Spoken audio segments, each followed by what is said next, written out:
Yo, yo. Think everything's coming through okay? Hey, we're back, day 5. What's up, sad boy? I don't know if you're still watching, but you're here. Oh my gosh. How many Pokesticks we got? We still got a chest full. Might have to go back to the base to get more. It's a shiny oddish, guys. False alarm. Murder counter +1. Well, anyways, day 5.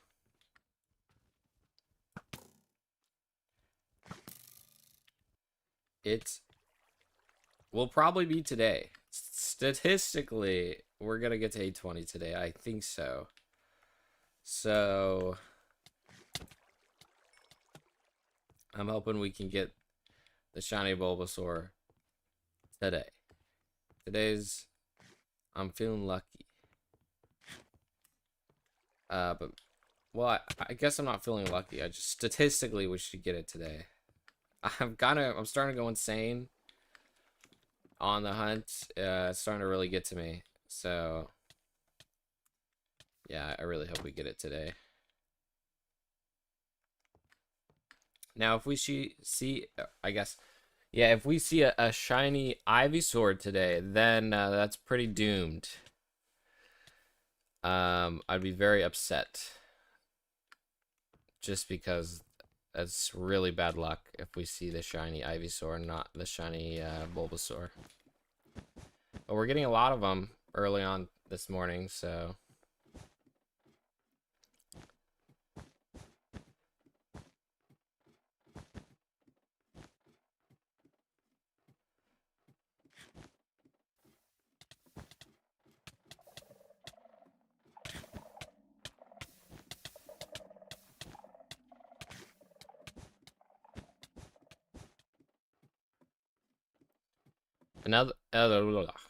Oh my gosh. Sorry, it's early in the morning. In other news, someone successfully created a diamond farm using Pokesnacks and Pokemon. Carbink is the only Pokemon that will spawn in certain biomes with a special defense EV yield, so you can farm diamonds based on Carbink's 5% chance to drop them. Uses a design similar to this, but I'm not the one who built it, so I'm not gonna show it off until that person posts it. And then I'll probably do a video, a little short or something, to kind of bring more attention to it, because it is, I think, really good, especially for farming late game Pokeballs.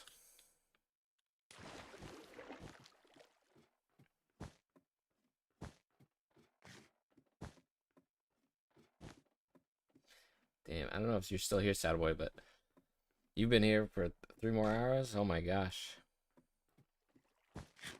Been here waiting a long time. I respect that.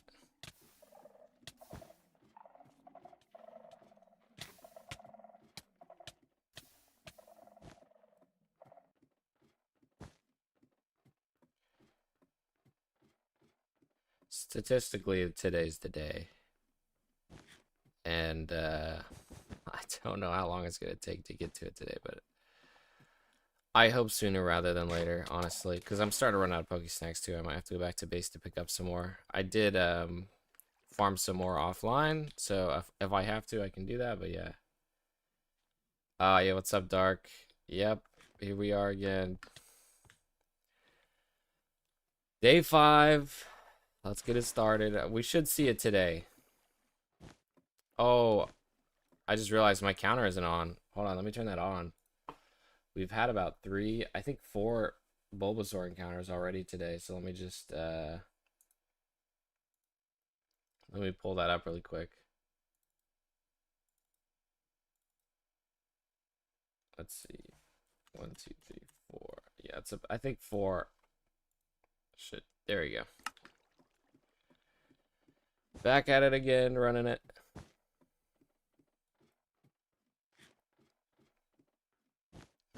Now, the question is going to be if we get to 100 murdered Chinese versus the 820 Bulbasaurs. I think we'll make it, though. I think we will see 100 murdered shinies, honestly. I just want the shiny Bulbasaur. Not the shiny Ivysaur, though.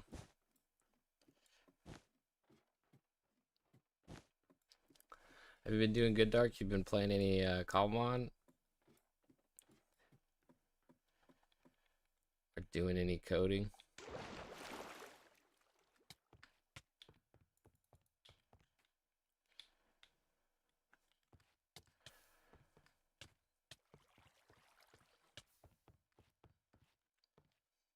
Been grinding out playing with integrated dynamics. It can detect shiny status in the NBT data if you grab the data under the tag hierarchy of Pokemon shiny. It's a Boolean. Oh, really?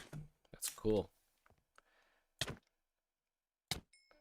Then you're able to fully make it to where, like, it'll automate the shiny.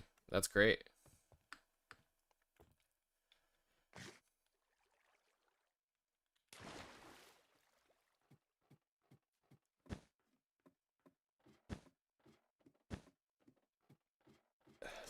Hopefully you finish that machine soon. I was talking to someone else the other night, and they successfully got a diamond hunting, like a diamond kind of farm using Pokemon. Using Carbink, which has a 5% chance to drop diamonds, and you can fully isolate it. So that's really cool.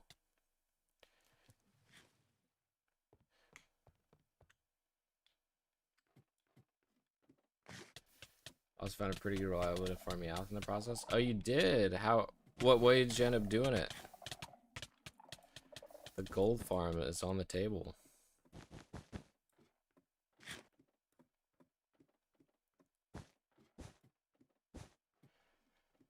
Be great.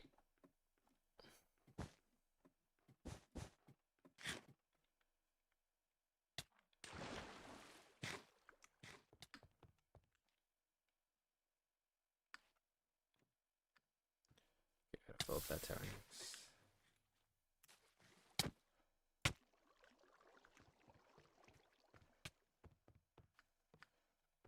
We're doing pretty good rates for Bulbasaur this start of this stream. So I'm hoping we get him. Today's the day.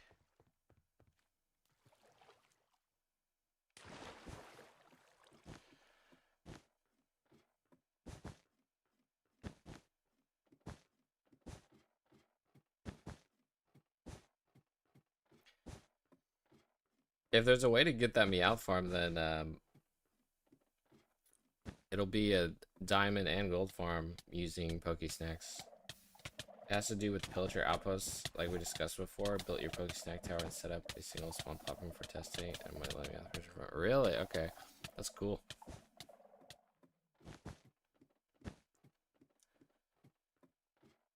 That's very good. Pretty sure it's the only one that probably spawns there too, depending on the biome, I guess, that the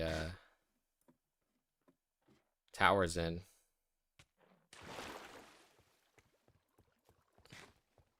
I wonder what the drop percent chance is. I was going through the drop reroll code yesterday when I mentioned the diamond farm. I went through the drop reroll code, and because there was the question of exactly how it works. Putting a piston nearby adds a Magnemite family to spawn pool, but if you use speed EV restriction, removes it from the snack pool. Okay, great. Yeah, or I think the other thing is if you put the piston far enough outside the spawn zone, it will also remove it. So you may not even need, like for example on these, the special attack EV or special defense EV is Magnemite EV, but he doesn't spawn because the spawn zone ends like right here and the piston's just outside of it, so I don't believe it detects it. So that may also help your thing. But I don't think you can use a piston. I think you need to use the sticky piston to give it like one extra block, possibly. Unsure, but that may help it. But I was looking at the drop reroll because the question that we had the other day was whether or not it's stacked. Like if you put multiple drop rerolls, do they stack? Uh, I looked into the code and they don't stack. Pretty much all that the drop reroll does is gives you an extra dice roll to grab whatever you are looking for. So, for example, if you like pick a peck, let's say a pick a peck spawned in with a drop reroll seasoning. When that pick a peck dies and its loot table is rolled, it will roll a feather and a raw chicken. But there was for sure a Bulbasaur that spawned, but we just like completely must have been a level 1. All right. But it'll actually, so it'll roll those drops. It'll say, okay, you have a raw chicken and a feather, and then it will roll one more time, and so you can actually get 2 raw chicken, 2 feathers. It pretty much just gives you an extra dice roll to roll whatever is in the spawn table, and it's like the looting enchantment in that sense. The piston added the spawn, but 4 blocks horizontally, 6 blocks vertically. The piston added the spawn. Piston added the spawn about 4 blocks away horizontally and 7 blocks vertically.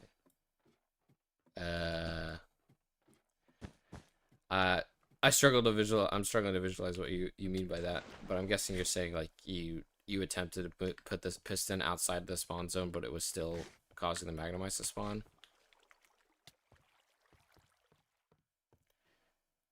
Hi, sad boy. You've been here a while, sad boy. I saw you were waiting. Thanks for waiting. Sorry, I started a little bit early, so I might have missed the start. How are you? I'm good. Today's hopefully the day. We're gonna get probably to 8:20 today, and I'm ready for this Bulbasaur. I tell you what, I am very ready for it because I got other things I want to work on, and doing this Bulbasaur hunt is it's just like never ending. It will never end. I'm ready to move on, so hopefully we get it soon. If not today, I will probably hunt tomorrow, and definitely tomorrow we should get it. I'm also running out of Poké Snacks, so I may need to go back to the base sometime to stream to grab a ton, which is gonna take some time, but hopefully we can manage it. If I place another spawning block nearby, it'll show Magnemite and spawn pool for that block, up to that many blocks away. Common uses blocks nearby calculation. Yeah. Oh, you mean spawn? Yeah, 4 blocks horizontal. Yeah. I know what you mean. But for whatever reason, Poké Snacks work a bit differently from that. I'm pretty sure. Like in the wild, yes. But I don't believe they check. I think they only check inside their spawn zone. And so for that reason, the 4 blocks rule gets. A lot of the rules get changed. Like, I think I understand what you're saying. Like, for example, here, Pokemon shouldn't. If there's an entity within 8 block radius, they won't spawn. But we are getting spawns on this block, and we're getting spawns on this block, even though they are 8 blocks within 8 blocks, and that's just because I think the spawn zones are just happen to be it happens to be outside the spawn zone. So I do think that piston rule gets changed a little bit.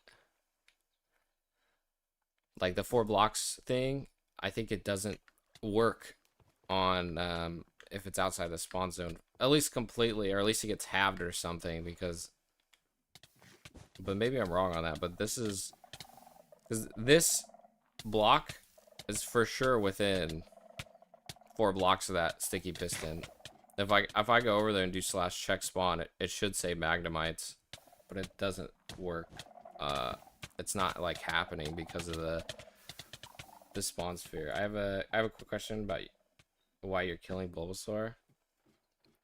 Yeah, I'm hunting a shiny Bulbasaur, so that's why all the non-shinies are just getting wiped by me.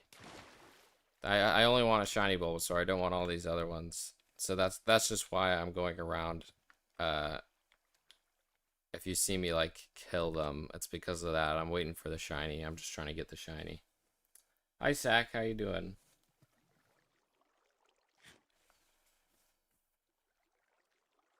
Maybe I'm wrong on that though. I don't know.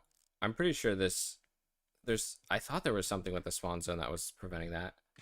I was just talking about the normal spawn rules. Start with the Pokestacks. Typically, normal spawns can still happen in your Pokestack spawn. Yeah, that is true. That's true. As Pekka-Peks do end up spawning a lot. I get what you're saying though. Yeah, the Pekka-Peks are the normal spawns here, and I think we've had. I don't think I've had a Magnemite spawn, luckily, but definitely could happen. Especially if you're only using one tower, like you mentioned. Yeah, I think you'll definitely get a lot of Magnemites building up. I didn't even think about that. I'm just so used to all these spawn towers that I've completely forgot about just how annoying the Magnemites are if they do spawn from the wild.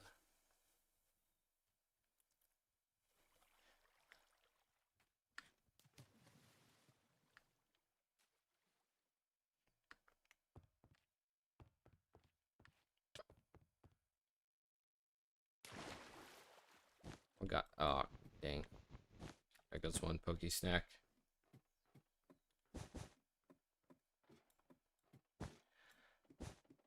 Today's gotta be it. I think I have like a ghost oddish because I keep seeing it on my mini map. I'll just check it. Okay, number 683. Yeah, there's a ghost oddish here that's like shows up, but he's not actually real.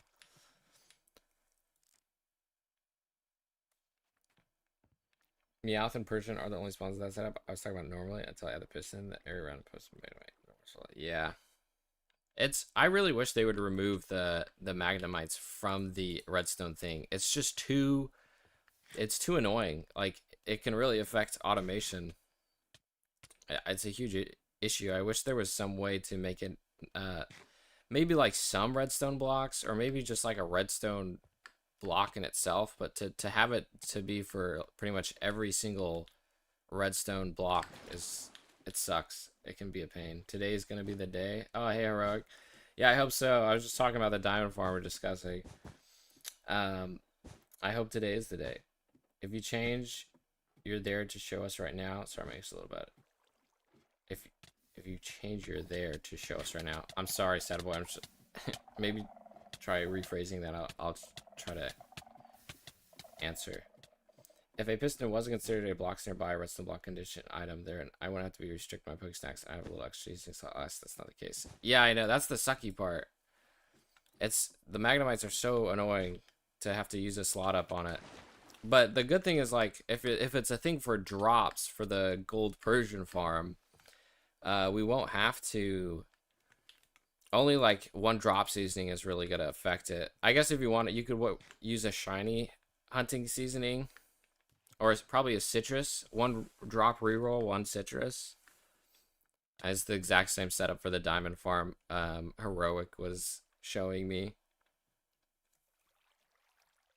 I had once a ghost Latias on Cobbleverse. Oh wow. that sucks. You probably see it in the map all the time and think you got it. If I had a ghost shiny, I feel like, I don't know if the sound effect would continue to play, but I feel like it would, and it would be super annoying. I'd probably have to restart. But to have a ghost legendary, that's like my worst fear. Good thing I don't play on with legendaries turned on. Yeah, let's pick a pick.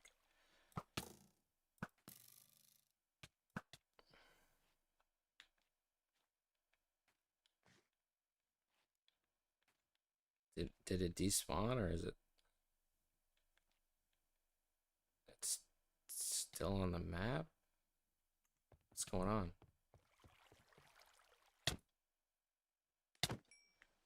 I was just like super far below.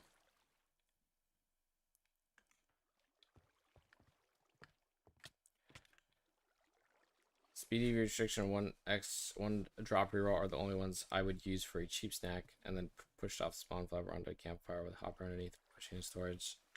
Yeah, how are you pushing them off? Are you running the lava calibrated skulk sensor, or are you doing it some other way? What you could do also, if you are getting magnemites, well, I guess they're wild spawns, so this wouldn't matter. But someone did say that you could use armor stands to prevent things from spawning. So, I don't know. If maybe you had a ton of armor stands around, you could stop it from spawning, but it would be kind of crazy at that point.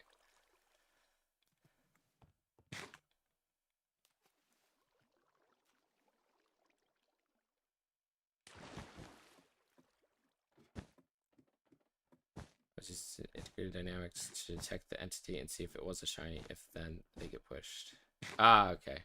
I got you. That's cool. It changes, you're there to show us what changed, right? Sorry for the mistake this time. If it changes, you're there to show us what changed.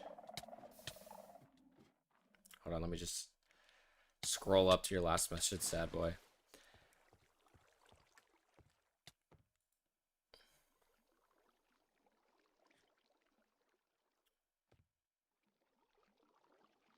Why you're killing Bulbasaur? Yeah, if the Bulbasaur changes, if we get a shiny Bulbasaur, like that's the hunt. That's if we get a shiny Bulbasaur, you'll see it. I think that's what you mean.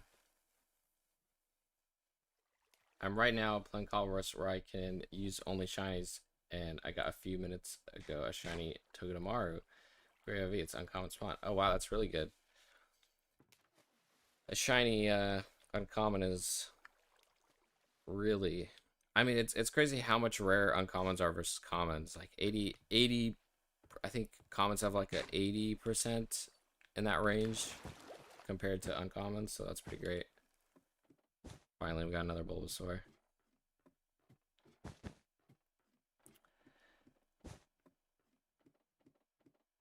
Today's gonna be the day.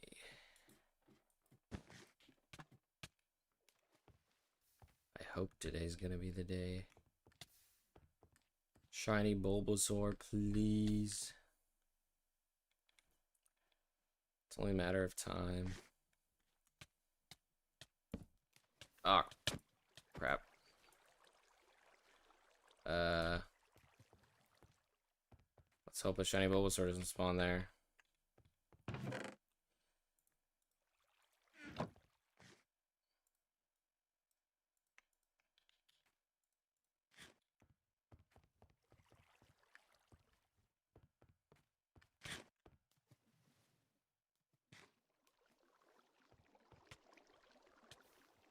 I gotta kind of like quickly repair this.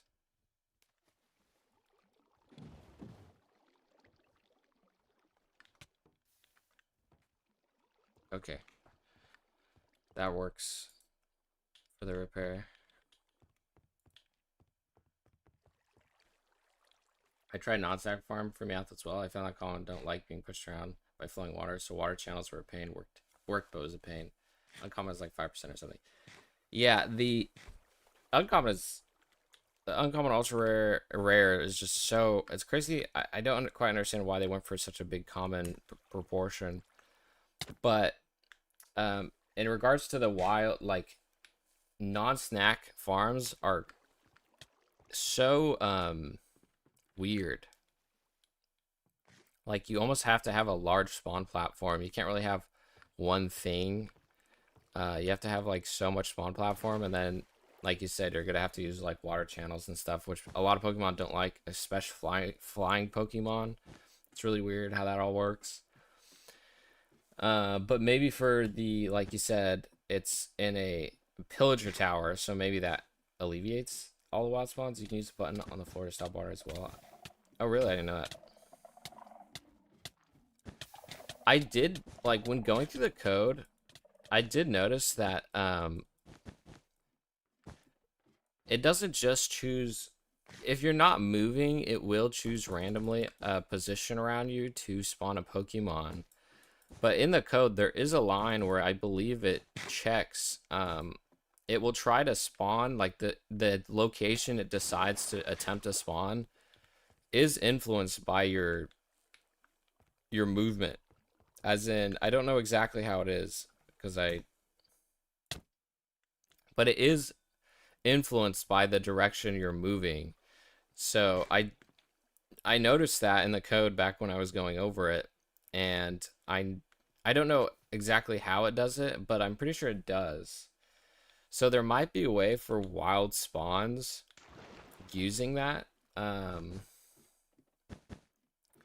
I'm not fully sure how it affects it. But definitely, like, your position vector may be affecting it to where maybe it's possible to set up a farm where you have one platform, but you're able to increase the wild spawn odds by moving a certain way to where it's gonna attempt to spawn there.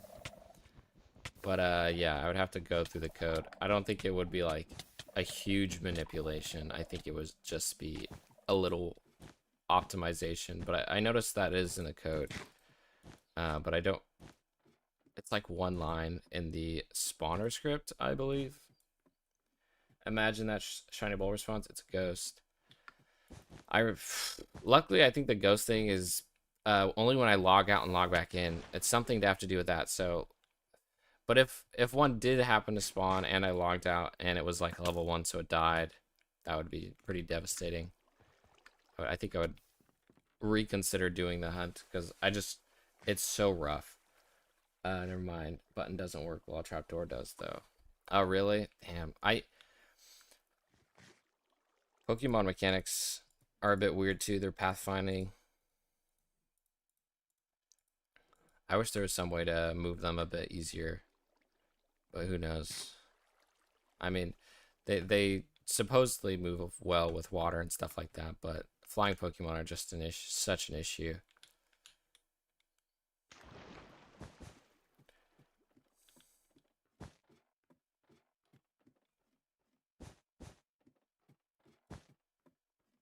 How's your shiny hunt going, Heroic? I believe you were doing a shiny hunt in the end. Or maybe that was a different setup for something else.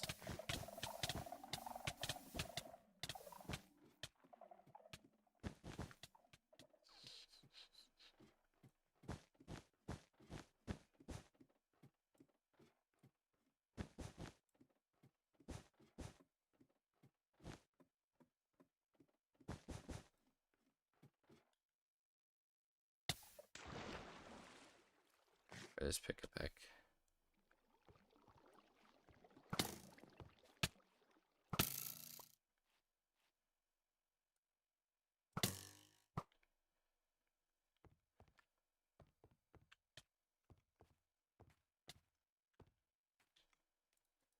I'm definitely gonna have to run back to the base to get more Poke Snacks. Oh wait, no, I got one more chest. Maybe not. Maybe it's not gonna be that bad. We'll see. Hopefully we should get it before then. I don't want to have to do like multiple trips on Garchomp. I had a 3x3 chunk wild platform that had water bucket and pistons attached to redstone clock that they can't spawn water, so I let them spawn and then push water 6 repeat. Yeah, I think I've messed around with that. What was the rates on that? Success or no? I just had a couple spare Pokedex in the end. It wasn't really a proper hunt or anything. Hey, can you live stream on Twitch and YouTube both same time? I could. I just really don't have a Twitch set up. Actually, I don't know if you can. I haven't looked into that, but I just don't run Twitch because there's no reason for me to. I really only use these streams to do the shiny hunting to kind of like have people ask questions or just for it to really helps with the hunt. Like otherwise, I don't think I could be here for 15 hours on my own. But yeah, I thought about it, unsure. Oh, we are missing so many Poke Snacks. Water buckets and dispensers, not pistons. Yeah, it's not bedrock. Although I really like that bedrock allows you to waterlog pistons. I might wait until you go for Ditto. I don't play with any breeding mods, but it would be a cool shiny. Yeah, I agree. I think Ditto would be super cool. I don't know if Shiny Ditto, when you transform it, makes any Pokemon it transforms into also a Ditto.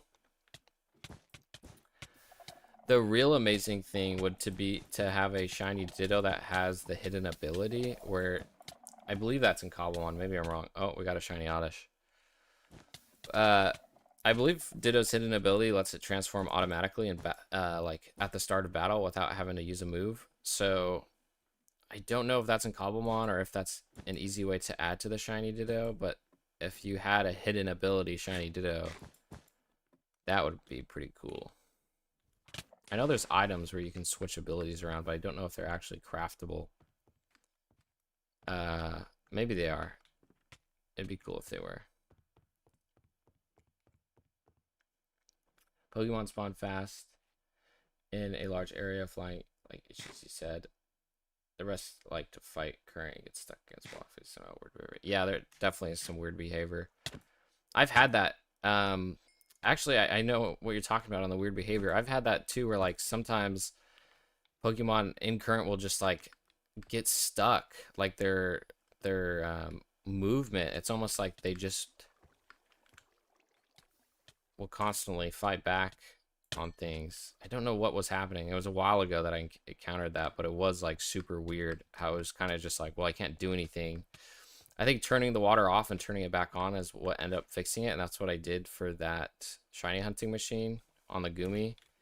But I do know what you're talking about there is some weird movement where they will get stuck. Otherwise, they're funneling them down to their own campfires. Help us quite a few drops. Oh, that's quite good then. Wasn't sure if it was a viable method, but I guess it is. If Ditto is actually guaranteed, then yeah, there is a berry to increase in ability. Might even guarantee an ability. Really? Oh wow, I didn't know that was a berry to do that. Then I might run that for lower shiny rates, but because it's guaranteed, might be super worth it.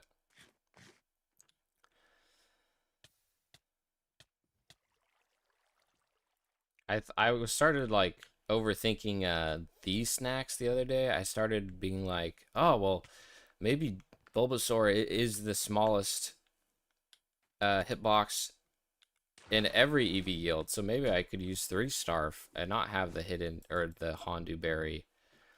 But then I realized just how much wasted ultra rare spawns I would have to go through before I would get a shiny Bulbasaur, even with like a bigger chance.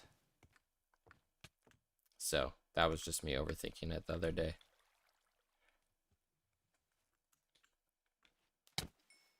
Okay, 690, almost to 700. I didn't know Ditto have that. Ditto's hidden ability lets him, I don't know exactly what it's called, but it lets him transform into the Pokemon in front of it without having to use a move. So you don't have to bring the transform move. It just automatically will transform into the first Pokemon it sees in battle. So it pretty much saves you like a whole extra turn. That's the hidden ability.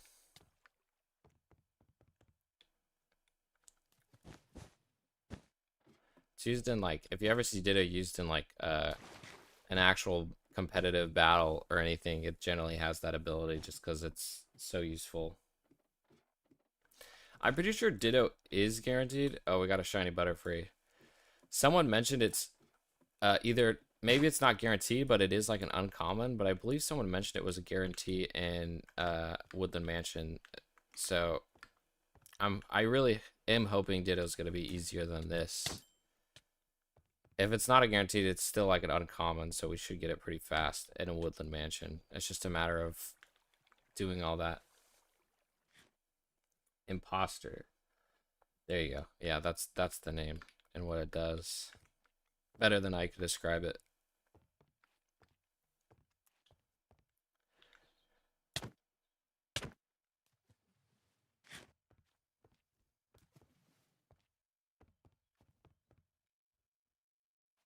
Let's see. We still haven't seen a shiny Ivysaur, but honestly, with how many Ivysaurs and Bulbasaurs we've gone through, we're definitely above 820 on just that those two evolution lines, so we should see one by now. The question is, if it's a shiny Ivysaur, I'm gonna be really, that's gonna suck. That is gonna really suck if it's a shiny Ivysaur and not the shiny Bulbasaur. But statistically, even then, statistically, we're reaching the point where we should see a shiny Bulbasaur without the Ivysaur spawning, or even with the Ivysaur spawning, I should say. No shiny Bulb yet? No, today should hopefully be the day. I think we'll reach 820 today, maybe more near the end of stream. But no shiny Bulb or Ivysaur. Although Ivysaur we don't want, but yeah, no shiny Bulbasaur. Today's hopefully the day. I mean, today's the day. Today's the day.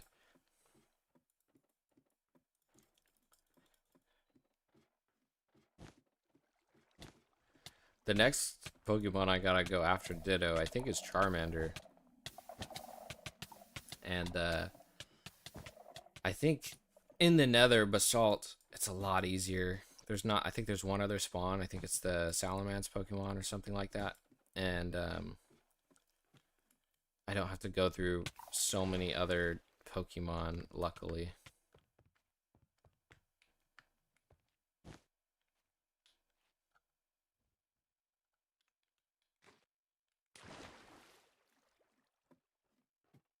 Good luck. Thank you so much. I hope we get it. I haven't thought a name of it for it, though.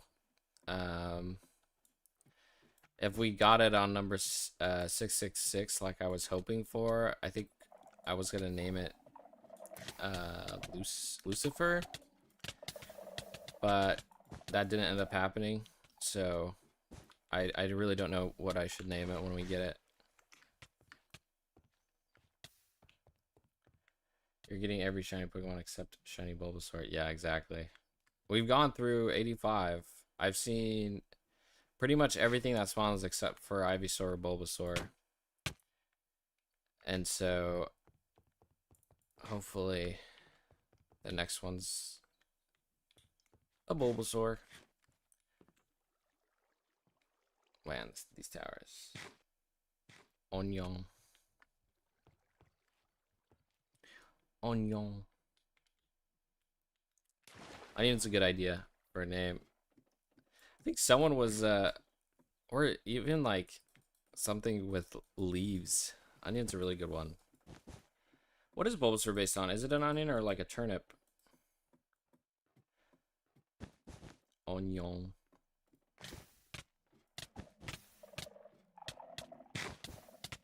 Onion.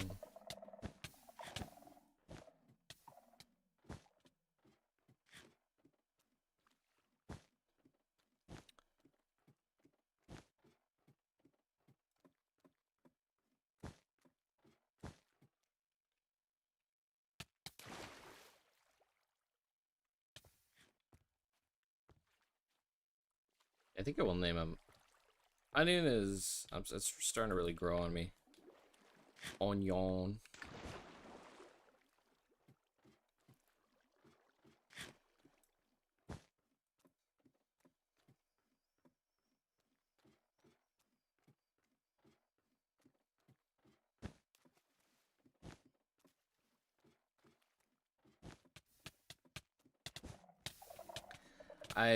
In regards to farming wild Pokemon, someone did end up,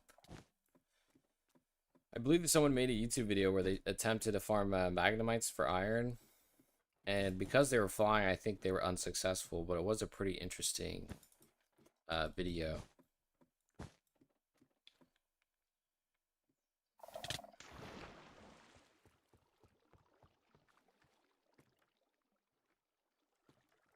Is it not nighttime? What is this? Is it raining? Oh, it's raining.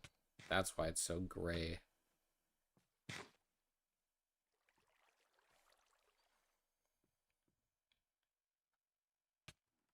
Let's see, that tower probably needs it.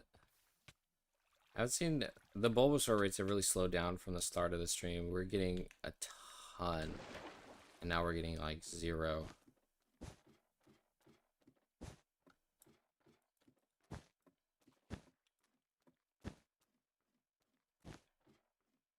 Okay, there's another one.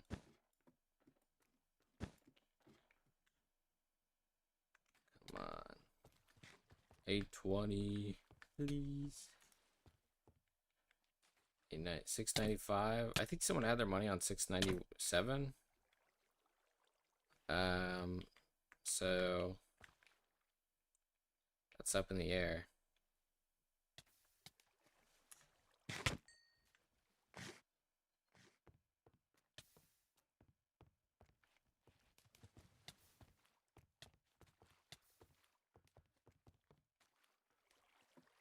What recipe are used for cakes? Surely they aren't all god apples.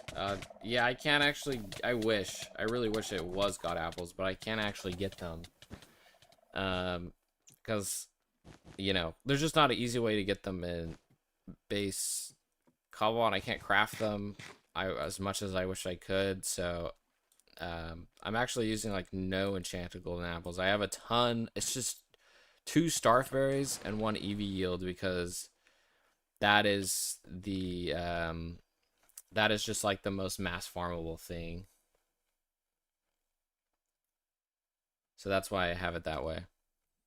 Anything that can fly or levitate would be a pain to farm. Would be cool if Cobblemon let nearby pasture blocks the Pokemon, then you smack down and prevent flying. Oh, that is a really good idea. I didn't think about that. Using Smackdown Pokemon as like a way to stop flying is really a good idea. I wish they do that. I was guessing 691. Oh, that's what it was, Sack. I bet 714. Yeah, well, take your bets. I lost my bet. My bet was Lucifer number, but we didn't get him.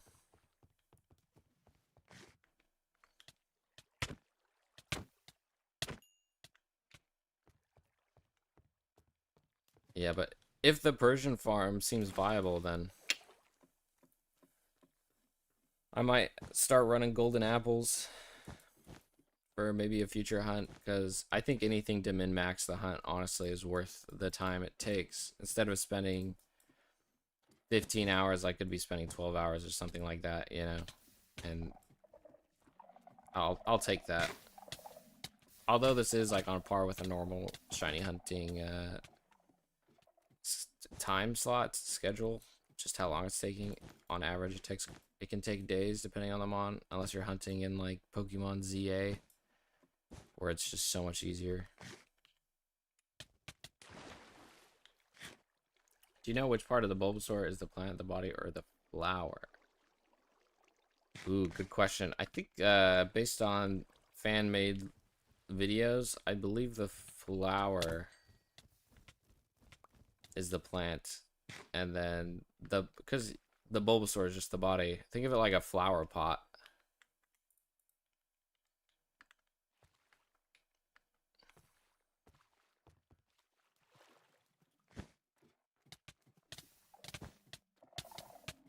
$700. All right, 714, 700. Let's see. I hope so.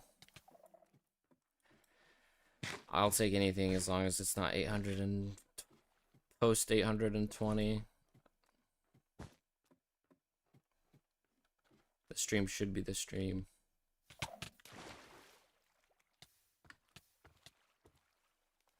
Yeah, Meowth Persian farm is very viable. Just use the same setup we have now, but make sure there's a ceiling block over the spawn platform, or 8 blocks up or so. All right. Your word for it.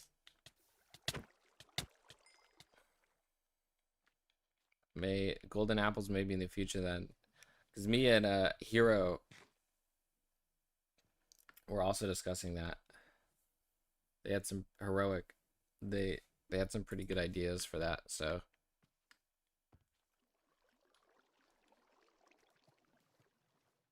You want Can See Sky to be false in the pool you're aiming for the Meowth version. Alright, I got you. It's good that that's a requirement. Helps isolate stuff a little bit more. I wonder if the team's going to keep adding more and more variables like that, but I don't think they would. I think it's already... They already have a pretty well complicated system. Alright, $6.99. Almost 700, so next one might be shiny for whoever put their money on it. Gotta go, good luck. 4 more. All right, thank you, Sack. Stopping, dropping by. I hope it is 4 more. I'd be very happy if it was 4 more. I think there's a Pipek over here.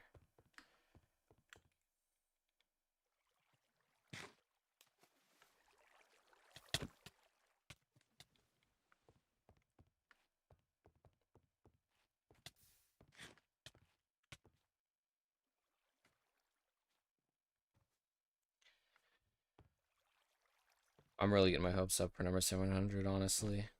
I'm feeling it. It's gonna be number 700 for sure. This is it. We're gonna get it. No, it's not. God dang. Alright, it was a bust. I don't know why I thought it would be. So worth. Gambler's fallacy. Eee.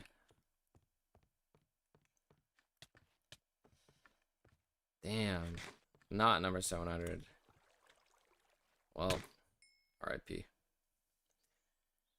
If you get the Cobblemon mod, it makes it easier to visualize spawns without using the commands every time. Yeah, I also agree with that. The Cobblemon nav mod is great. One of the few mods that isn't in the base pack that I wish was.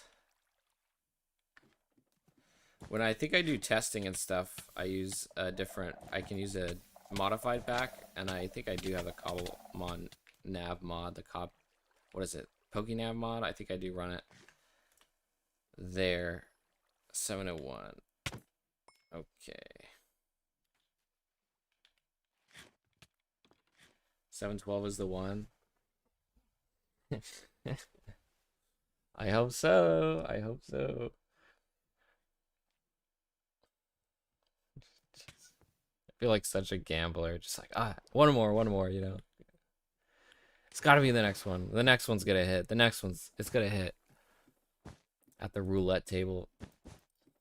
712, this is the one. Alright, I take your word for it. 712.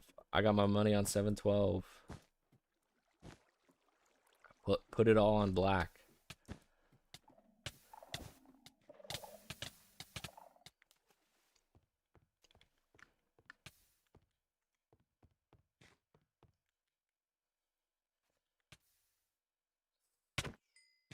I don't think I've increased the murder shiny counter, although we've seen some. So that 85 is honestly a bit lower than what I think it is.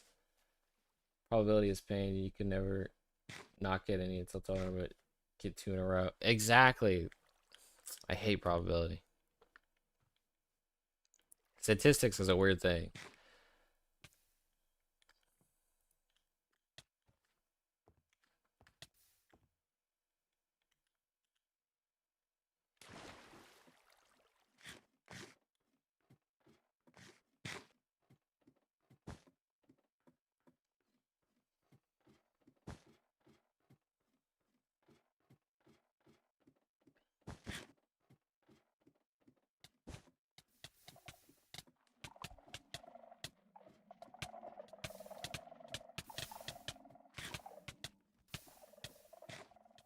No, I think we're due for a shiny here. We haven't seen any like shiny Onishes or Butterfrees or anything in a minute. I really wish Siliosis was his shiny was a bit better than what it is. Because I think I've seen about 2 or 3 this whole time. So it's been pretty rare, but man, if it was blue, almost like a Ditto, that'd be really cool. Or even pink. I don't know. Actually, let me look up a photo of what it is just to reconfirm.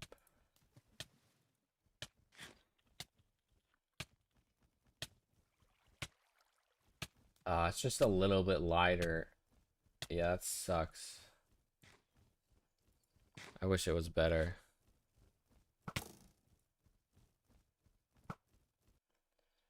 Got a Butterfree that escaped.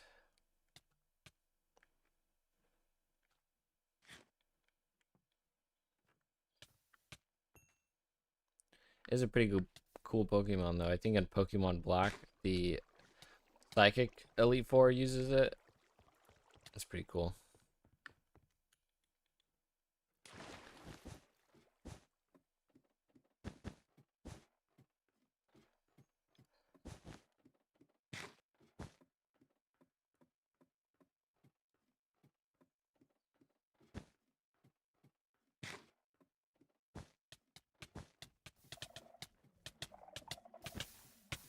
Let's see. Okay, there's number 703. No, I'm yawning. I'm still just woke up.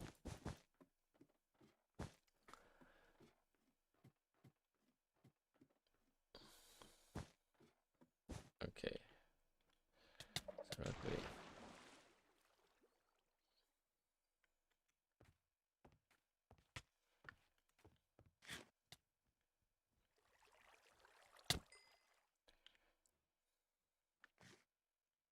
I still have hope we'll get it before we reach 820. I'm really holding out. I don't know what the like statistics is for it being within one standard deviation or two standard deviations, like how much far out it could be. But I can't imagine getting to, if we got two in a row or something crazy like that, I would just, I don't know what I would do with the other. I would definitely get the other and maybe turn it into a Ivysaur, Venusaur later on. What is your favorite Pokemon? Favorite Pokemon Snorlax. Favorite shiny Pokemon, Snorlax is up there, but my favorite shiny is, I think, Wooloo. But yeah, Munchlax. The Munchlax hunt is gonna be close to heart. Oh, what the heck? The Munchlax hunt is gonna be a very near and dear hunt for me. I'm looking forward to having to do that.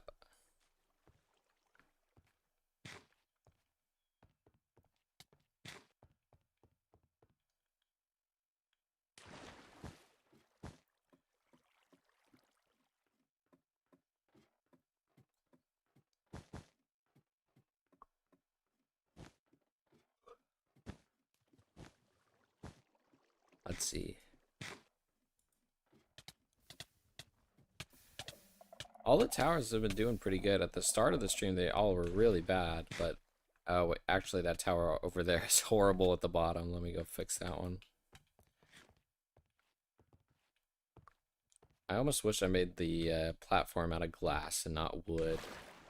Especially now that someone told me that I can do glass trades with villagers, which I didn't think about before, so easy way to get a ton of glass. Good morning. Hey, Dislike. This is the day that's happening. Today's gonna be the day. We're gonna get the shiny Bulbasaur.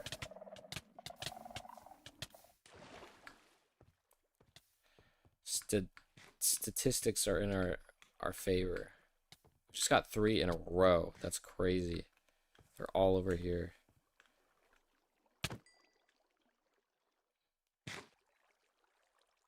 Why couldn't one of you have been a shiny?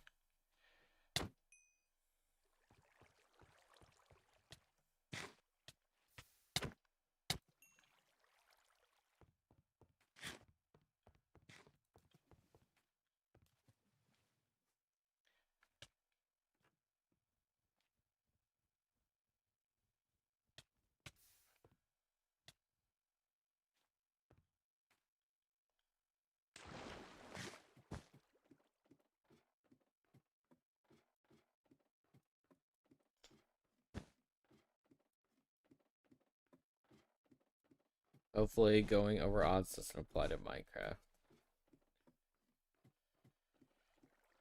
Yeah. I really hope I get it though. I hope the odds do work. I've seen the code. I know the math. Come on, it should work.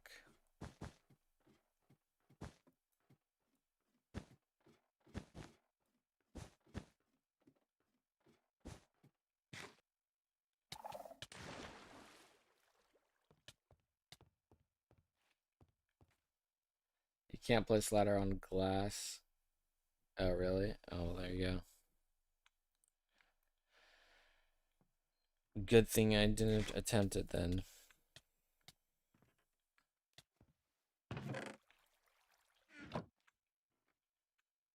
Oh, this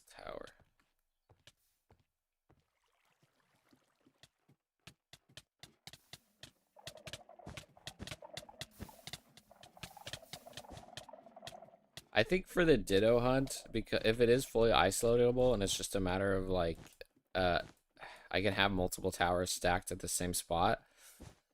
I've had this idea for a while, but I think having like a hold right click minecart setup to do it may be a good way to have it like be really fast. Just have a minecart, like just hold right click, go up, and that may be a better option. I haven't tested it out, but I'm thinking that's if I have to do one of these again, uh, some type of minecart system, or get a Blastoise and just rock it up, holding right click. Because the ladder system, it works, but man, slow. Wait, how do you not eat at all? Oh, it's because I'm in peaceful. So I'm playing the Cobblemon in peaceful. That's why I'm not having to eat. The drawback though is gold farms. There's no gold farms in peaceful. The golden apple will really boost your shiny odds for this hunt specifically. It changes it to about 1 in 81,000 to 1 in 54,000, but yeah, that's why I'm not having to eat. You could use scaffolding. Is scaffolding faster though? Yeah. Peaceful mode's like a blessing and a curse. Uh, the Cobblemon devs don't prefer one way or the other. They don't say like, you should play this. Like everyone can play it however they want to play, but I like peaceful just because for me it's more about the Pokemon in my playthrough. I don't want to have to deal with mobs, although having farms and stuff for mobs is definitely a huge advantage. Um, I kind of, yeah. I do have an Iron Golem farm though, a peaceful one. Magnezone has slower creative like flight if you need something like that for building. Yeah, floating Pokemon for building are. I've thought about it. They are nice, like you mentioned, but I don't know. I haven't like. I don't know. Maybe it is worth it. I can't do it for like a tower. I know how the physics work for the UFO styles, but unsure if I just had a reason to yet. I really like Metagross. I think Metagross is one of the better UFOs. So I like, if I do have to get one, I'll probably get him. I wonder if you do water column.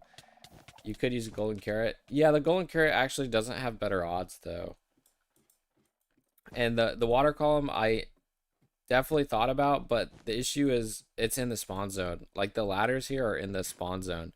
So if I do a water column all the way up, the water is going to be in the spawn zone, and I'm going to have to deal with the water spawns happening. So that's why I didn't do that. Although it might end up be worth, be worth just dealing with them at this rate. The golden carrot is not worth because the thing, a regular golden apple will boost. It will give you the ultra rare and the shiny boost. A golden carrot just gives you the what is it? The bucket boost. And so the bucket boost for a shiny isn't worth it compared to, you know, having 2 starf. Like it's, the odds are actually worse in that case. So I did really wish I could use a golden carrot though, because I could just trade for it and that would be really easy. But yeah, unfortunately, it's not worth it in this sense. The Cobblemon devs knew what they were doing when they knew the math. They made like Starfberries hard to get, and the whole like the odds, they made them this way for a reason. Although they are considering increasing the chances in the future. Apparently, like they're seriously considering making it to where the Pokesnacks just have better odds than what they are, because a lot of people in the community have been uh complaining. I don't know, complaining is maybe not the word, but a lot of people are confused and maybe expecting better odds than what they're actually getting. Oh, I think we just missed a Bulbasaur over there. A level 1 Bulbasaur must have spawned. But yeah, it's, if they do increase the odds, then this could be a lot easier. But I don't know, maybe with recent discovery and the tower stacking stuff, they might end up not changing it. So who knows? Cobblemon needs to add a block list, a block blacklist that doesn't allow Pokemon spawns. Adding more Pokemon through add-ons makes it so that almost nothing is safe anymore. Yeah, I could get behind that. Some type of block where, you know, Pokemon won't spawn, because the majority just spawn on natural blocks, but there is like a pain for those that do spawn on stuff. I kind of wish there was some item or something we can place where it limits those non-natural spawning. That would be cool.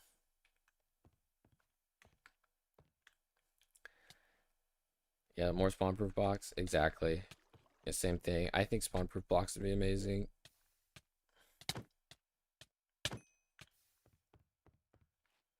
We've seen 2 level 1 Bulbasaurs today, which is really unlucky. I have level 50s and 40s in my party, so for that to be the case is really, really unfortunate. Luckily, there haven't been any shinies. You can use Repel mod, which stops natural spawning mobs. Yeah, but then, well, maybe they should add something like Repel. Maybe that is like some type of Repel thing. I wish they would add that in base. Fortunately, I don't want to have to use another mod to do it, but yeah. What the heck? It allows snack mods? Oh, really? Yeah, then I do wish they would add Repel for wild Pokemon in the base mod. Until that day, though.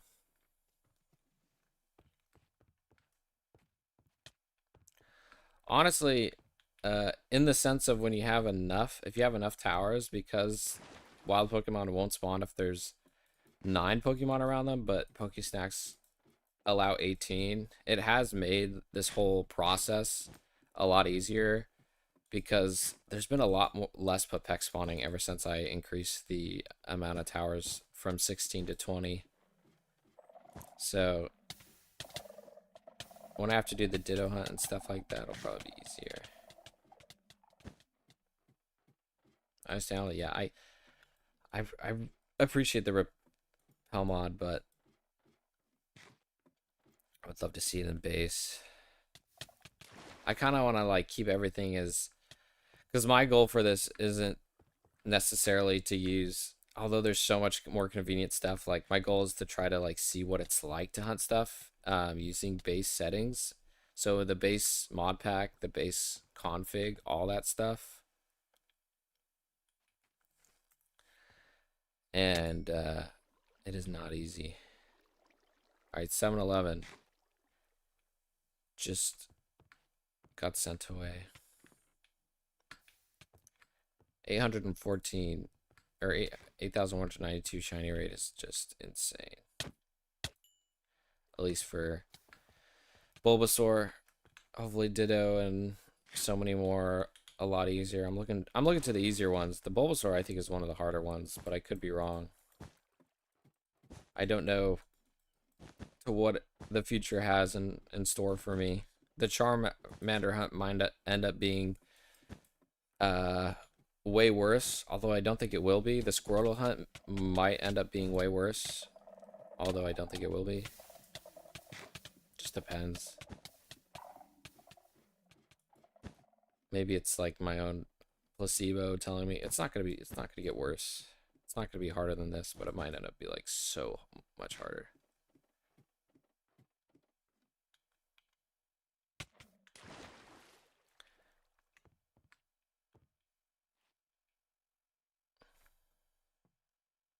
Another Butterfree escaped.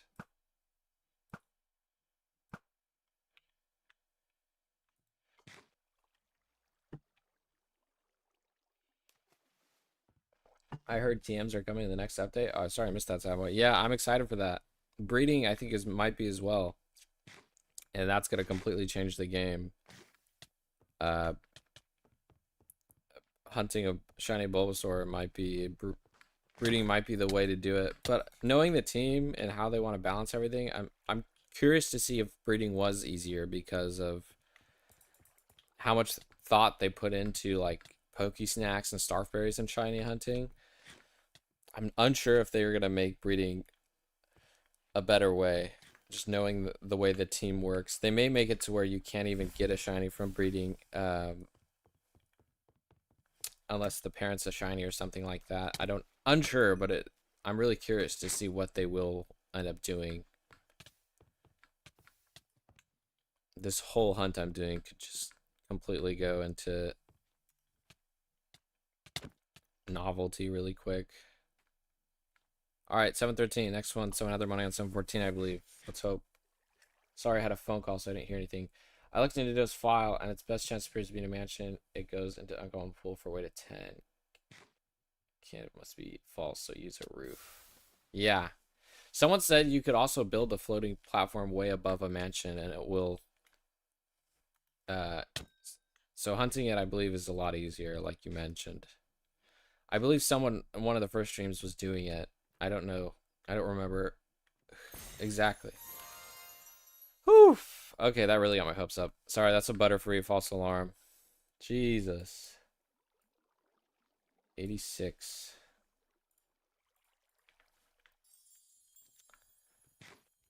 I'm starting to lose it. Every time I hear that noise, I'm starting to think it's a Bulbasaur. It's really... I just want the Bulbasaur. Please. To be honest, I'm not sure how I feel about shiny breeding. On one hand, it would be cool for another shiny hunting method. On the other, this type of hunt is really cool, and I don't want it to be obsolete. Exactly. That's exactly how I feel about it.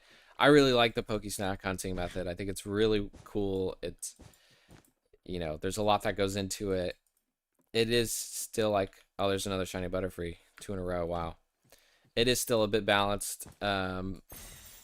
I don't think it's like significantly broken, but depends on the mon. But yeah, if they wanted to balance certain mons, they could just change the JSON files around instead of having to make, you know, I don't know. I really hope breeding isn't like just such an OP way to do it. Hi AI guide. Dude, another shiny Butterfree? No, a shiny Scoliosis. What is going on? What the heck is going on? Just got like 3 shinies in a row. Yeah, because what Minecraft does is it marks chunks of structure tags, so a naturally spawn mansion marked chunks that exist that you tear down, build up in the air. Oh, really? I didn't know that. That's what I was curious about that. So that's great. So like shiny hunting in villages, you just have to build a way above the village. That's awesome. I was really wondering if it was a Y thing. I never knew that. Oh, I mentioned I dug out a whole bunch of chunks for nothing. Yeah, that was my fear, was having to dig out mansion chunks. Might be 772. All right, I'll keep my eye out for 772. What next Pokemon do you want to hunt? The next one's gonna be Ditto. That's the next one. We're on Ditto, which should be a lot easier, as everyone's talking about. Holy chances, yeah. I can't believe we got so many shinies there. Bro, any Pokemon mod for Bedrock? I wish there was. I don't know about Bedrock modding. I've heard like conflicting information out there. I don't know if it exists. Pillager and villages? I think you're having a bad day. Nah, that's fine. All the shinies at once. That's fine. It's not. We were due for some. They'll keep coming. Hopefully, we'll get the Bulbasaur. Maybe that was like the foreshadow. You know, who knows?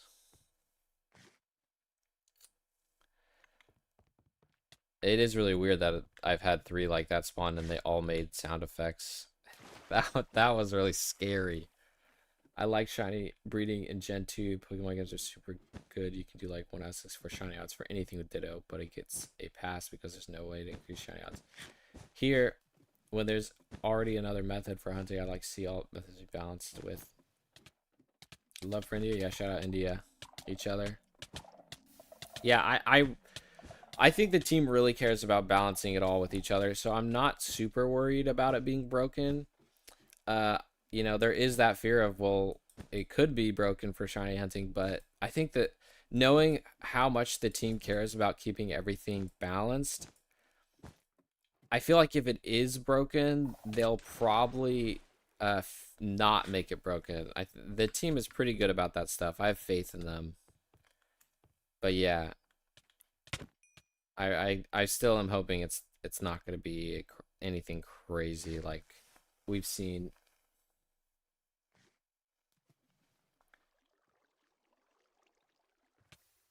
Bedrock modding requires use of data packs, so much limitation on that system. Yeah, that's too bad.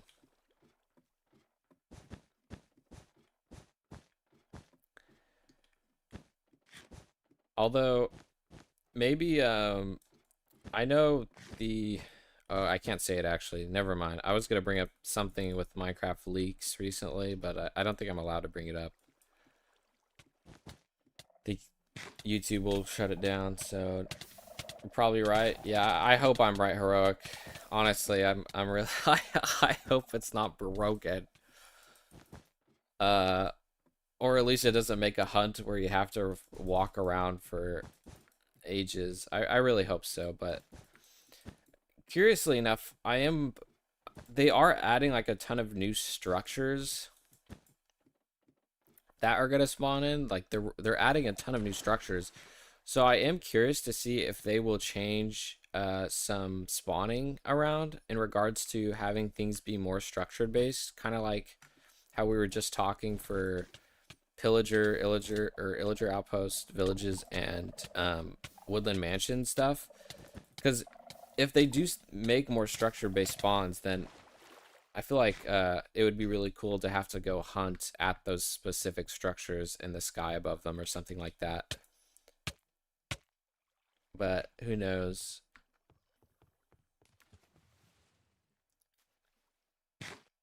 Give us hints. Uh, the hint was PS4 or PS3. Um, love from India. Yeah, yeah. Shout out India. Like to say that they should keep everything the same as Pokemon. I know there's some people. I believe there's some Cobblemon YouTubers that do a lot of uh, that are from India. And they're pretty cool. I have to go for now. All right, see you. I'd like to say that they should keep everything the same as Pokemon mainline games, that even they can't make up their mind on features. Yeah, it's hard to do that. I get what you mean though. I can respect that they keep like the old shiny rate and stuff, but they do try to, I think, where the heck is this? Oh, it's up there. Hey Kiliak, like Roman, give me gold. Today's the day. Yeah, I hope so. I hope today is the day. Yeah, I am curious to see what they do for the structure spawns. Someone also mentioned that I know we're hunting Persians and stuff for gold, but someone did say that Gimme Ghoul, you can convert the coins into gold. Nuggets, I think? That might be better than the Persian. Unsure though. Especially if it's a structure spawn. I don't know. PS and VR, right? Uh,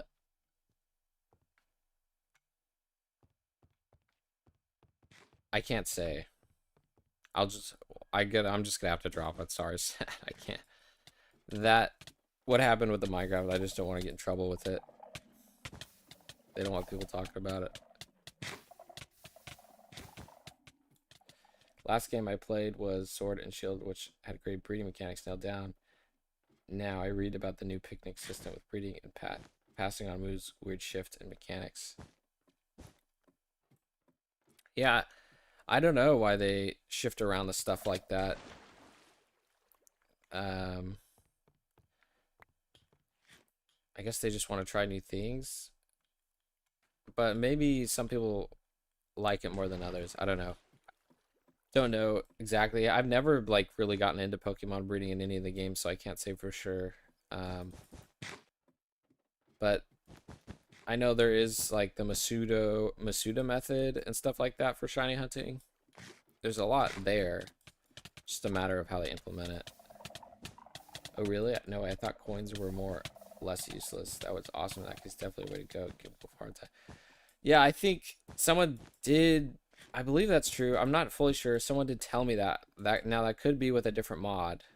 Um, I don't want to be spreading like wrong information, so double check me on that. But someone did mention that to me at one point.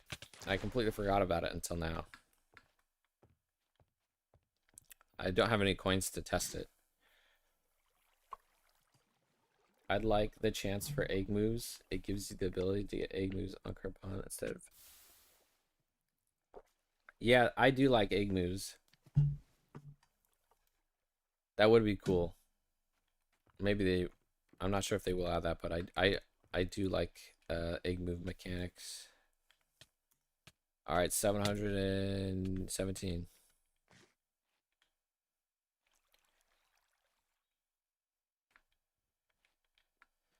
Let's see, this tower over here, maybe? Nah, probably this one.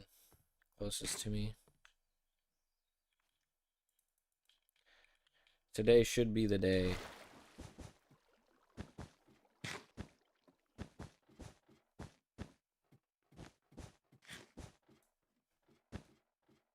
Wow, we got a huge. I don't think cannon-based Cobblemon. Oh, really? Was that uh coins to nuggets thing wrong? Oh man, I'm so sorry. That might have been wrong information I've given out. Smell the rocket twins. Okay, you have to smelt it. Okay. Good. I was getting scared. Whew. Well, smelting it then. It's still a pain because you have to get the fuel, but if you have a fuel farm like a kelp farm, could be the way to go.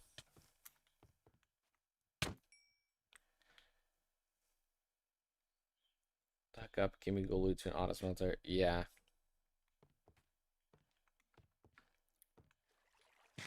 Luckily I have a kelp farm already, so it may be viable for me sooner rather than later.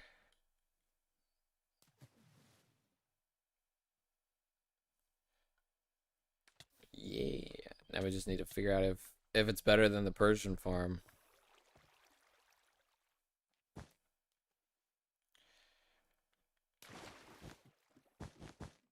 Good thing is I think Gimme Go spawns on like non-natural blocks.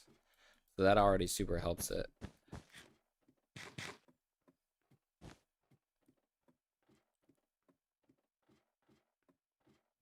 I don't know if the structure tag works the same as mansions and stuff like that though. But yeah. Could isolate spawn would be cool because they drop so many at once. Otherwise, it's one coin to one nugget. Yeah, I'm unsure. That's just maybe it's worth it. I don't know. It's crazy that what type of things have to come for peaceful gold farms. Like, oh, I really wish there was such an OP way as the survival gold farms, where you just get so much so quick.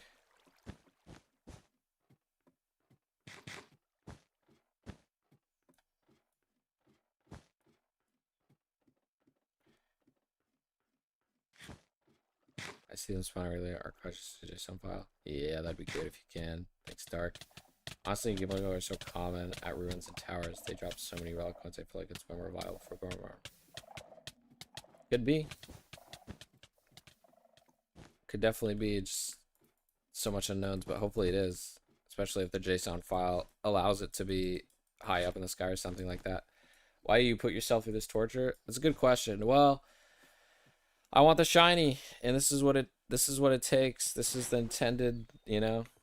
If you ever watch any other shiny hunting stuff in Pokemon, like it generally is this. But this is what I have to do for the shiny, and I want it. So it's more like the rep, you know, like a Bulbasaur has such a low chance of spawning in the wild. The shiny one, it's in the millions. So to get one is a pretty big flex, especially on base odds.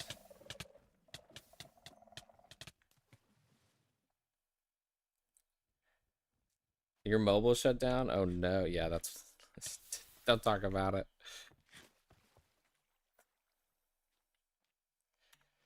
The sign to not speak about it as much as I already have. Okay, that's a shiny Oddish. RIP shiny Oddish. Murder counter 89. RIP. This is a lot easier than a lot of shiny hunts and base Pokemon games, right? It's a good question. It can be. Um, it depends on the game and what you're hunting. Like newer games, I think shiny hunting's a lot easier just because the odds are like cut in half. But in older games, it can be a really long grind. It just depends. Yo, doing the same hunt as you right now, do you know why the Cherubi line is spawning outside the chamber on top of it? Oh, I don't. I've never had that issue. Are you in the jungle? Are you on base Cobblemon or are you on Cobbleverse? Because some mods change the spawning around.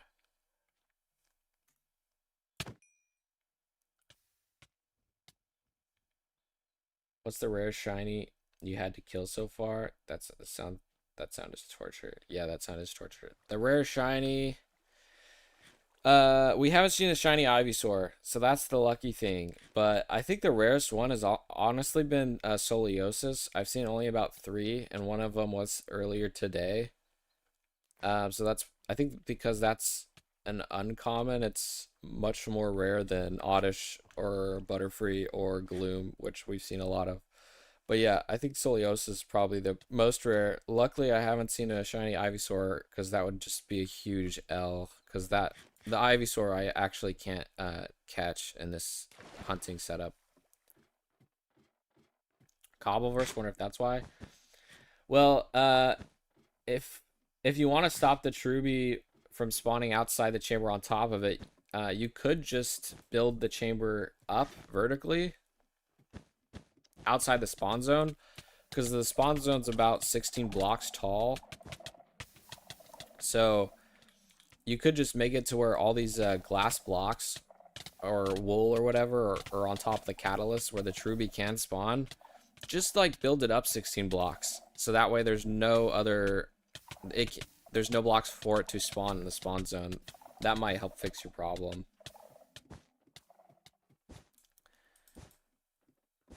I've had some people like come to me about that before, so about stuff spawning on top. Just build it up, like make another 16 blocks above it, so where, because once you do that, it won't be in the spawn zone anymore, so it should completely save you. The heck? Let a brother free escaped. You can also try armor stand trick. Yes, that's true. Yeah, the armor stand trick also, you might be able to just put an armor stand 8 blocks above your platform, and that should also cancel out the spawns from happening. Yeah. I don't know if the armor stand, I don't think it counts towards the counter, but I'm hesitant to like suggest such a thing just because I haven't fully tested it in my own right. Like I don't know if armor stand takes up the, I don't imagine it does. Okay, we got another shiny Oddish. Gosh darn. But yeah.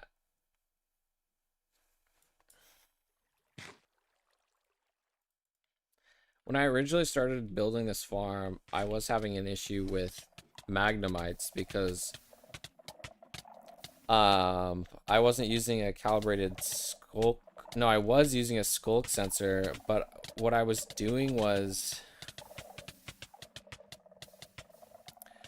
I was I don't know why I was doing this. Originally, I had a I was decided to pick up the lava and then place water. So like as soon as one spawned in, I would pick up the water, the lava with the dispenser bucket, use another dispenser to place water to stop it from dying, and then I would send it off originally. And so I was having a ton of issue with magnemite spawning. So I didn't know about the armor stands yet, so I was putting like wild oddises and boats and having them be around the platform and stuff like that. It was not very efficient, but I'm glad I went with this design. It seems to work a lot better. After the hunt is over, are you just going to leave it up to return later or take it all down? Um, you mean like the streams? If you mean the streams, I will leave the streams up because there's no reason for me to take them down.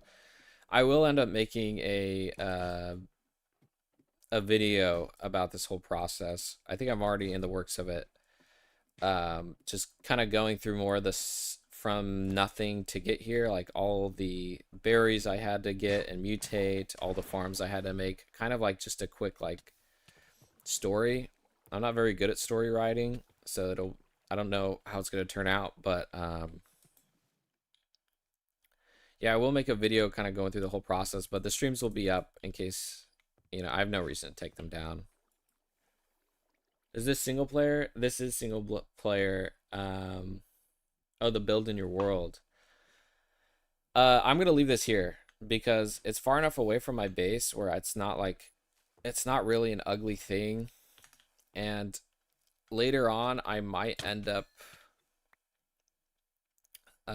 needing to hunt.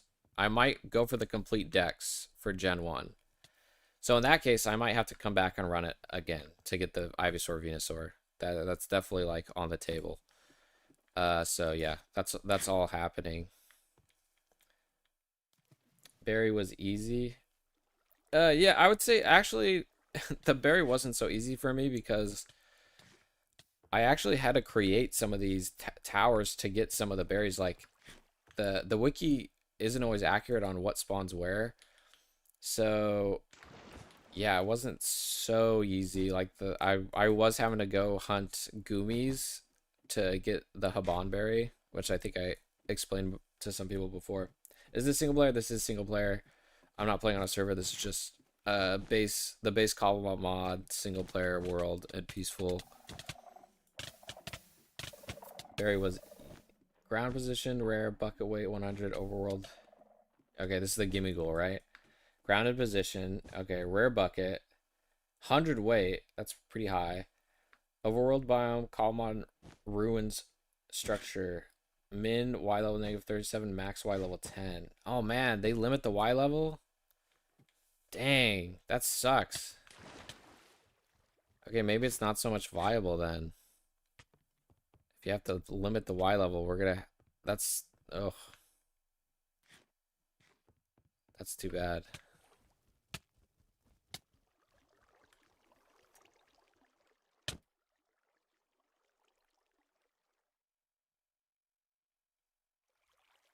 I head out for a bit. I know today will be the day. Thank you, Dislike. Have a good one. I appreciate it. I hope it is. I really hope it is the day.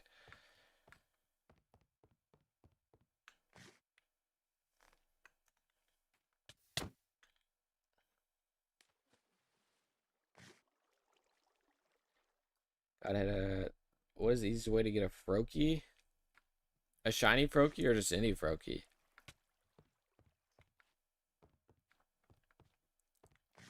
Where is this? Oh, it's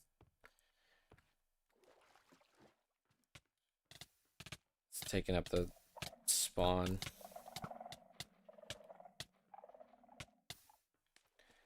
For that spawn condition, yes. There's another one that is the minimum file 48.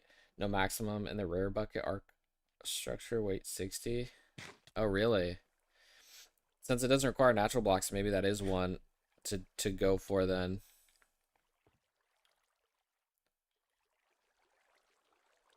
Oh, great.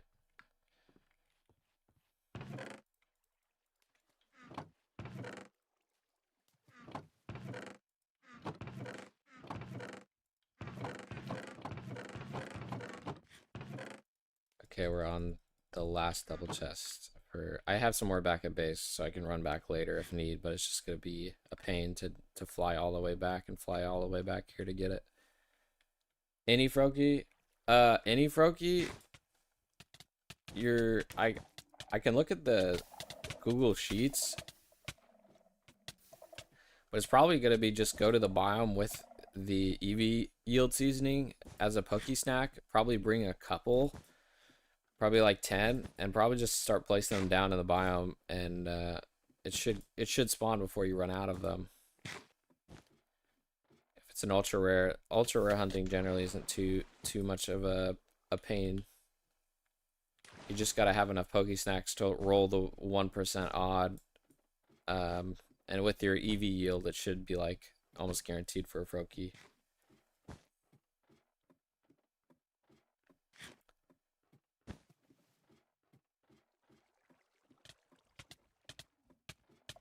Your Poke snack over what now?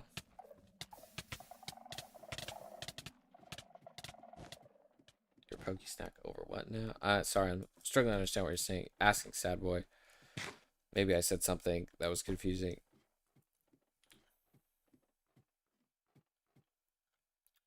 Yeah, I think Dark discovered you can isolate, I think, Persian Meowth with illager structures because they spawn there as a common.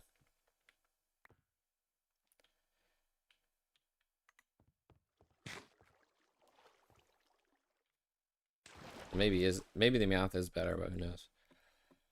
I haven't tested it. Hey yo, super interesting Pokesnack video you made. Thanks for that. Just curiosity question: is there a shiny you would want to see added into base Cobblemon that isn't there yet? I guess. I mean, that's a good question. I think that's more of like a what, because I think every Pokemon has a shiny version in base Cobblemon, so it's a matter of what Pokemon do I want to see added. And for that reason, I think I don't know specifically, but I do really like shiny. I think that's in the game actually. I don't have a good answer for that question, just because that's more like what Pokemon do I want to see be added, and I think I'm not sure if Alolan Growlithe is added yet, or Hisuian Growlithe. That would be, I think. I know the model got approved, but I don't know if that's added in yet. Maybe it is, but that's like one of the ones I really like as well that I'm unsure if it's added. Okay, false alarm, shiny Gloom.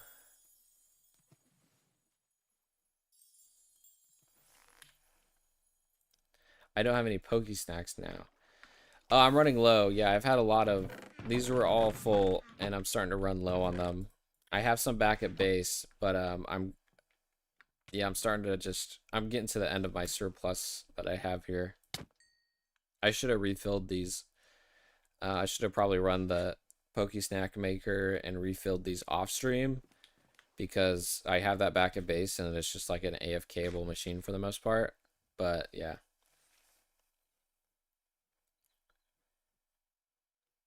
Excellent choice. Yeah. I'm unsure if they added that, but I know that was, I think the model got approved, but I haven't caught up with it since then. At least spawning wise. Oh, there you go. I'm excited for that to be added. I think the model looked really amazing. I think the one I saw that got approved.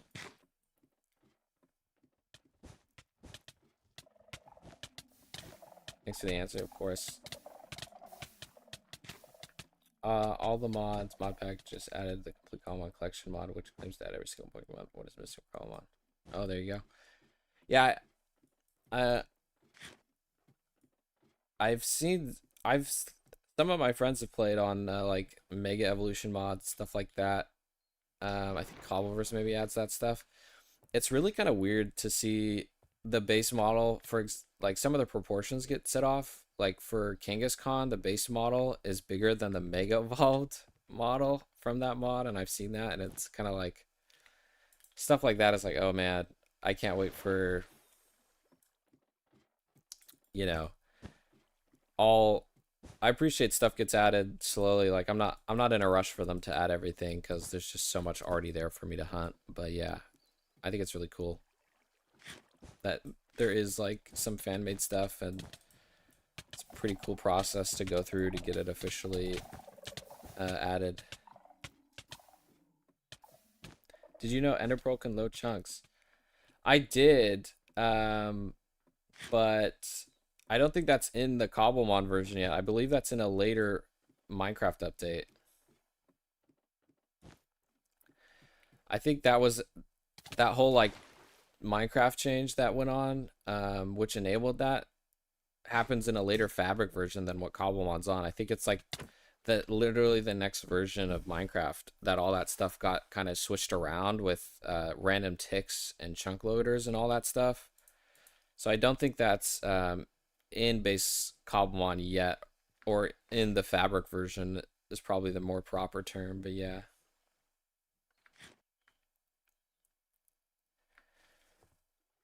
I think I've seen a similar effect with Charizard and Charizard Y before. Yeah, stuff like that definitely happens. But it's just a matter of time. Like they add so much every update, so I'm in no rush. I gave up on perspective shifts when I saw that Turnus and Willard Pokemon were smaller than your player in combat. Really? Wow. I didn't know that. Yeah, there's some games do it really well, like Pokemon Coliseum. I feel like is really good about it. Common I also think is really good about it. It's a shame that the like normal games have kind of also just with so many mods, and I guess when you make a game, you can't have something be like, that big without there being issues, especially when you're trying to normalize how all the battles look in regards to the camera.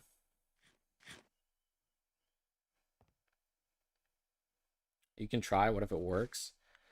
There's no point in trying. I mean, if the Minecraft version doesn't allow it, the version doesn't allow it. I guess I could try, but I mean, if I really wanted it, I could just get a mod which enables like random tick stuff like that, where I can just set it to where this chunk add this random tick, stuff like that. It's too bad Pokesnacks don't work with, they have that player limit. Otherwise, I could just leave this running and leave the chunk. All right, gotta head out. I'll try to make a video on my time farm by the end of next week. Hopefully. Hey, Rug, yeah, no rush. I don't mean to rush you on that. I think it's really cool. Like, take your time, but that's awesome that you did.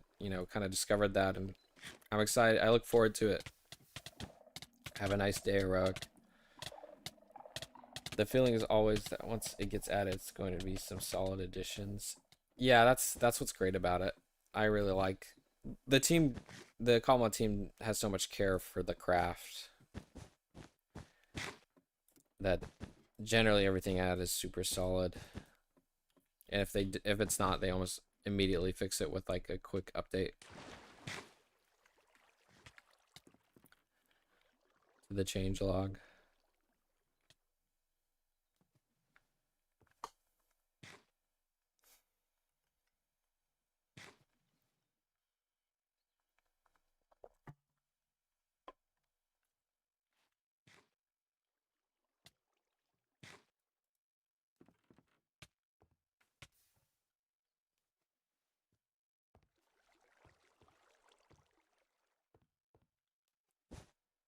Still no shiny Bulbasaur. How many Pokesnacks? Is this all? No, I think I have some more. Yeah, I think we'll be okay. We should get to 820. Maybe not, but maybe. We're due.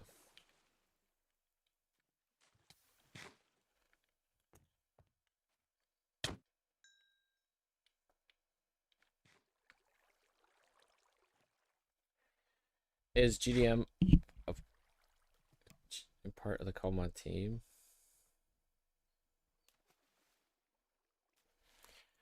I don't know. I don't know who GDM is, or if you're referring to something else.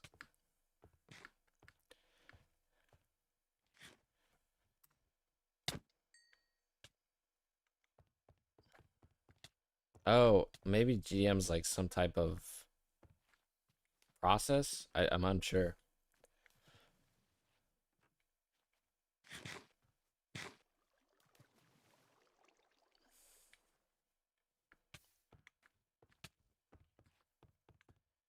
God, MC. Oh, no. I'm not part of the.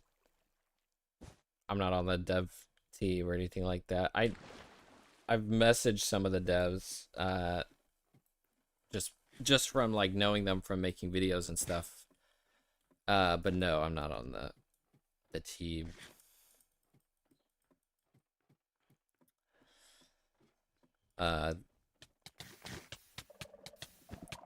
If I know, like, if you want to contribute to the team, like, they're pretty open. There's like a huge issues log on the GitLab, and they really like they enjoy people going through because they have videos on how to easily clone the GitLab and how to like start working on code and stuff.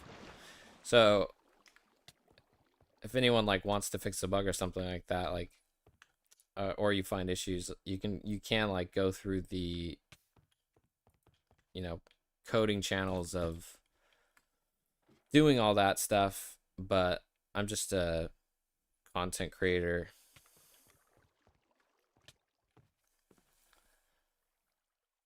That is you, broski. Sorry, I didn't know that was me. I'm not used to that. Yeah, I'm just here to say hi and wish you the best luck on Quest. Thank you so much, Pulling Quest. Hopefully I get it today. There's been a lot of luck and love coming in, so I'm really hoping we can get it. If you middle click on your mouse with an empty hand in your poke snack, you get a poke snack. If you middle click on your mouse with an empty hand on a poke snack, you get a poke snack if you have on your inventory. I think that's in creative, no?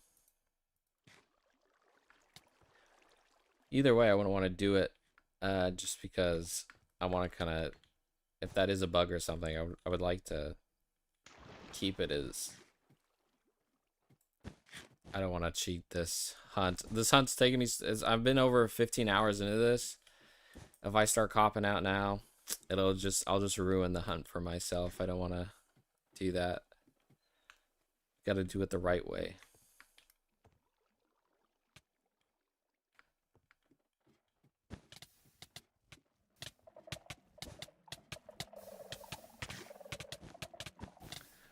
All the hours I spent making these gosh darn pokey snacks with the machine.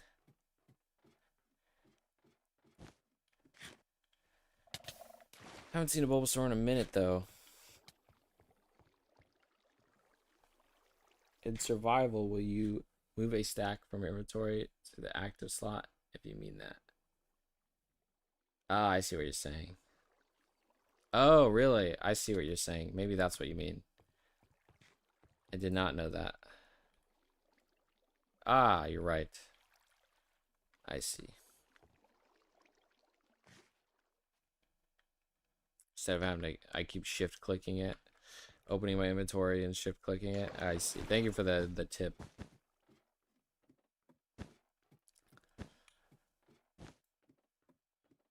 I'll definitely use that now. How many days are we in? 5? Yeah, we're 5 days in. It's been a hot minute. 5 days. I think we're definitely over 15 and a half hours. I think, I've been streaming for almost 2 hours, so we're maybe at 17 to 18 hours almost. So it's been going very slow. Originally, I didn't have one of these extra towers, and I'm glad I added it because I do believe it's increasing the speed even by a little bit. But yeah, it's it's like any other long shiny hunt, I'd say.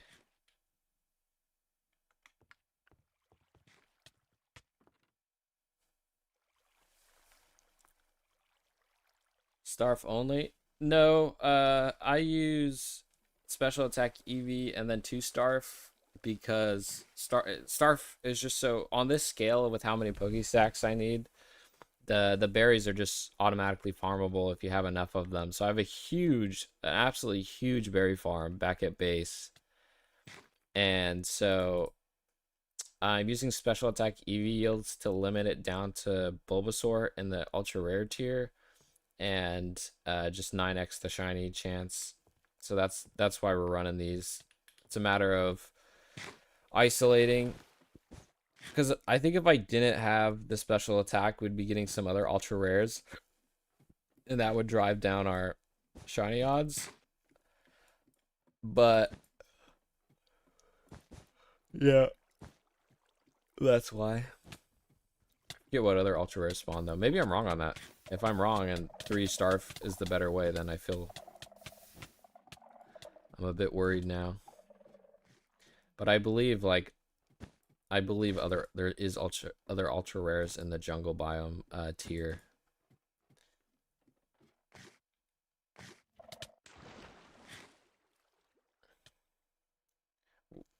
What do you recommend for optimal spread layout on your spawn platforms anyway?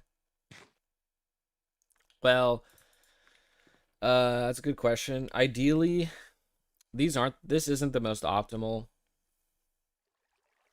Oh yeah, that makes sense. Is there a way? Sorry, I'll answer your question first, Dark. This is the most optimal. The most optimal is honestly, I should be standing up probably above these glass towers because I could make these Pokesnack towers taller if that was the case, and I just can't do that with how these are set up. These Pokesnack towers are shorter than the Pokesnacks can actually be in regards to moving their spawn zones far enough down, just because I'm all the way down here because I have to like constantly be checking the Bulbasaurs. So it isn't optimal in that sense. I also realized that the main reason I have everything so close together is the spawn radius. Like the towers aren't that tall because the player spawn radius, I have to be near them, is the issue. So that's why they're all a bit shorter than what they could be. The best case scenario, honestly, and all these towers could be moved closer together.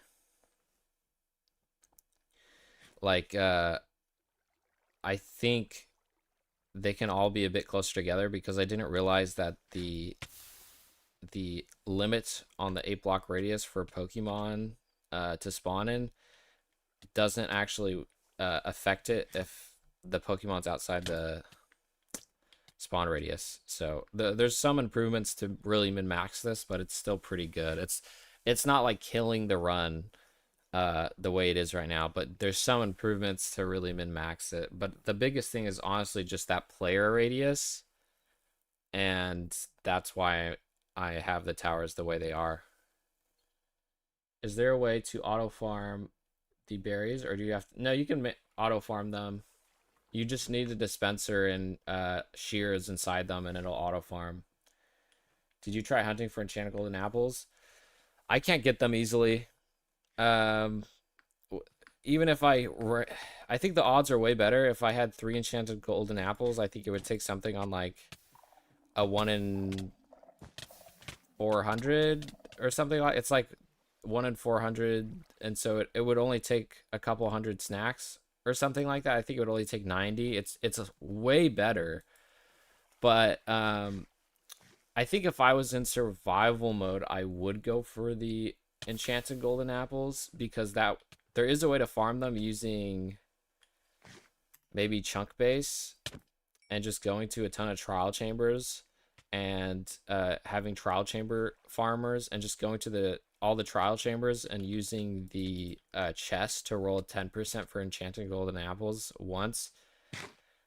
It's still a grindy process to do that, and the more I the more I like, I would have to go farther and farther out each time I need a new trial chamber. I'd have to keep traveling further and further distances to get them. And I'm also using kind of chunk base at that point to do it. Or I could do it using F3 tools, or I could do it with um, like villagers trading for maps to trial chambers. But it's such a grind that it's not really viable, I think, in the long run. Berries are just so mass producible, so that's why I can't really farm enchanted golden apples or make them easily in base Cobblemon.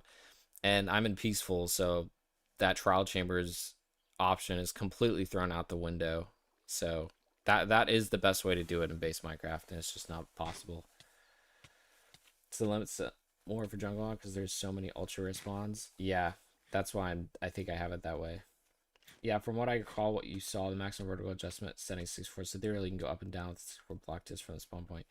Yeah, it's actually I believe that the optimal platform is 8 blocks above this sign because the base coordinate is set 8 blocks down. So I believe it's from the sign, it's 54 Pokesnacks below it and what is it, 82 Pokesnacks above it. So ideally I'm somewhere around here.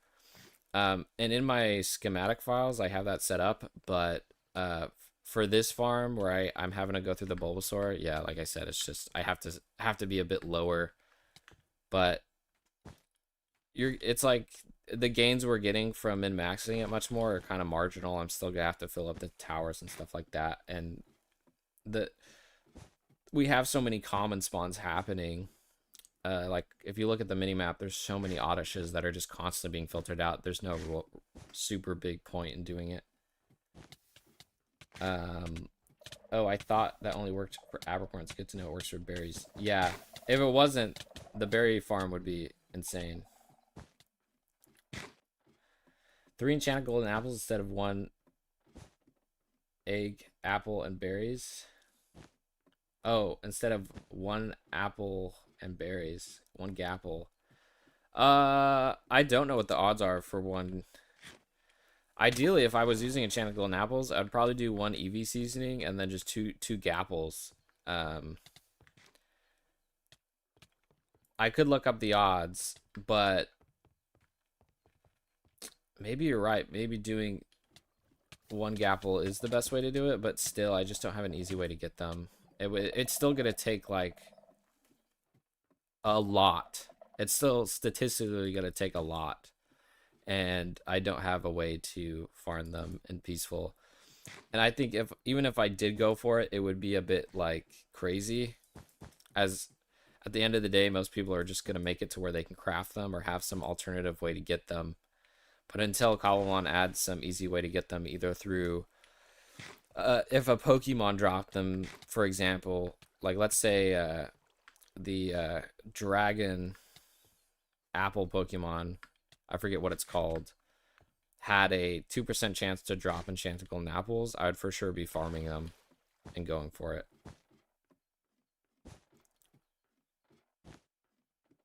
For berries / mints, he did a video on his channel.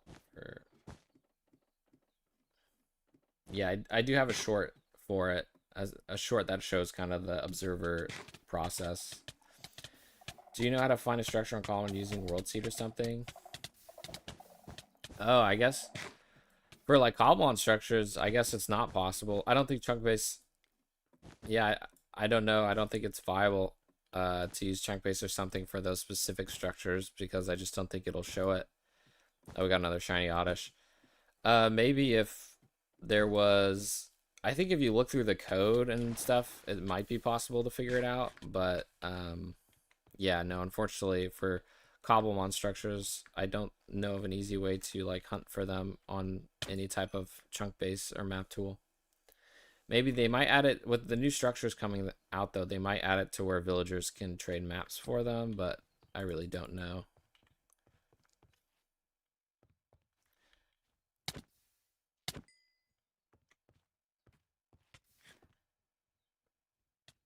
Wait, the villager farms or for something else. Never mind. Yeah, it's a pity shipwreck coves only drop normal golden apples. Yeah, I think they just Minecraft just it's so hard to farm and check golden apples. If I could craft them like in old versions, I would even in peaceful mode, I would just go to Badlands with beacons and probably just or even just go to Badland like caves and just get a ton of gold at high Y level and smelt it with fortune like get fortune 3 on it, and I could collect enough golden apples that way.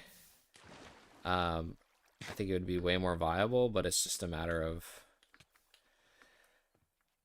I can't do that. There's just no way to craft them. I think the team wanted to balance them in that way, but they may change the odds, like I mentioned before. The team has talked about maybe improving the odds, but really, there's no promise on that. I use a flat platform, and I do corner of snacks, not optimized. But I do one chunk golden apple, EV, berry, and type seasoning. 40-60 cakes. Oh yeah, yeah. You should get shinies. Oh yeah. I think like if I wanted any shiny, it's definitely worth it.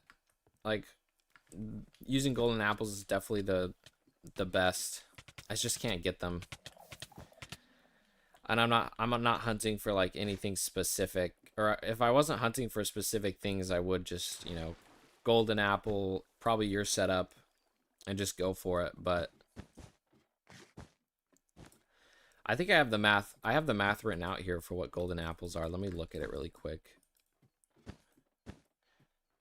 For what the 1 in 81,000 changes to. It is significantly easier. It's just a matter of getting it. Minecraft. Look at structure map. Those are mods like structure compass can work. Oh yeah, that's true. I think about that. Okay, let me look at the map for golden apples. I have it.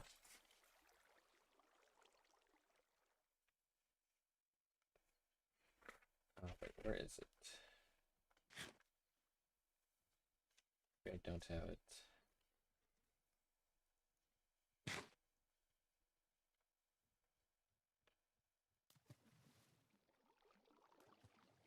One EV, one cooked carrot. Yeah, I've done a lot of the calculations. I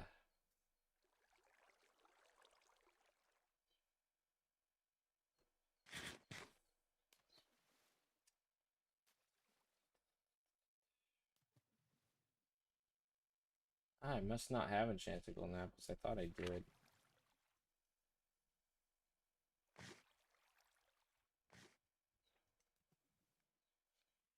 Yeah, I don't. Damn. I've done all the math calculations for golden carrots and everything. I've done one EV2 starve, which is that's the 1 in 81,000. I've done one golden carrot, one starve. I've done 2 golden carrots. I've done 1 golden apple, 1 starve. Oh, that's another shiny butterfree.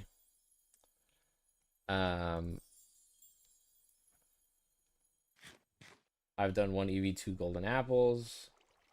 I've done a lot of those, and the best odds without having gapples is 1 EV, 1 golden apple, 1 starve. But I just can't even get golden apples right now, but I think it may be farmable with like a Persian farm. So in the future I may run that.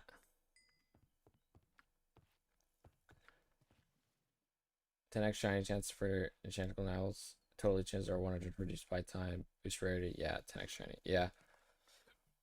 I think just because golden apples boost rarity and 10x, it's significantly better.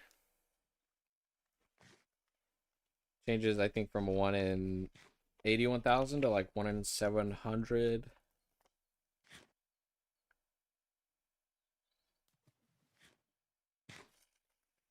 Yeah. But with it's just I don't think they intend for people to be able to get them. I think they're that rare they're that OP, I should say, for a reason, and the fact that it's near impossible to get them on base Cobblemon. Especially in peaceful. They drop nuggets. Yeah, we would need a lot, but I think we've discovered it's fully isolatable to where you could just AFK it and only have to place Poke Snacks. But yeah, might be an option, especially if it reduces it from 1 in 81,000 to 1 in 54,000. It just might save me a couple hours of hunting, you know. I don't know. We'll see in the future.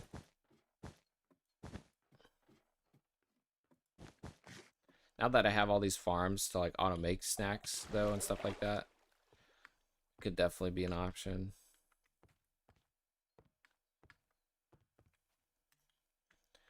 Okay, we got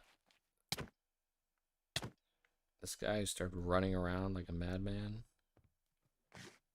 And then we got this guy. We gotta put Peck up there.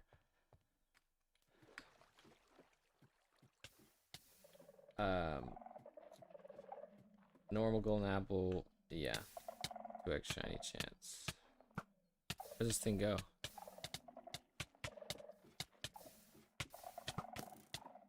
There it is.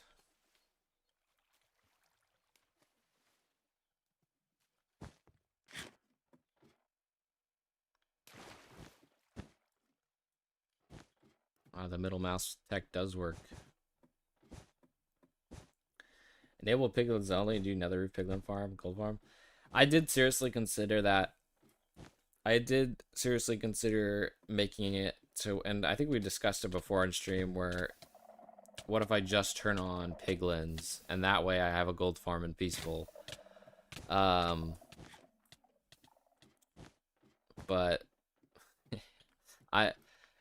this is, what the heck? It's not so much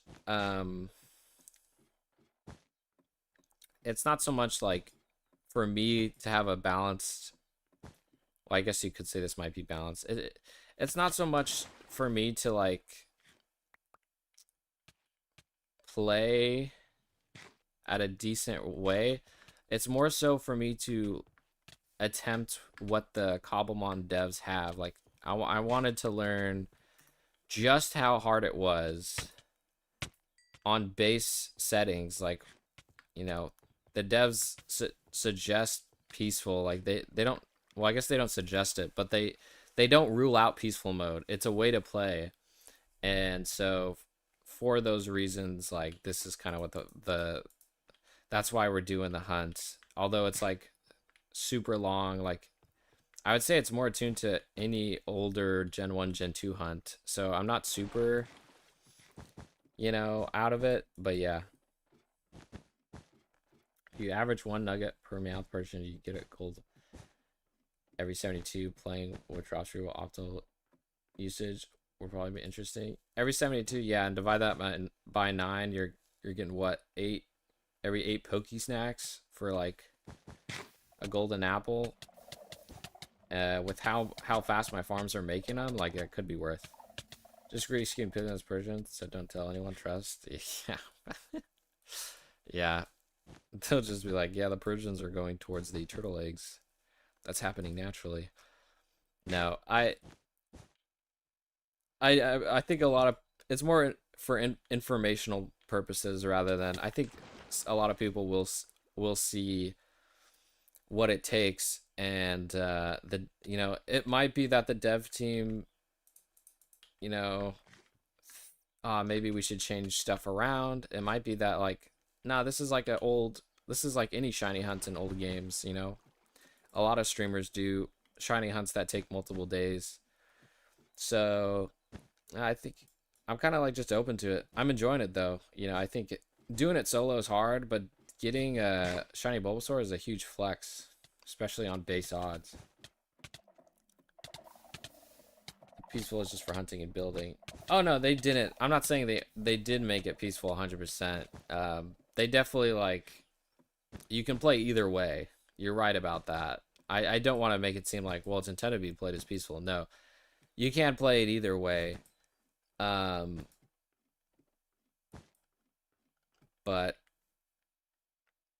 yeah, I think for me, it would be a bit easier in survival, and I kind of don't want to have to deal with survival stuff anyway.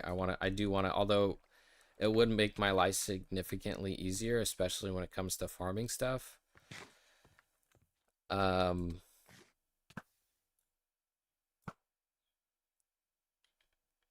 yeah, I'm just decided to go with peaceful. I started in peaceful. I've debated it a lot in terms to how long it would take and the odds before I went through this process, and um, I'm down for the, I'm down for it. You know, everyone can play their own way, but yeah, I don't want to say like don't play survival. You can play survival, but yeah, it's still gonna be a couple hour hunt in survival, even with like golden apples and stuff. But it will be easier.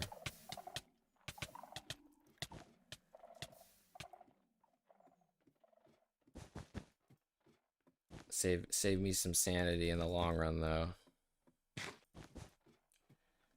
But with the Persian farm, it's always cool to like find out those other farms as well though. I think a lot of people are come by and discuss some different farms like diamond farms or dark with the gold farm.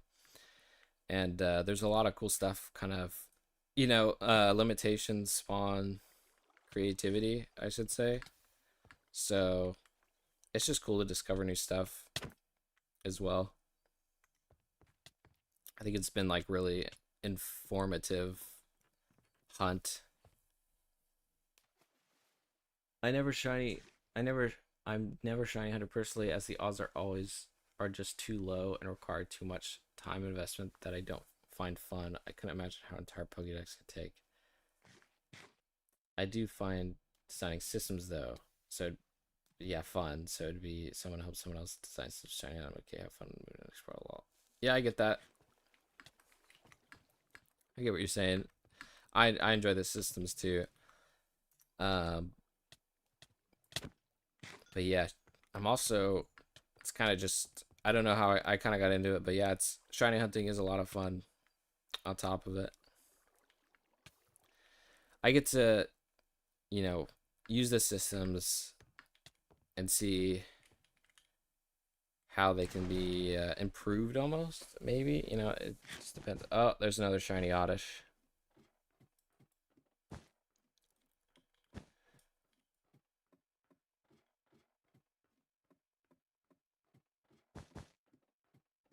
I'll update the counter.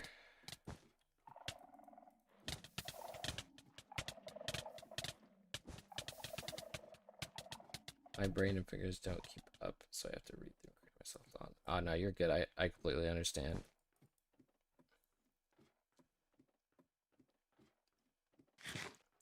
I do the same exact thing. I probably misread some of the, or at least misinterpret a lot of the stuff. So there's no worries there. Okay, let me update the counter. 93. Yeah, 93.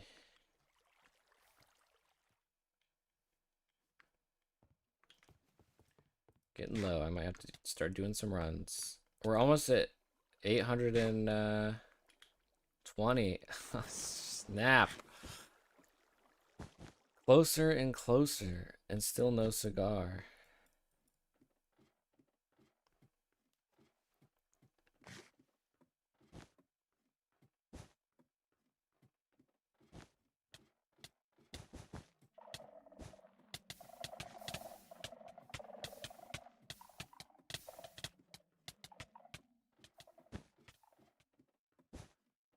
Yeah, I'm the same exactly. Dark. I completely understand that. I can't, it happens to me so much.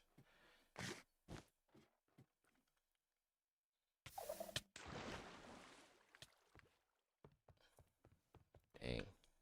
Starting to get worried about all these Poke Snacks. Let's see, what do we got? Nope. I don't know. We still got enough for probably another. I don't know if we'll make it to 820 on this. I'm gonna have to start doing runs back. I should have done this off stream.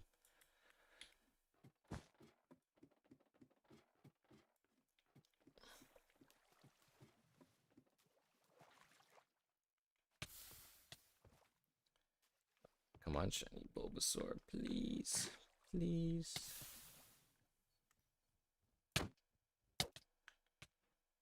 Okay, 744, 745. I'm back. Hey, Sadboy, welcome back.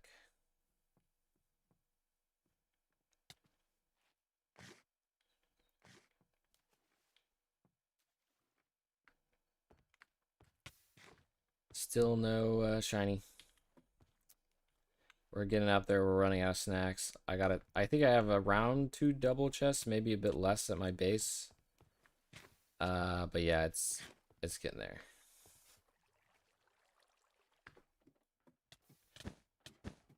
I never did ask, is this a pre-made pack you're playing? I feel like you've mentioned it before. Yeah, this is just the official pack. It's the official Cobblemon pack, but I do have some additional things. It's just the official pack, but I think I have the replay mod in case I need to record something, and I have this Light Matica mod. So it's just the official pack with some helpful stuff, because I can't be bothered to, like, I don't want to go create a farm in creative and then go into survival and mess it up. So that's why I have the schematic mod, just to help me play stuff.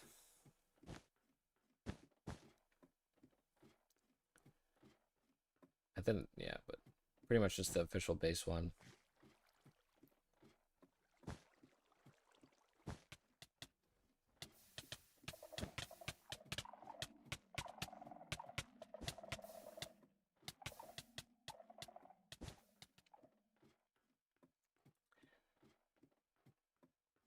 Is there any shiny you're looking to get, Azir? Gotcha. I always modify the packs to edit. Yes, exactly. Those two especially. I know you enjoy coding in Minecraft to make stuff. Is a ton of fun. I think it's just a great way to learn to get better at coding too, probably. It's a lot of fun, I imagine. I remember back in the day seeing those mods way back in the day, like one of the first coding mods. I don't know which one it was, but where you could have like an auto mine chunk type system. I thought it was really cool as a kid. I still think it is cool, but it's just a matter of what do I get? Oh, there's another shiny Oddish. Different playstyles have developed over the years. I'll update the murder counter here.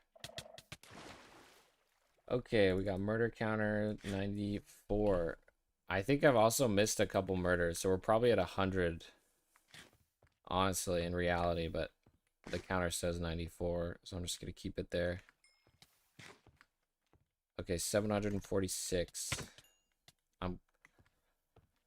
Oh, this is such a gamba. Ugh. Come on, let's hit the turtle mining mod. I think that's what it was, yeah. I think that's exactly what I saw back in the day. The first mod was Buildcraft. I can't recall if that was it, but where's that mod for you? It's crazy when it first came out. I had the first pipe implementation in that mod too. Yeah, it's crazy how much mods have gotten. There's just been so much more since those early days.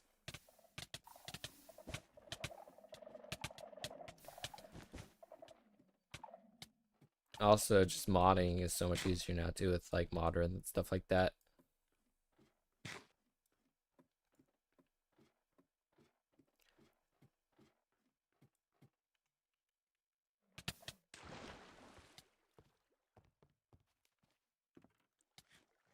Let's see. That tower's definitely gonna need it soon, especially with that column of ready to go. 1 bite left, Pokey Snacks. Oh, just drink some water. I'll probably have some. I'm gonna have a snack right now. Approach Pro while they came out was computer graphic IRC. That's what took over. There was a mod in the middle called Open Careers. I didn't care much for it, but it was similar. Just gray metallic bot called Turtles. Diamond pickaxe. With inside you can insert code in it for it to work. I felt somebody doing that. I mean, it was. I think like it's a really cool mod. And Pro. Sorry, let me.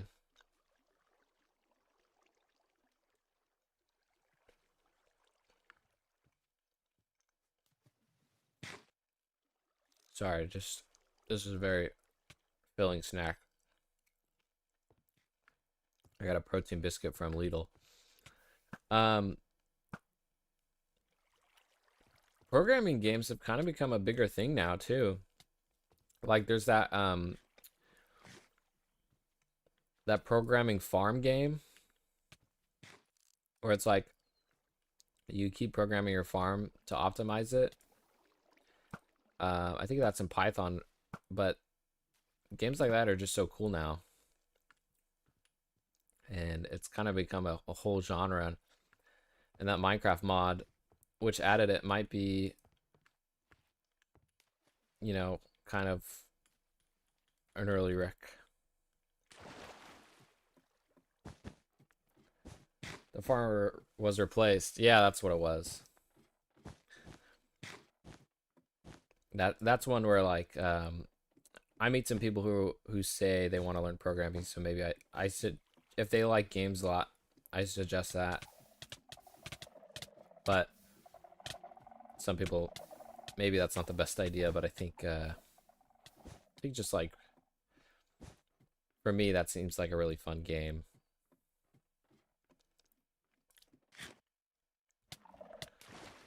We got another Bulbasaur.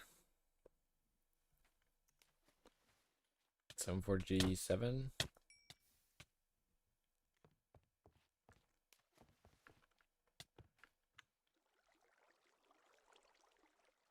gonna wait for these towers. I'll take another bite.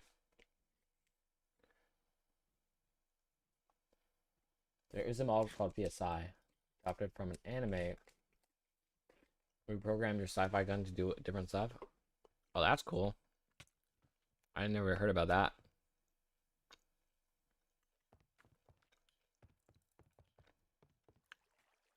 I had no idea. How do the farm was replaced? Else Heartbreak Creeps Adventureline code. I think that's off the top of my head. It's pretty good. Else Heartbreak Creeps Adventureline. I haven't played those other ones, but they sound pretty good. Just based on the names. There's like typing style games I don't like. Now coding games I like. Type faster games, not a fan. They kind of follow the, some of them are similar to coding games though, in the sense that you're, you know, typing to achieve some goal.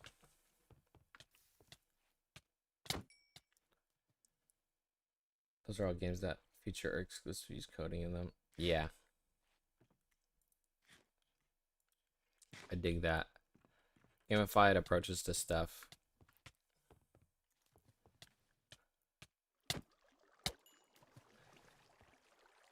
Do we get another one? No. Where's the shiny? We should be getting it today.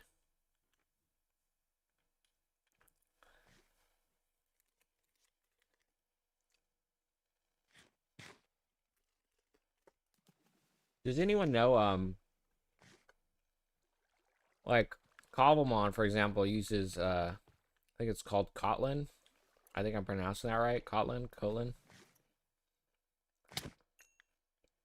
How, what languages do exist for modding Minecraft outside of Java? Like, is Kotlin just, I don't quite understand how that works or what's going on there. I like games that has fantasy and some taming in it. Oh, I can get behind that. I've played some games with taming mechanics. Although this isn't so much a taming focused game, Black Desert Online back in the day, taming horses was a lot of fun to do. See how it worked. They have been some play the role of hacker type games that are decent. The only one I played actually had you writing deal scripts through a bit printer. That was another fun one. Oh wow, that is cool. I didn't know that was those games existed. I think I saw another game where it was more of a I think graphic coding for like what is it, HSSL. But the person who made it, it's rough to make a coding game because people can just almost break the game if they know what they're doing.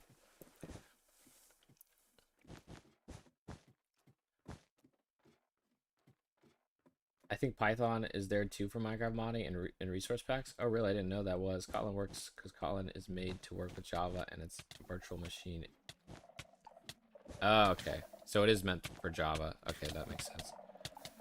I didn't know Python was... I gotta look into that. I think back in the day I probably would have really liked that. There's probably some limitations. Like everything. Okay, 751. Oof. Almost finishing off this double chest.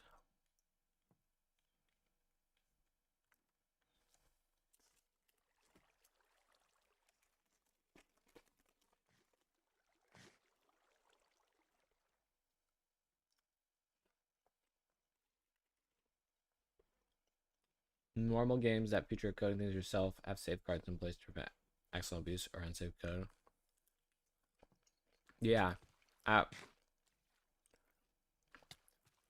know some games like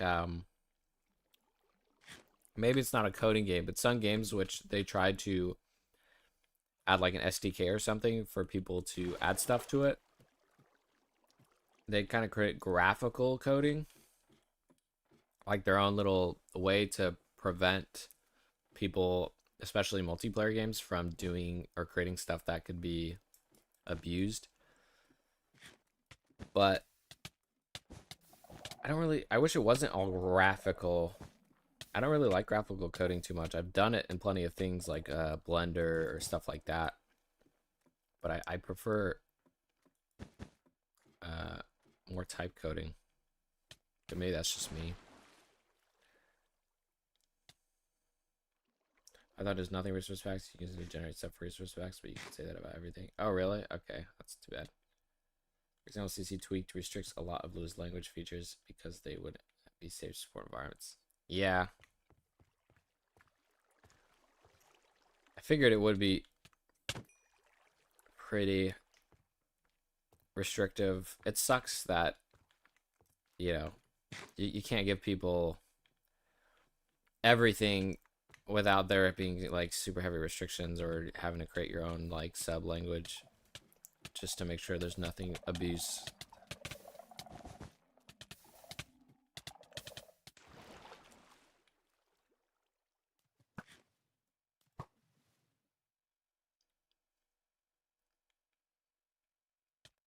They use blocks that feel weird. I'm not a fan of this myself. Makes it harder to follow code with nodes and wires and everything, or blocks. Yeah, I don't really like it either. Like, I'm just not a big fan of it. Which is weird, but I know, for example, Blender has like Python built into it. Like you can literally there's a page to script stuff, and for geometry nodes, you can do a lot there. There's like a ton of potential, but I wanted to use just like you need to know how to obtain certain things depending on your use case, and it's hard to do that you have to use like a ton of nodes, even though in your head it may be simpler. I believe someone added there is like a add-on to where it gives you geometry nodes in the Python. So I don't almost prefer that to where I don't have to, I can still use the nodes in scripting without having to, you know, do roundabout ways or try to, you know, I don't know. There are mostly so people with no coding background getting into it, I guess. Yeah, I get that.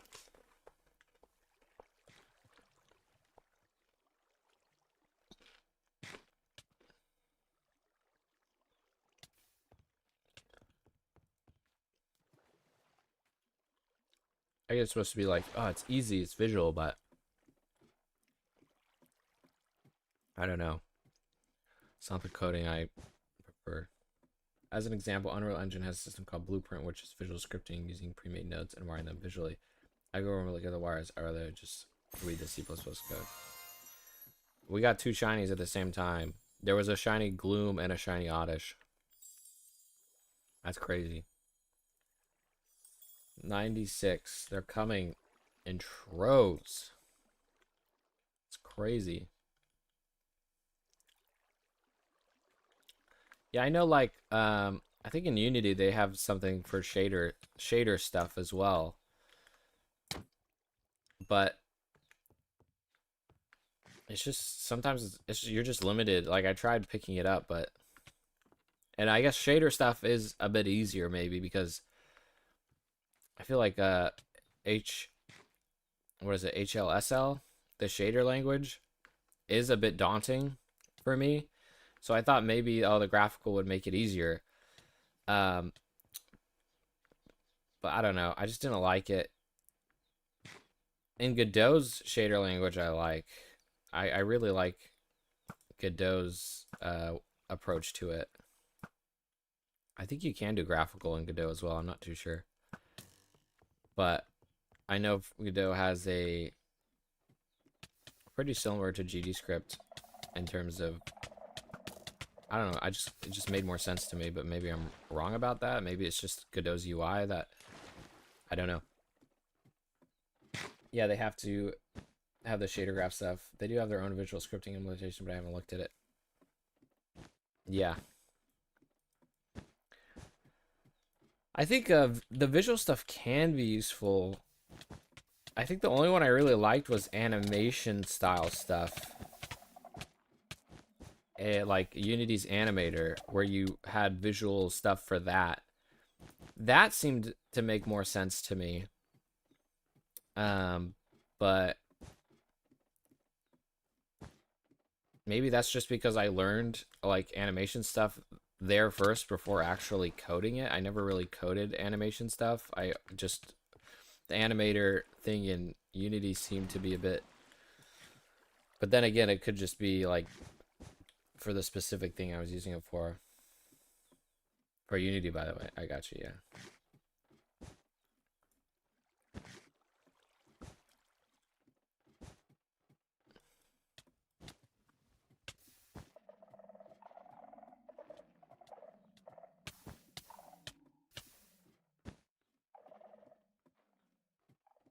I remember when Cobblemon was adding riding Pokemon into their game, or the new riding features. I remember watching the kind of Cobblemon dev team. It's a shiny Oddish. Oh, it was right next to the Bulbasaur. And I think, you know, they had to, that's an instance of, oh, like, I would like an animator type graph, but I think they had to code it. So I don't know what that could look like, or what that did end up looking like, but the way everything transitions between animations is really good. I feel the team did a great job with it. But yeah, I remember them talking about it on the team, like they had to build the like the machine up to do that, or code up the template, or I don't know how to properly describe it, but I preferred writing code for the animator state machine. There's an entire popular plugin called Animator that's lots of us used. Oh, really? Hi, Zach. Welcome back. Okay, there's another shiny oddish. I didn't know that was a thing. I just never tried it, I guess. But maybe, like you said, it's way better. I guess I will have to try it. I think it's, you just learn one way and it gets stuck.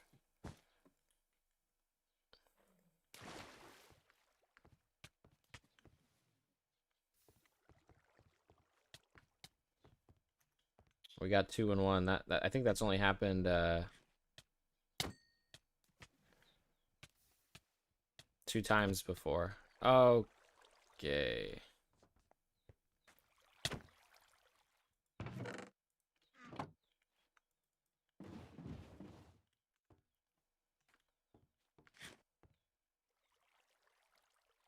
Okay, well, I gotta increase the murder counter to 97.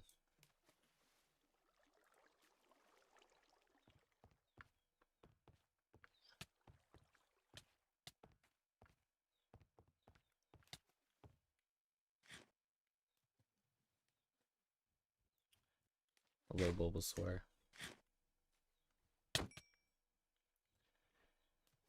Almost. We're getting up there. Still no shiny today. Crazy.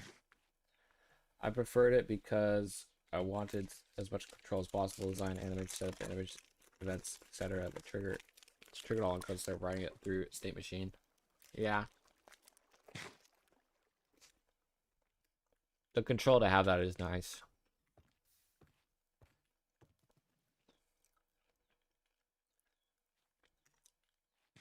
I think I have developed some. Actually, I did have to make like a pathing. No, that's maybe that's similar to Animator, but it's not really animation. But I did have to design a simple like buildable path system where you could set like points in Godot and it would follow the points. But yeah, not so much animation. All right, 760. We're getting up there. Still no shiny Bulbasaur, which is crazy. Unity's animator also used a lot of it's just nice. Yeah. Well, I trust you. Next time I need to make animation and stuff, I'll definitely try to just do it in scripting instead.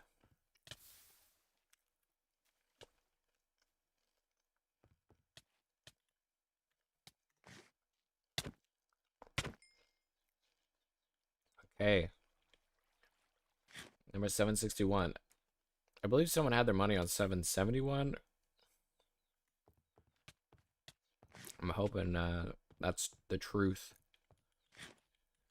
Because it's starting to get pretty grueling.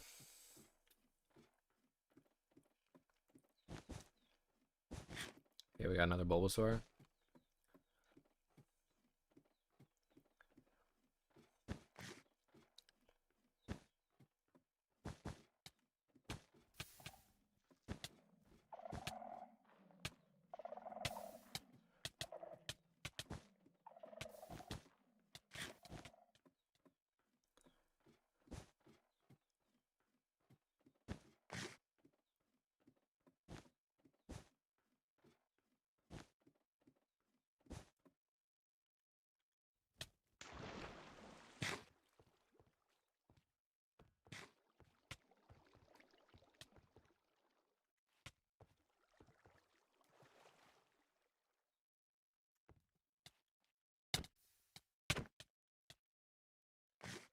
$772. Okay, that was the one.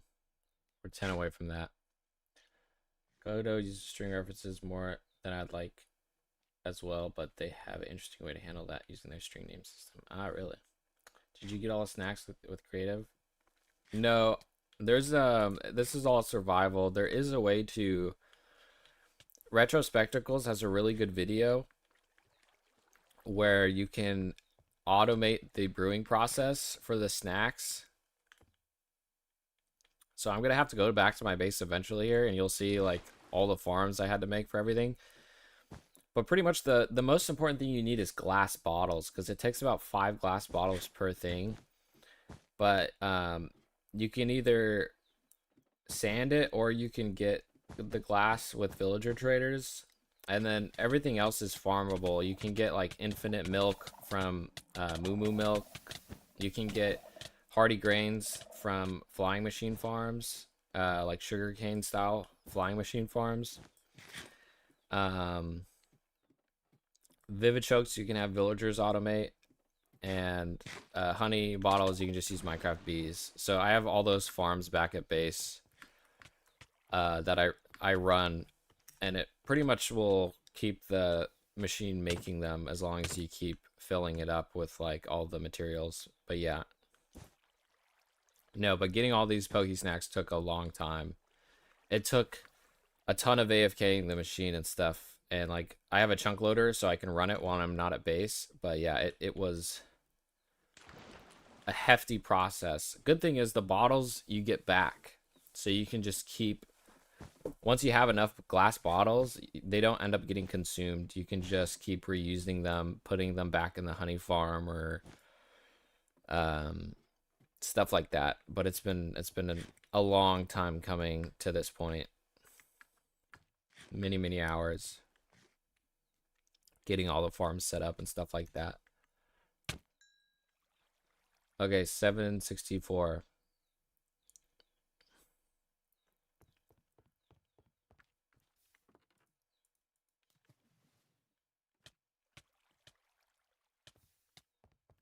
But the great thing is it's pretty much all you can automate the whole thing. One I was trying to harvest, so I'm trying to make all these.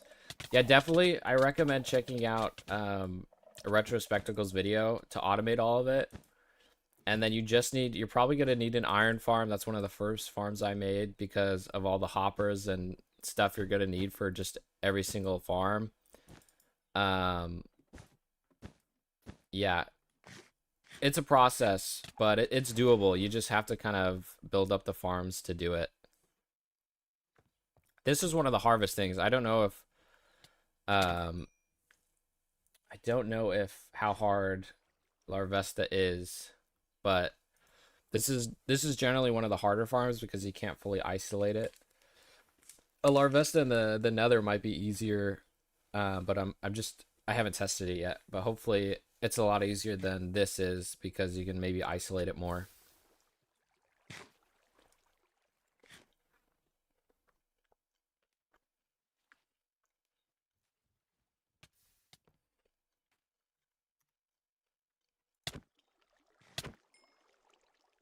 All right, 766.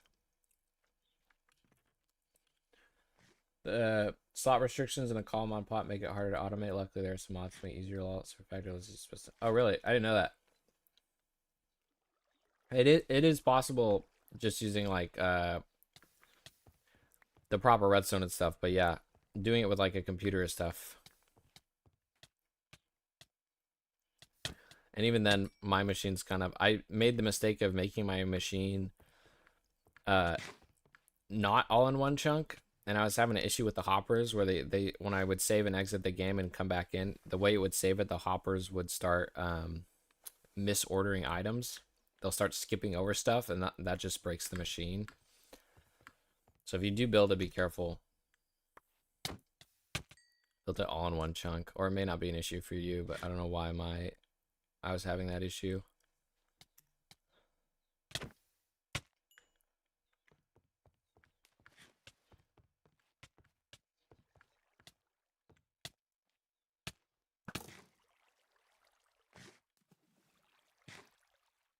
Don't worry, I'll go. I got most farms of everything. Oh, there, you're set then. Yeah. If you check out his video, um, I can link it if you can't find it, but in the video, he talks about Poke Snacks. He usually just covers EXP candies, but he does have a Google Drive. Like in the description, he has a Google Drive, and in it, there's a photo of the side profile you need to have. Like, there's a photo of how to build it for Poke Snacks, and that's like your best bet. Yeah, exactly. It is a kind of a locked hopper farm.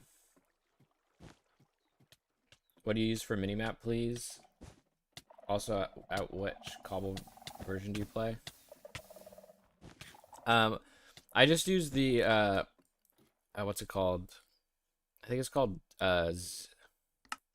Zero's World Map Settings. It's the default one in the official Modern Cobblemon pack. That's the one I play on. So it comes with that, and I think I also have his official like sprite, but yeah, it's just the one that comes in the official pack, which is I think it's the pronounced Zero or something. That's the one I use. I don't play on Cobblemon Verse. I play on the yeah, the official one by the Cobblemon team.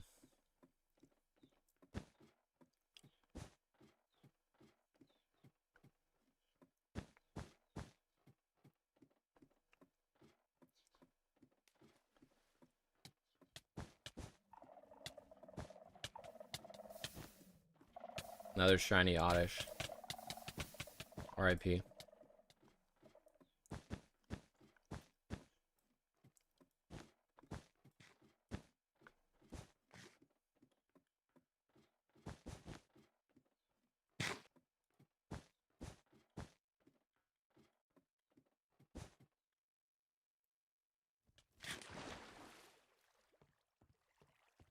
I'll add one to the murder counter.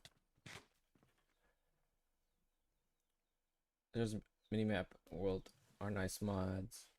I like to see how you can see slime chunks with other people use journey map. Both maps have Cobblemon sprites you can find. Yeah. Yeah, that's exactly the one. Yeah, I like the slime chunk as well. I think that's going to be useful possibly in future hunts.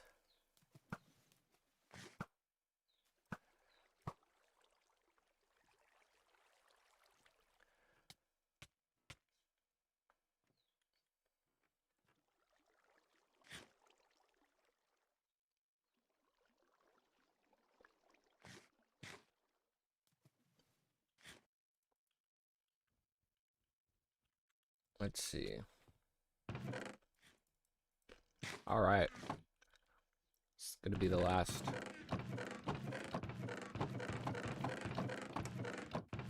Yeah, okay.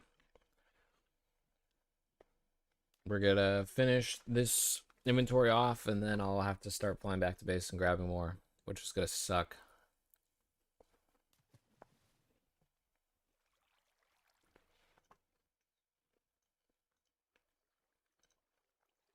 If we don't use the matching method, they'll spawn more slime chunks. Yeah, I was considering that for slime chunks, but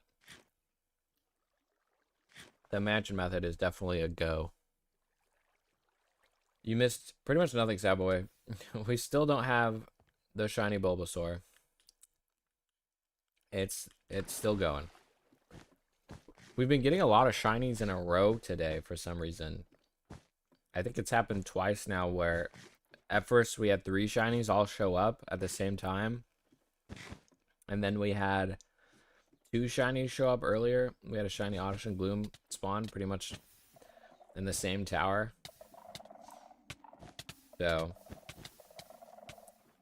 we're starting to see some I don't know, teasing, I would say. It's starting to get pretty bad. I feel like I'm being mocked. Just give me the shiny Bulbasaur, please.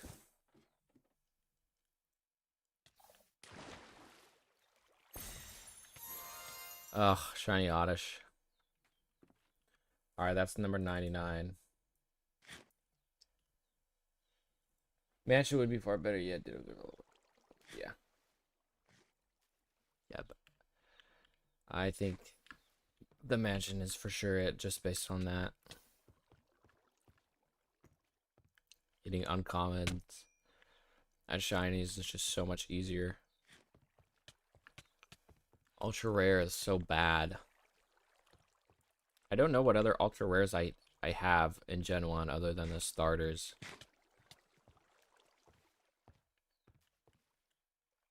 Wow, this tower is really low. Bulbasaur is definitely one of the harder ones. Tournament hunt is going to be much easier. Thank you. I hope so. I really hope so. I know it's... I think it is as well, just based on stuff. I don't know for Squirtle, though. But yeah.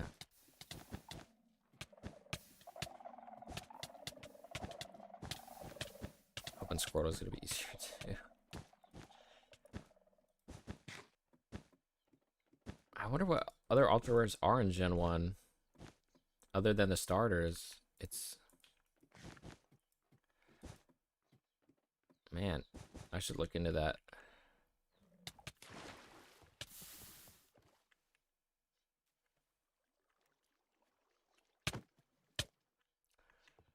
Okay.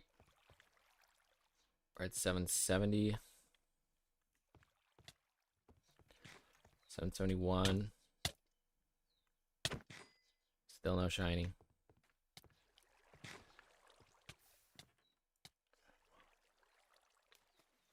I can't really find the video you're talking about. Okay, I'll link it to you. It's kind of a small video, but let me just pull it up. I'll link it in chat. You need to pray to the Minecraft gods. I've been praying. I've been sacrificing like crazy. Spectacles. Auto.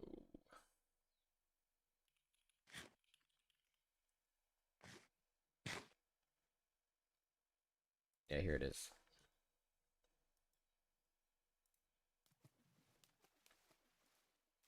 Let me just switch to here.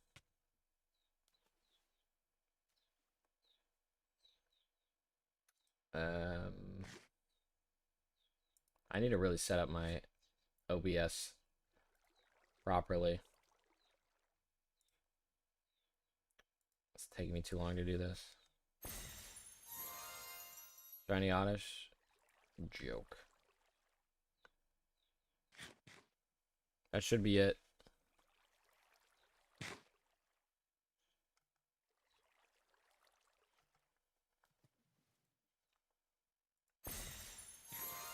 Another shiny Oddish. Joke. Alright, that puts us at 101. Murdered. We've done it. Game's messing with me.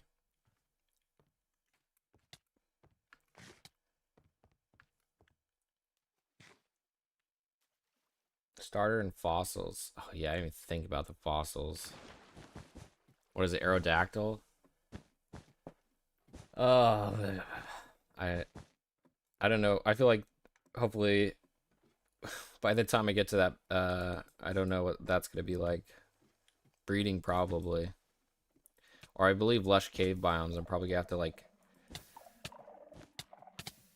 mine out or at least fill up a whole lush cave biome to do it. I believe someone did it recently. It's gonna get pretty hard.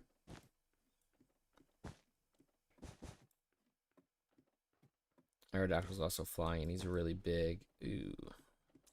I didn't think about that. Alright, well, yeah. Aerodactyl's probably gonna be a rough one, but hopefully, hopefully his EV yield doesn't make it too rough. Kabuto. Yeah. That's gonna be... Those three are probably gonna be rough ones, I imagine. But who knows? It could not be.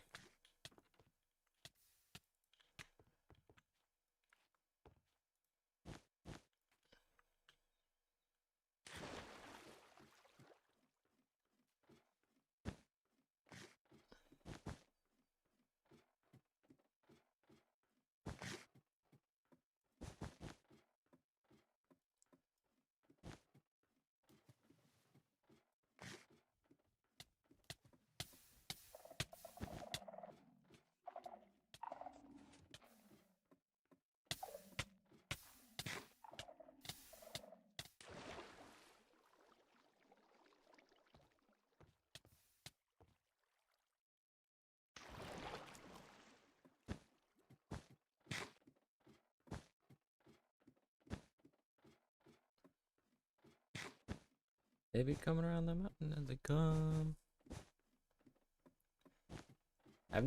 Haven't had any issues on the internet today, which is nice. The last stream I was having a ton of like lags, spikes, or drops, I should say, in my internet.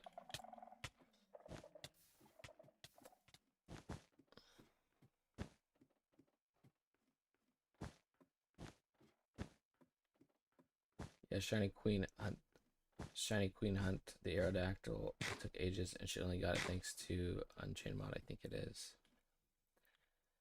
Yeah, the Unchained mod for Shiny Hunting definitely makes things a lot easier. It's kind of like a different system, but yeah, I want to keep it. I'm gonna have to do it with Pokesnacks. What is the EV yield on Aerodactyl? Let me go look. Aerodactyl EV yield. Speed EVs.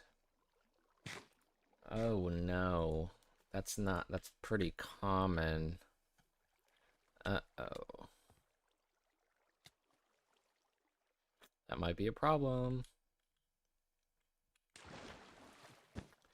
I believe she just was using, like, she wasn't using EV seasonings either.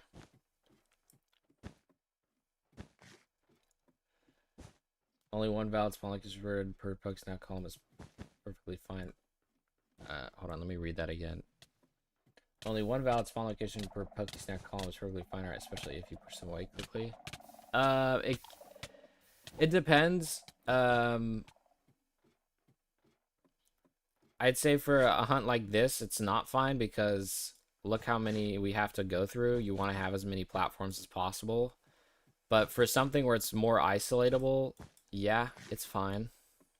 We just got 3 Bulbasaurs all at once. It's crazy. Not one was a shiny.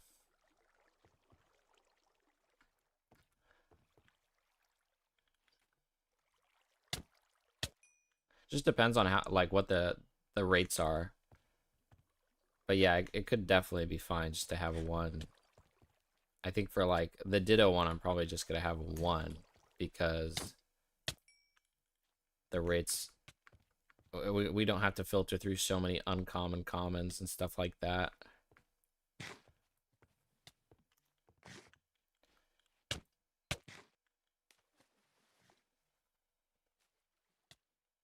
I thought it was rare uncommon. I'll check the sheet right now. Trying to think of how I should design the Meowth farm. Unsure if more spawn locations would be beneficial. Maybe 2 for the odd chance that 2 spawn times happen. Honestly, I would just test it. I would just build 1, and then if they're spawning fast enough to where almost they're instantly spawning, just start adding more. You might want to use like a world edit or something so you can just copy paste it though. But yeah, thanks for the link. Yeah, of course. Is there a way to save the shiny Pokemon in this kind of farm? The only way to save it is just with the boats. Unfortunately, there's just no way without using additional mods. Like, I believe Dark has a mod where the Boolean for if the Pokemon is a shiny is saved. But in base Cobblemon, it's pretty much just like put them in boats or in mine carts and send them far enough away to where they're not affecting the Pokesnack spawn. That's also like maybe a method. Oh, we got another. Is this 2 here? Oh yeah, it happened again. Oh wow. We're getting some pretty rare things happening except for the... Everything's happening except for the shiny Bulbasaur. We're kind of experiencing some crazy stuff. Statistics wise, I feel like we're going through some weird ups and downs. New York case, yeah, killing them right next to spawn fibers, so it's blocked for longer. Oh yeah, I am killing them. Yeah, it is. Yeah, you're right. That's exactly right. If I was just shoving them, yes. If I was like pushing them away, yeah. In this case, I get what you're saying, yeah. But yeah, I don't think it's certainly not an issue. Maybe if you had, I think in my video I showed stacking a ton of Pokesnacks all to the same tower. But that was for an ultra rare, so the spawn wasn't so much an issue. But yeah. The EV shiny hunt will end in the same day. All you do is multiple EVs so you get the evolution. Yeah, that's right. What is that? Was there a shiny that I just missed? The heck was that? Must have been like a shiny Oddish or something. Yeah, the EV shiny hunt's gonna be a lot easier, especially with like above a village structure where I think it's way better than ultra rare or something. I think it has better rates. But that'll be so much nicer. Thank God. It guarantees a ton of them being easy. Aerodactyl's the only speed EV in the ultra bucket in a lush cave. Don't know about other ultra rares that can also spawn a lush cave independent of it being lush cave. Oh really? Okay, maybe. But what about the? Is there any other non-ultra rares that spawn with the speed EV in the lush cave? Like, is there any commons and stuff like that? Because that's gonna be the issue. Although that it being the only ultra rare does significantly improve it. Yeah, you can see it in there. NBT. Yeah, exactly. I now bet 815. Shiny Bulbasaur does not want to have a trainer. I heard a shiny. Yeah, I heard a shiny too. I don't know what it was. This shiny Bulbasaur is. It's getting bad, and I'm gonna have to go refill on snacks here soon from base. We're due. We're very due. It should be like. We're getting up there. 820's coming up. Imagine it is number 820 though. Whew. Now if it's post 820, I'm going to be very upset. I do not want to have to be hunting for in the thousands. Like, please. I want it to be here soon. It was a shiny Soleosis. Okay, I'll update the murdered shiny counter. It's weird how it doesn't always play. It's kind of the way it's set up. It doesn't play instantly on a spawn.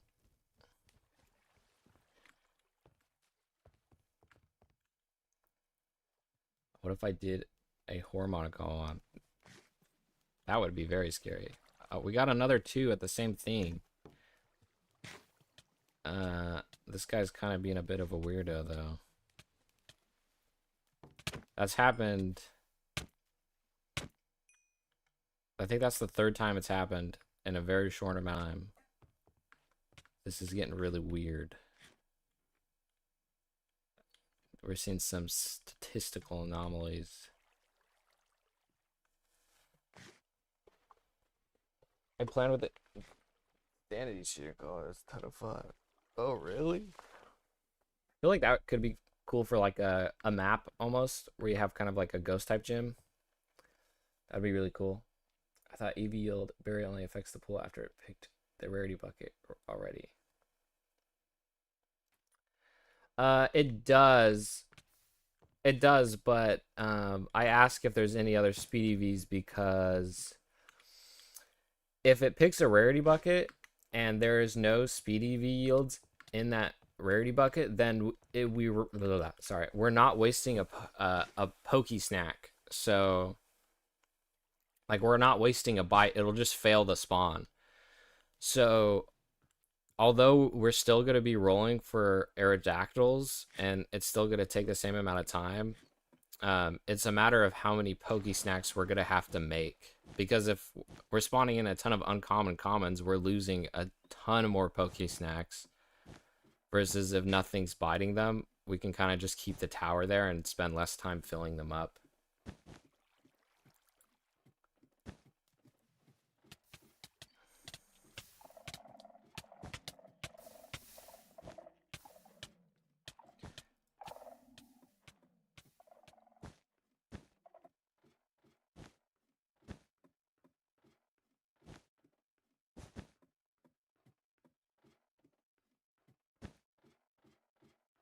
Okay.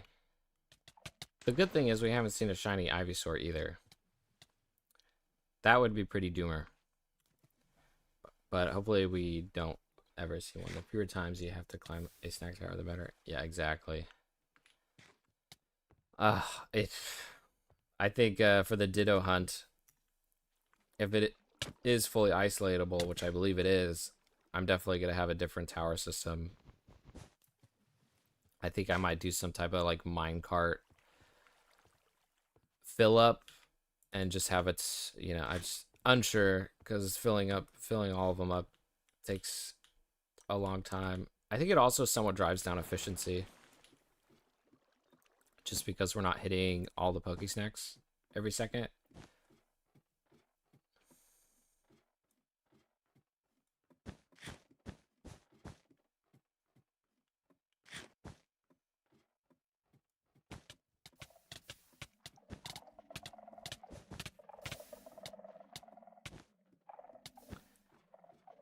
It may be that a water column doesn't like a soul sand water column isn't really a bad thing because let's say a Pokemon does spawn in it, they're gonna get shot out the top, you know. So, well, actually, I don't have a way to handle it if they get shot out the top. I don't. And plus, it's just gonna take up more bytes.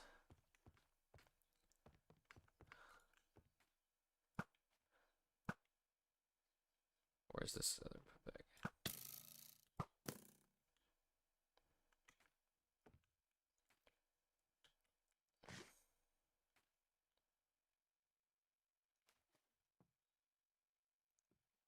Okay, that far tower. Okay, Speedy V's common, Poliwag, Poliwhirl, uncommon, Yama Mega, Scolipede.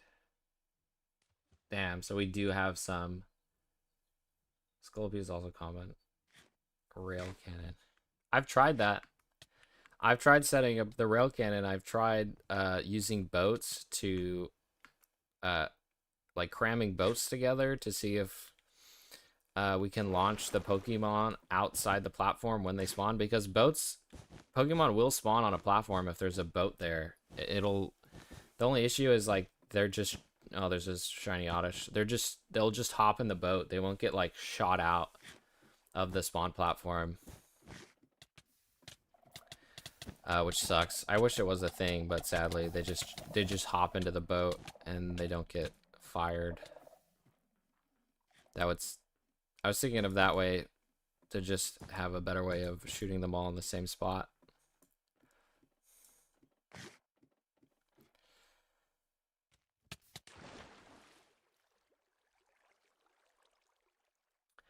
Shoot them out of the spawn kick radius at the top with them on a boat so they don't despawn. Despawn on carts. I don't think they do despawn on carts.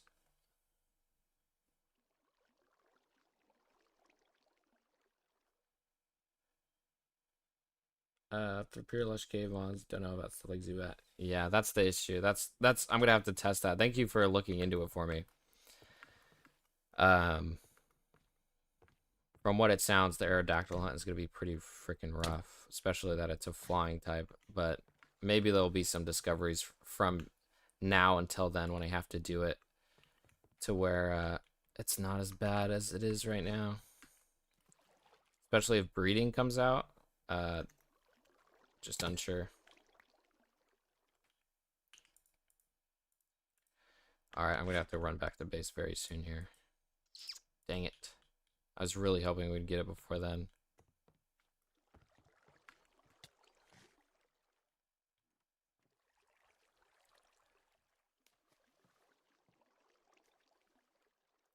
Yeah, I use boats to keep rare Pokemon around.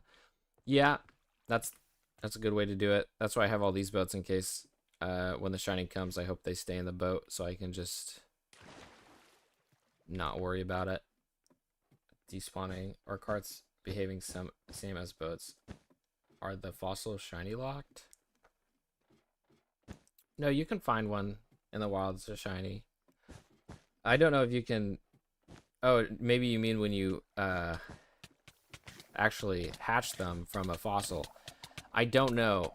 I haven't attempted to look through the code, but like any Pokemon spawning in, I imagine it still does the 1 in 8,192 shiny roll. I don't think that the way the code is set up, I don't think they would make it to where that doesn't happen. But shiny hunting it by going around and finding 8,192 fossils, it's a no-go. Where's this pick-a-peck? It's up there.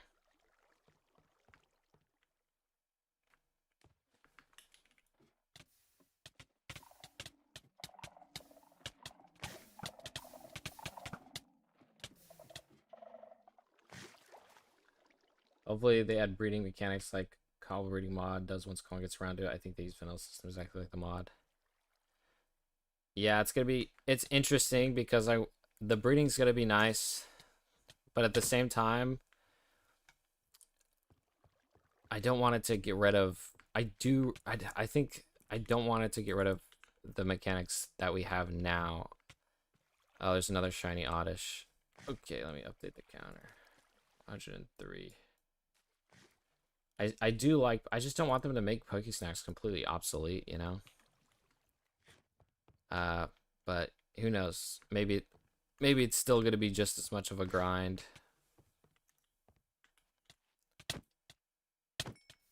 Yeah, that's 785.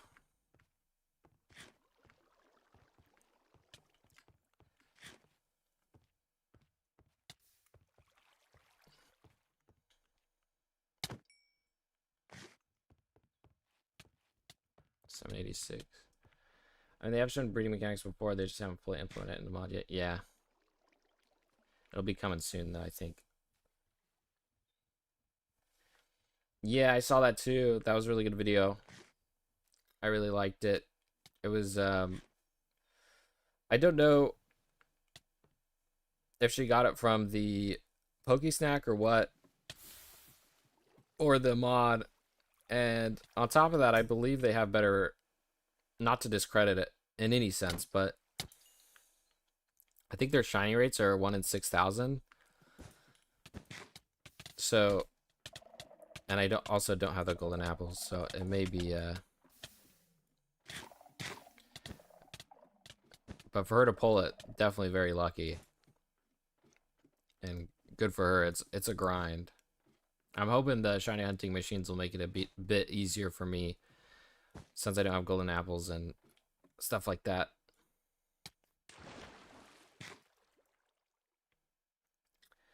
Trello, I didn't see breeding. Might miss. I don't know. It's in the Cobblemon Discord. They've been posting like updates on the breeding. They've been like showcasing stuff in the devlog channel. They could technically keep it. It doesn't want to try to use nearby Pokesnacks on like a pedestal or something to influence egg hatches. Pedestals. Oh, they could do it that way. That is a good idea. They won't succeed yet. But yeah, never mind. Breeding nest. Alright. See this. They're currently working on it. Yeah. There was a devlog along video about it too, yeah. Oh, there was on the breeding? I gotta watch that then.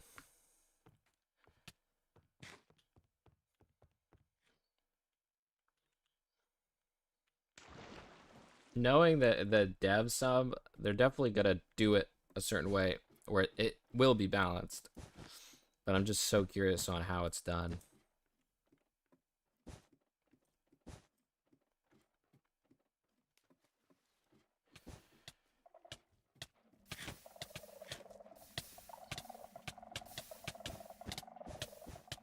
It's linked to Trail Card too. TM machines, type gems, hostile Pokemon, decorative blocks, breeding nests, wild habitats, NPCs, towns, and gyms, alpha Pokemons. Oh, really? They're gonna go with towns and gyms. That's cool. I'm curious to see how they do legendaries too. The TM, I like how they, based on the devlog, how they are doing the TMs. Wow, this melon seed got shot out. Okay, I'm at about 12. So I'm gonna have to fly back and grab some from the Pokesnack machine here. Issue is I don't want to do a ton of fly there, fly back all in one go. So this is gonna get pretty grueling. Let's see, where's Guard Shop? Okay. I should have done this off stream, but I didn't think. I thought we had a lot more Poke Snacks to go through.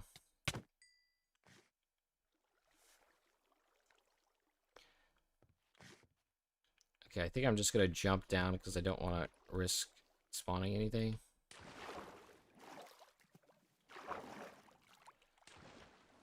And then we'll... Oh yeah, it's so weird seeing all this stuff on my minimap after being up at the farm for so long. It's so weird. Wait, that's the wrong way.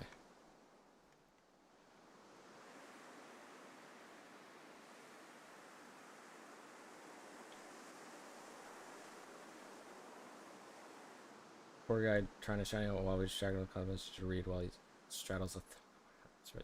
I've fallen. I have fallen in the past. I've gotten pretty good at... I have a soul swift sneak. Sorry. I took the time to get that, so it would be a bit easier. So I am crouch walking a lot of the times. Legendaries in the far future? Yeah.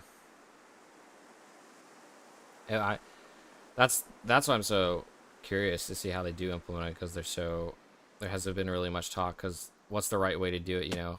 Okay. Thank you, Garchomp. I appreciate that, buddy.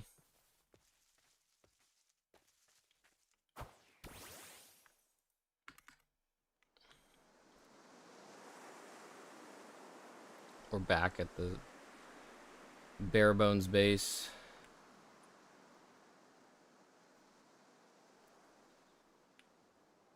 Okay. Don't think I have any in here. Oh, that's like a... Yeah, it's a mistake one I've made. Okay, yeah. I haven't been running this at all. That's why... Oh, man. Okay, we're gonna just... It's gonna be rough, but I'm just gonna, come back here every couple, probably 30 minutes or something until the rest of the stream.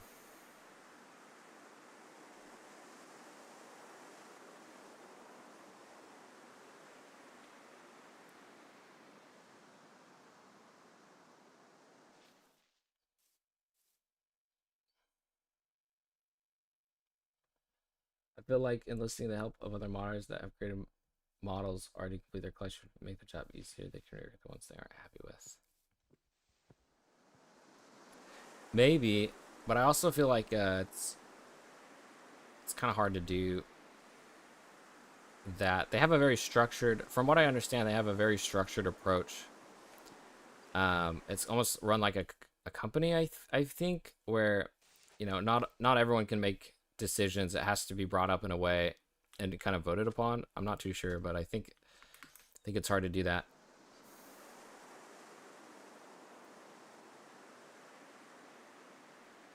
It's not a lot of us missing. I don't know. I'm unsure if there is. I don't know the exact count.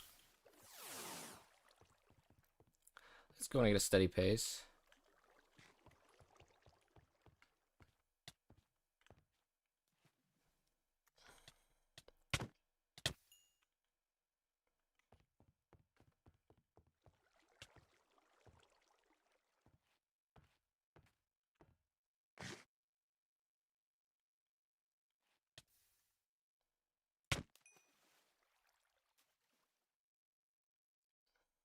Okay, 792. We're almost at 820.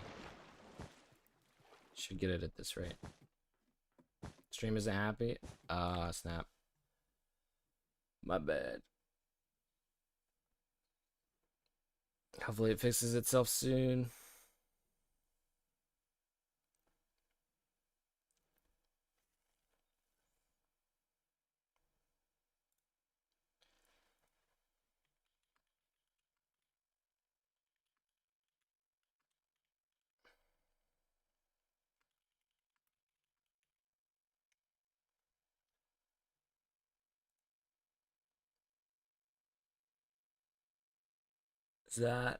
Is it okay?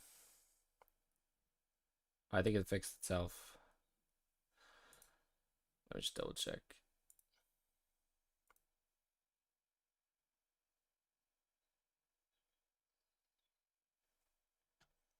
I think we're back. Sorry about that.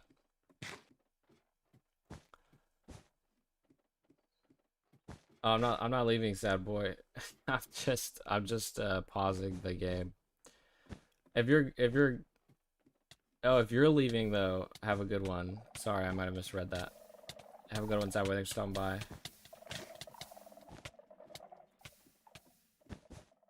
They want to stay consistent. Yeah. I think it's going good. I'm not rushed for them to put out stuff. I think they might be rushing to put out the next stuff. I think the devs themselves said they want to get of the stuff. I really appreciate it. The balance of it all. And plus, like, there is just so many if people are looking for something specifically, there's so many mods for people to, you know, fulfill that. Other mod makers. Did I just hear shiny when you said I hope it fixes itself soon? I did not hear one. It might have been the stream lagging. But I pretty much just paused it at the ladder. So no, I don't think so. I hope not. I hope I didn't miss something.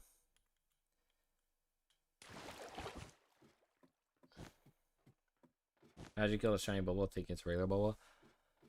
I am worried about that, but I've been consistently checking the minimap, and like every time I go up to a Bulbasaur now, I kind of give it a second glance just to make sure it's not a shiny Bulba, but I do fear for that.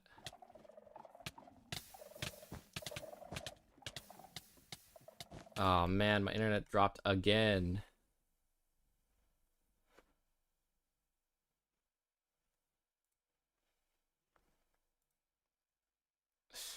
One sec.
Okay, I'm back.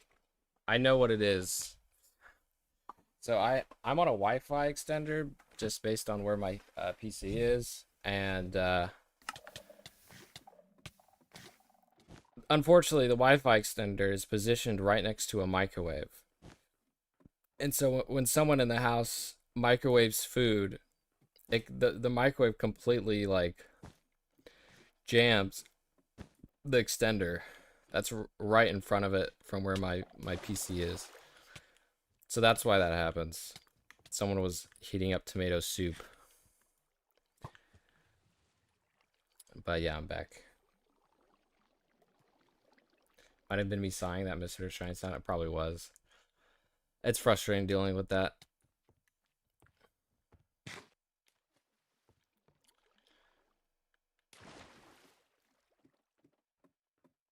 It's shiny. Oh, Hotbox is really, yeah. It is. It's like there's man, the microwave's going on. It's such a weird issue, but it is. I can't like move the extender either. I had the extender in an old position, but it was killing the internet. It's kind of the best I can get it.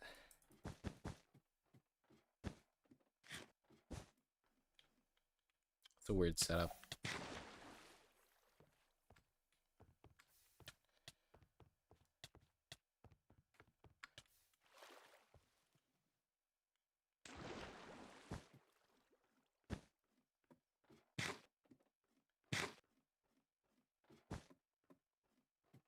Good thing is, because I'm single player, I can just escape, pause the game. If I was multiplayer and like I wasn't able to pause and I pulled the shiny Bulbasaur, I'd be very sad.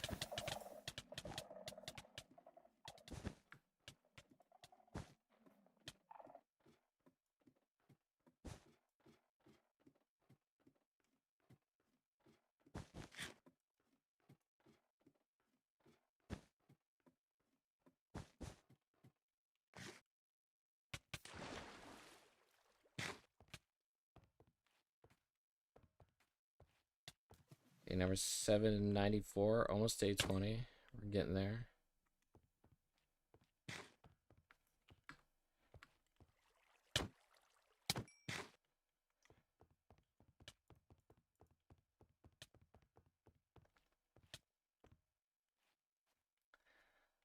I run along Ethernet cables across the house because I love being hardwired. I will run them along walls downstairs if I need to. Reminds me of the internet going down when someone has the phone. Yeah, it is.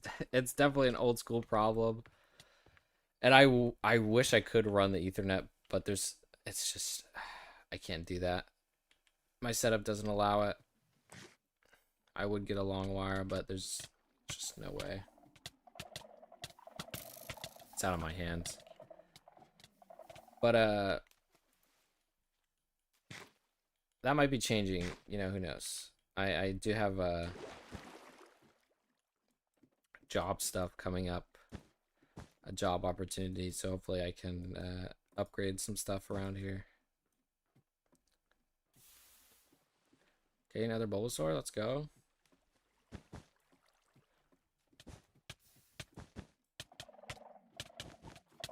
Let's see.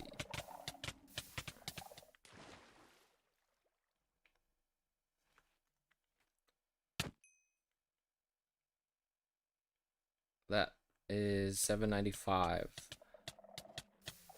Honestly, I thought we would have gotten it by now. I know statistically no, but I think it's within, you know, on average around 820. We're so due. Yo, I just found a funny Swablu. Oh, heck yeah. I love Swablu. That's awesome.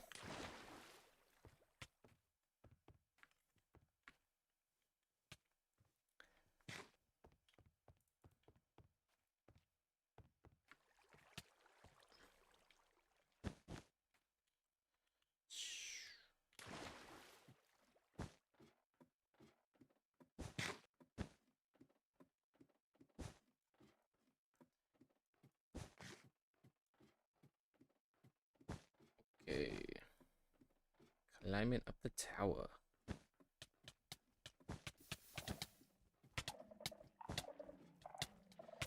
We haven't seen a shiny Ivysaur either, which I guess is a good thing.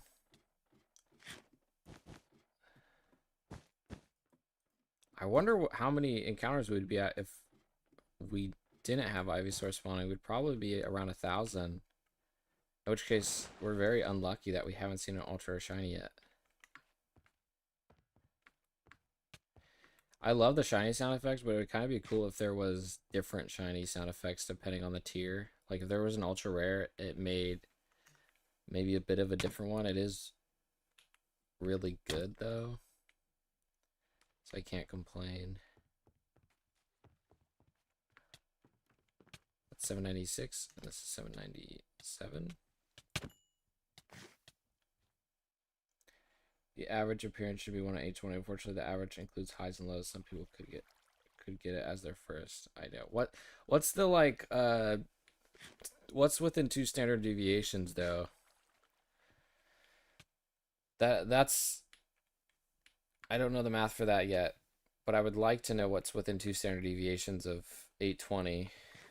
I guess it depends on how many we go through.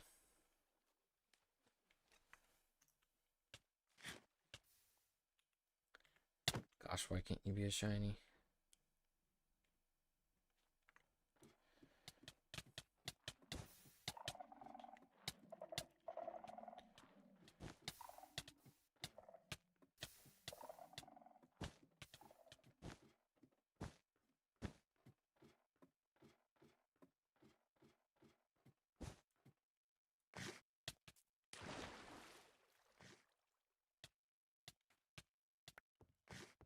Okay, we got another one. Almost at 800. Can't believe. Oh, please. Please. I don't have many Poke Snacks left.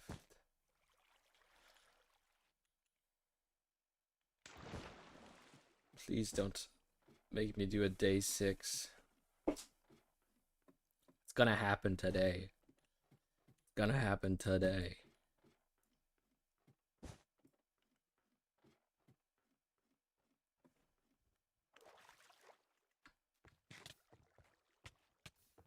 Where'd you get the Swablu? Is it a wild one or were you hunting it?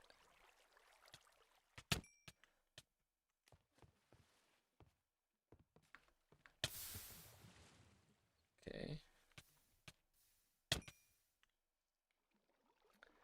One more. One more. One more.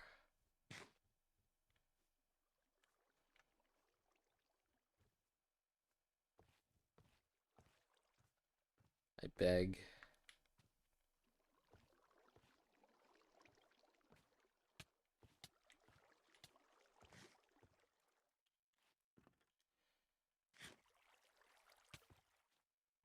I have minus Swablu in general.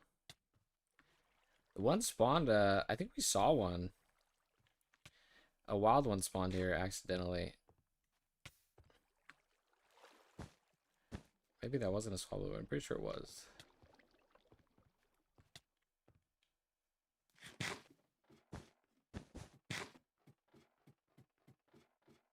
But it was last stream, I believe. It was sometime last stream. It's really weird. I was using a curry that increases the shiny odds for 5 minutes and a flying type sandwich. So yeah, I was hunting. Oh, I see. The shiny oddish. Shiny oddish. Gosh darn. 104.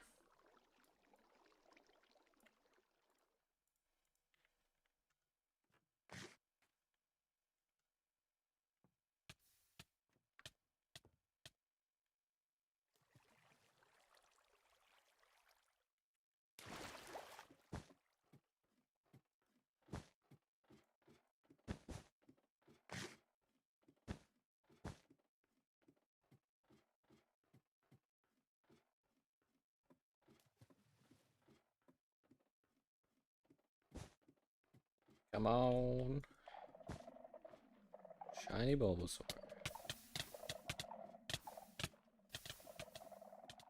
What are we, 3.5 hours in? Oh my gosh. I thought we'd for sure have it.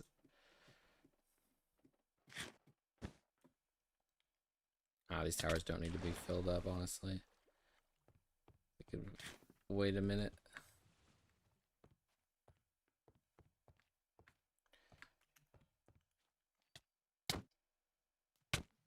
Okay.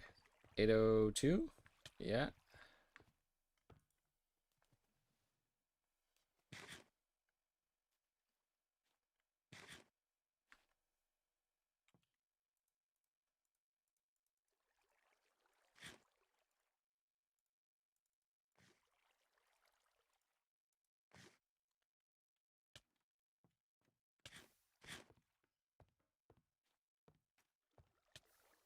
$803.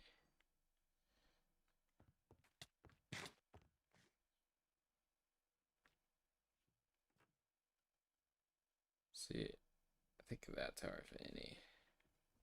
It's not that bad. I'll eat cabbage. Yeah, honestly, that's a good idea. I should have set up. It'd be fun to set up some type of like, if we hit this number and we still haven't gotten it, like some stuff like that.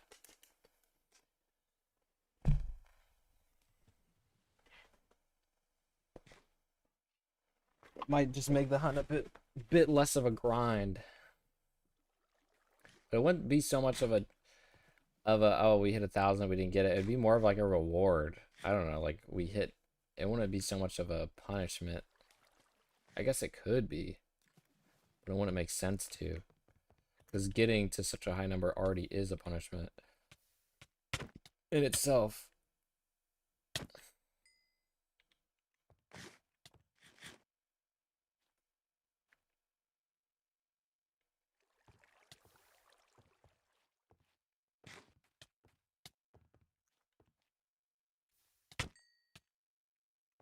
$805.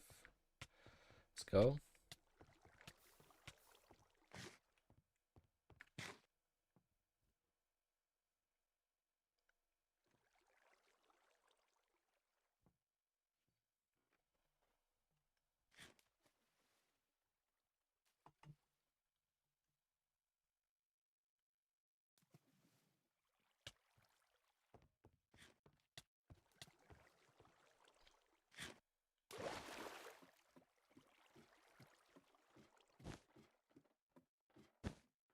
Morning. Hello. Good morning. Welcome to the stream. We're due for a shiny Bulbasaur. Very much due.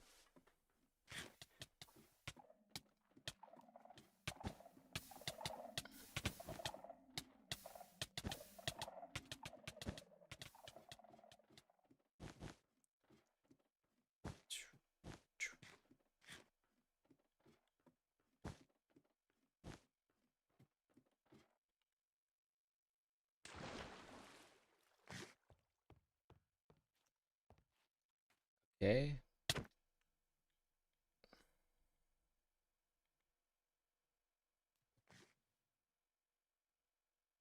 I think that was 806. Starting to question if I'm missing the counter.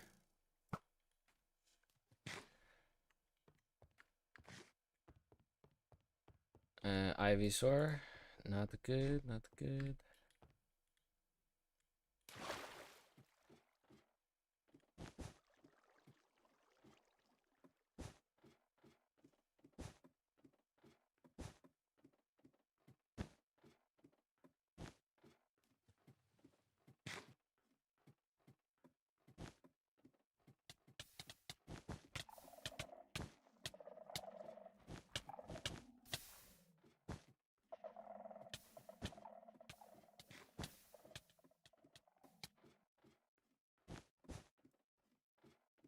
Got another one that spawned, but no.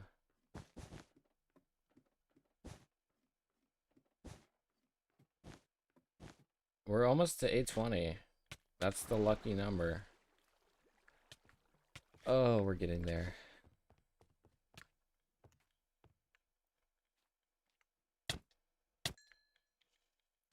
And could you make a video building these shiny hunting structures? I did. I did make a video explaining them. I did release the schematics. If you seen those and you still mean like you want more of an explanation, walk through the building. I mean, it depends on the mod, but I can maybe try. Probably for this video, I'll go through explaining it. If any you want to know what type of counter it's X type. Attack XP.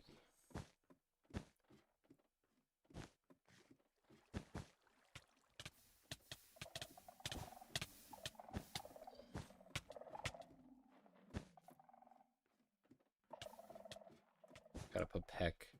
It's causing issues.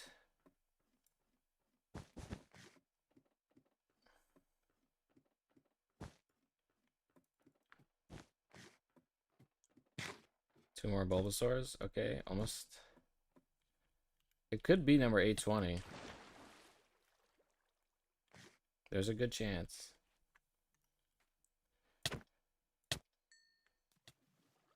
Okay, number 8.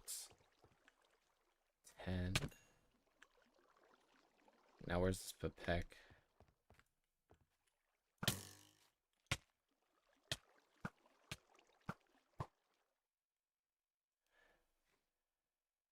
Rock Axe. Bulbasaur.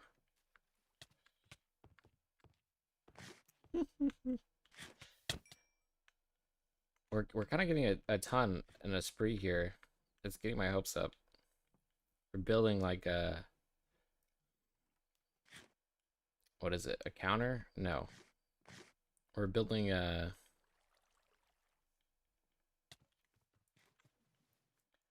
line, a chain. That's what I was thinking of, a chain. One of 820 should not be guaranteed. It should be guaranteed. I wish it was guaranteed. Streak? Yeah, streak. Streak or chain, exactly. That's the one. That would be that other mod that we talked about earlier.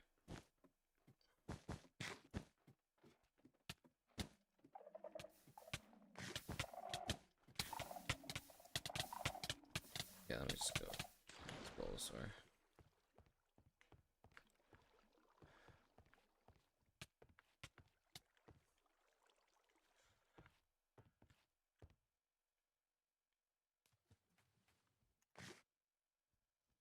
Number 812.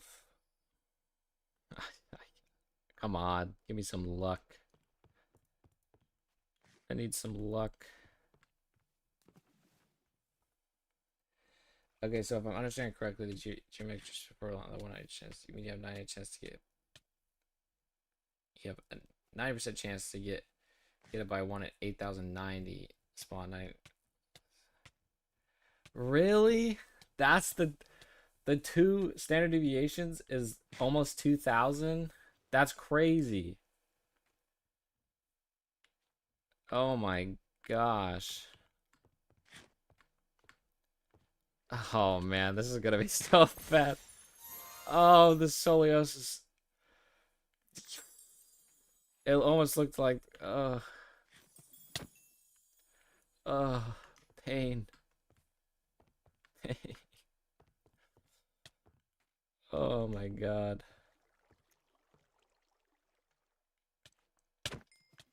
I can't believe it's in two standard deviations is almost 2,000. Oh my gosh. I'm not even halfway to that. We need luck. We need significant luck. That's...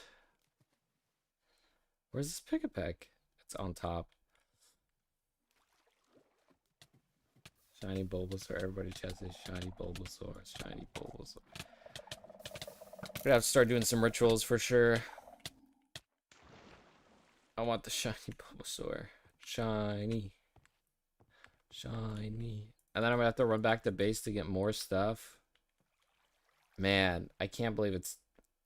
That's so bad.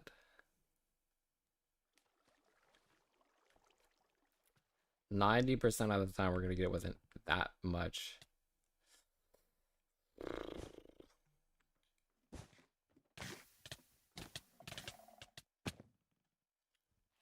Shiny Oddish. Before 2K, you will get it. Don't worry.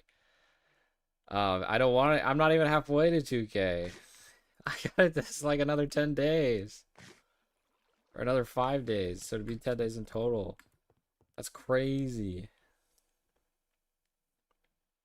Where's this on? That's over here.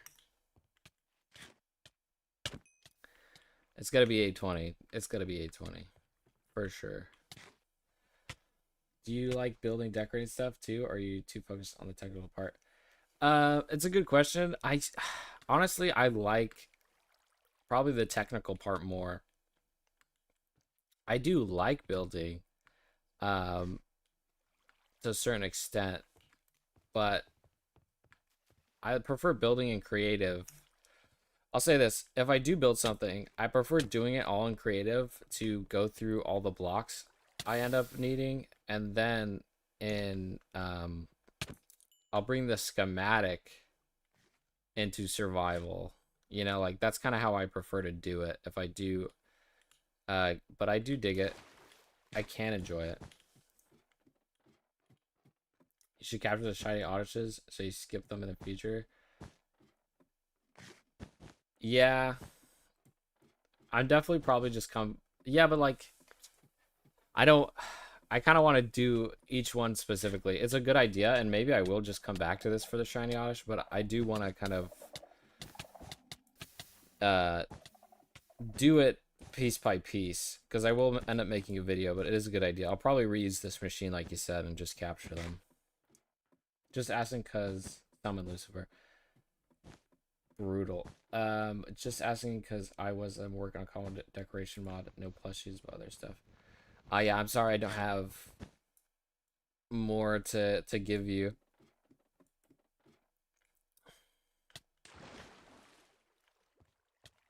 I'm sure there's some good ideas out there, but I'm just not so much a decoration person. I wish I could help more. Oh, wow, all the spawns are really slowed down. So bad it just doesn't come as fast as you want it. Exactly, that's how it is. I didn't use standard deviation. I saw that geometric distribution was our argument in this case. Ah, it is? Okay. 3 more. This platform gives scoliosis. Yeah, this platform did give those. But for the... I'll probably come back to this platform or modify it for those. Probably have it to where I don't have to... they're not dying. I can just, like, manually have a lever system to where I say, like, okay, get rid of this, get rid of this, get rid of this. Because it's just... it'll be a lot faster than what I'm doing for the shiny oddish. I would love a video building it step by step. Yeah, okay. Well, I'll probably in the video I make about the Bulbasaur one, I'll do that.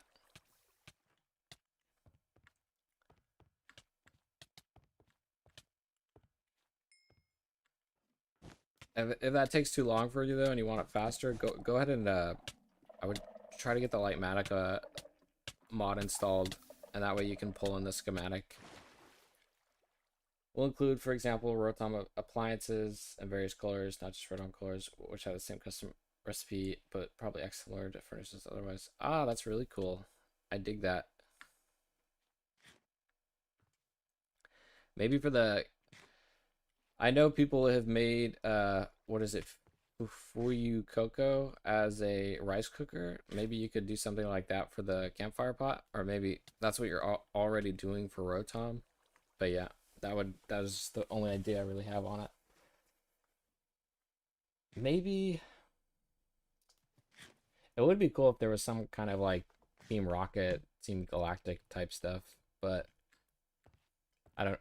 depends on what you are specifically trying to make. But I came to watch you. Aw, thank you, sad boy. I hope we get it before your phone dies. Probably at least one success by a number probability. I see. Okay, I got you. That's the equation. Well, I trust... let's hope I get it.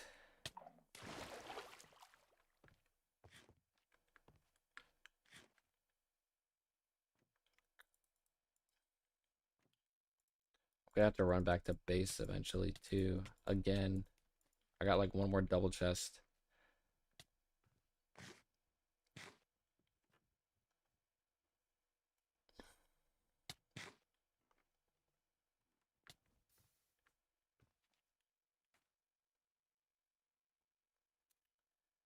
Oh, you have banner patterns for the team's organizations. Okay, that's great then. I think that's really cool. 50% have it by 570 spawns. You're not in the good 50%. I'm really 50% have it by 570? Oh man. I'm not, dude. I'm unlucky. No. Oh. I can't believe the coin flip. I'm still not there. I didn't miss it, I swear. There's no way I missed it. I've been keeping my eye out for like a hawk.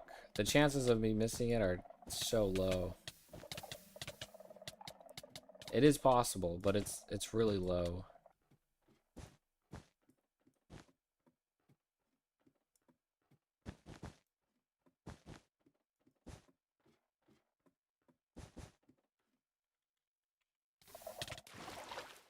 At least I know I didn't kill it.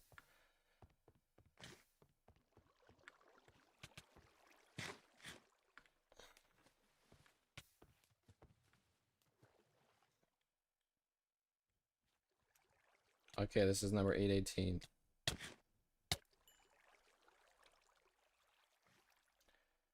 Most everybody should have it by 1000. You got this. All right, yeah, I can push for that. 75% of the time, I can push for that. Do you have your shiny sound radius set to the max? I don't. I didn't know there was a radius thing for the shiny sound thing.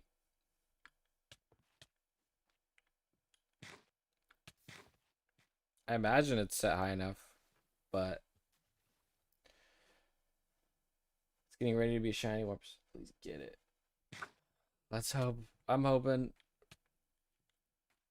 It's getting ready to be. Yeah, I've been telling myself that for a long time, Zach. It's my sanity on this whole process.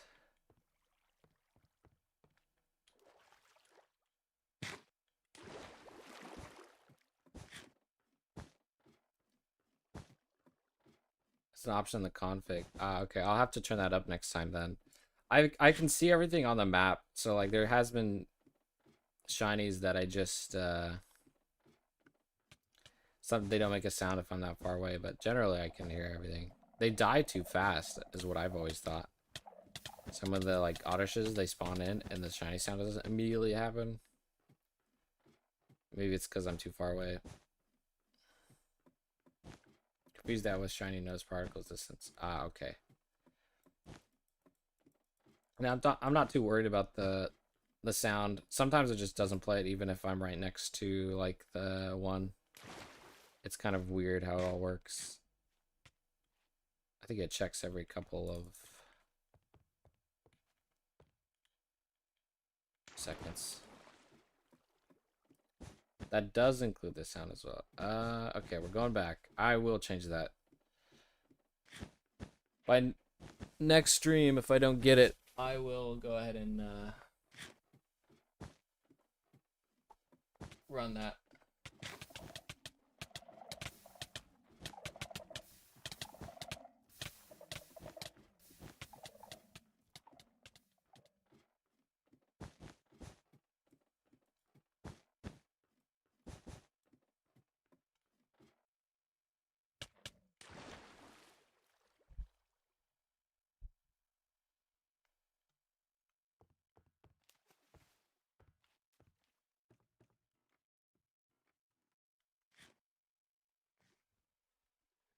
Eight 20, come on. Come on, 820. 820, 820, 820.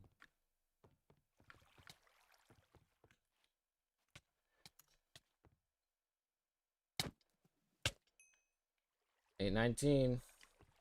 One more.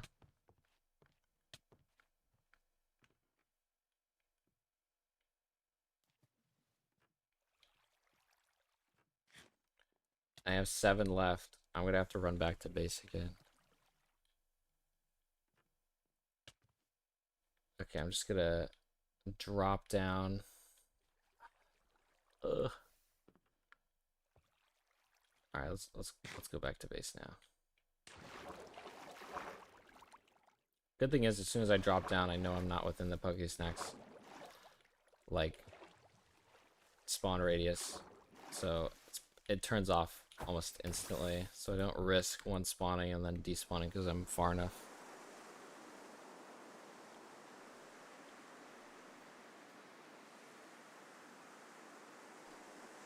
When you're going to the end,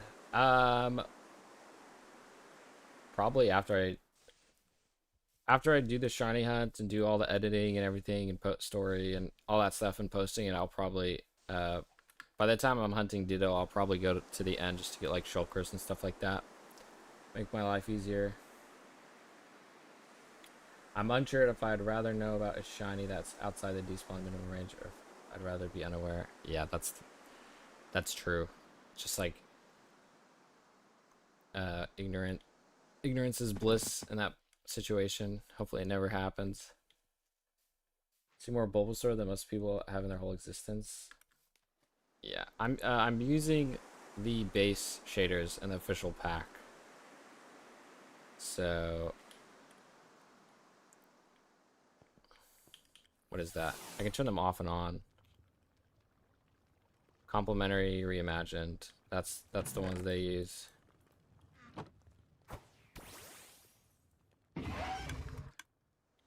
In the official pack. I should have been keeping count. Well, I actually have. I've seen about 819 Bulbasaurs. Which as an ultra rare spawn in the wilds, I probably have seen more than most people.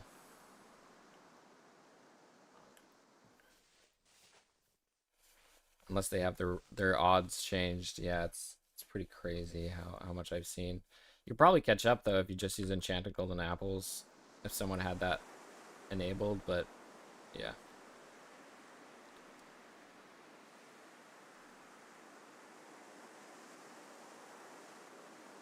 Okay. Come on. Let this be the last grip I need. Let this be the shiny.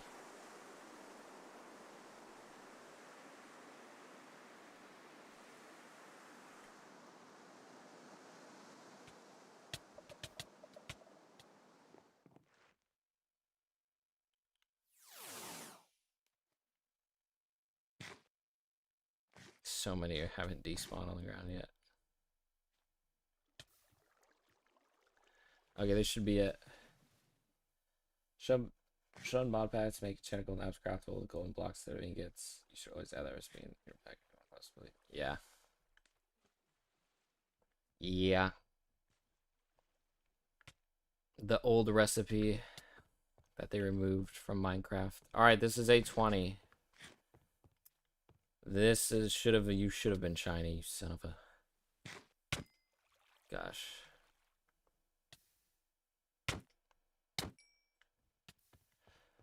We're in we've come full circle. We're overdue. We are overdue for a shiny. Unbelievable. Unbelievable.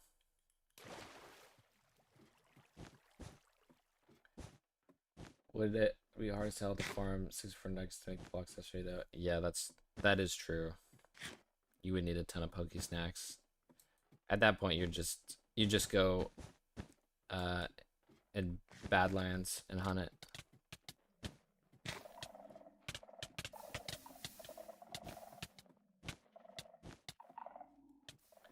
How many ingots do I need for like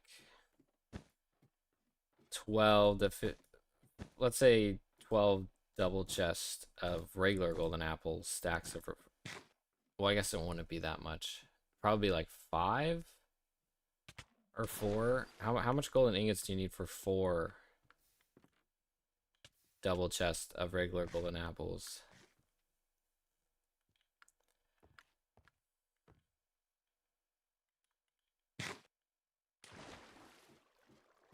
Have you seen the title reveal for Sonic Hedgehog 4 yet? I haven't. I have not. That's a good question, but I have not seen the title reveal for the Sonic Hedgehog 4 movie. I heard it came out, but I don't know what the reveal is. A double chest is 54 slots, right? Yeah, it is. It's 54.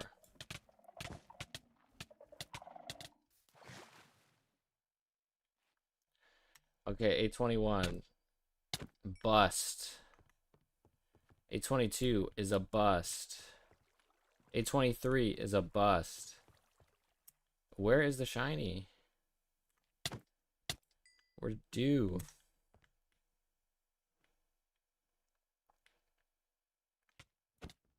Oh, crap.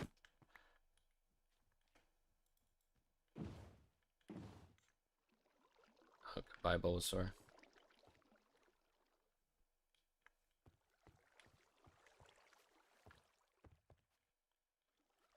Alright, 824. Bust.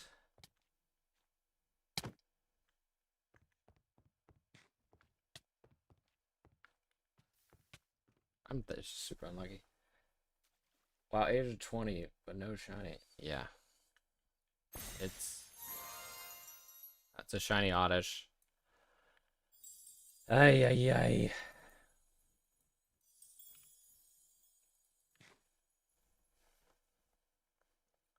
I have a question. Yeah, feel free to ask. That's what I'm here for.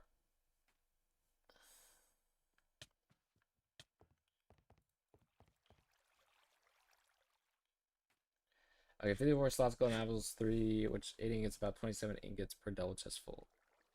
Dang, that is a lot. Yeah, I feel like I need a farm. I can't go manually mine those. The Persian farm. What rates can we get on that? What mod do I need to download to get legendary Pokemons? Ah, maybe I don't know. Maybe someone else can help you though. I don't know the answer to that. I don't play with the legendary mons, so I have no idea. Someone in chat might be able to help you though.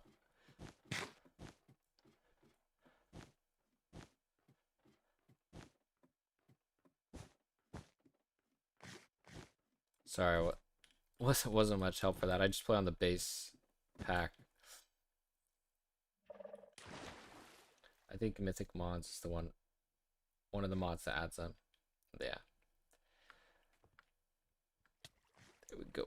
Where's this Butterfree? It's gone.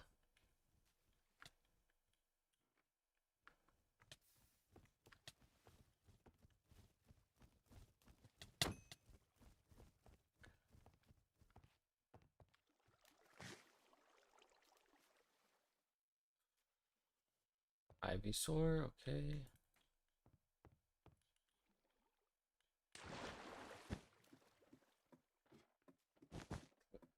We should have a separate tally for Pokesnacks used to know the cost of doing this.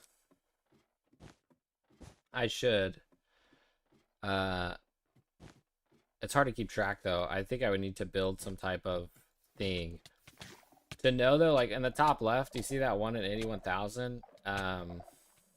So that's divide that by 9, and that's your Pokesnack number. So when I originally started this, I made 9,000 Pokesnacks, which I think is about 10.5 double chests because they don't stack to 64, they stack to 16. So I had that much made, and I think we've already gone through that. I think we're at around 12,000 is my guess. 12,000 Pokesnacks. It's definitely over the odds. We should have gotten it already.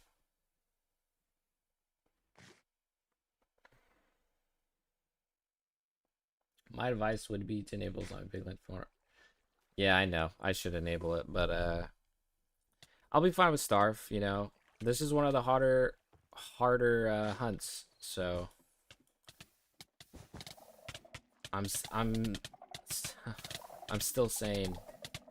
I'll definitely give that advice though. Enable zombie piglins. It'll make your life a lot easier. Yeah, everyone's. I've considered it. I've considered it. We gotta do it. I gotta play it this way though.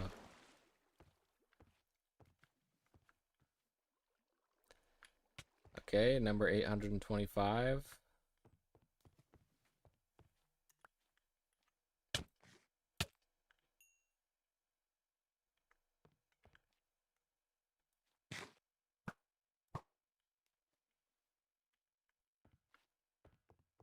Butterfree was like an Enderman, teleporting away before I could shoot it. So I waited 5 hours on stage just to realize I can't even get them. Oh, you were hunting for legendaries and you waited 5 hours. Oh, that's horrible. I'm so sorry you had to do that. Learn the hard way.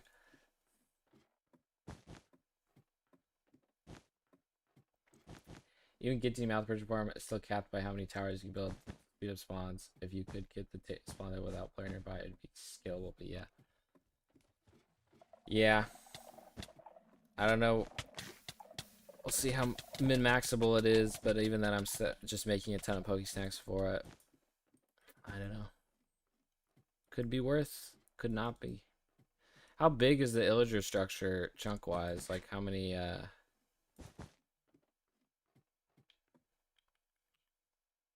How many chunks does it allow?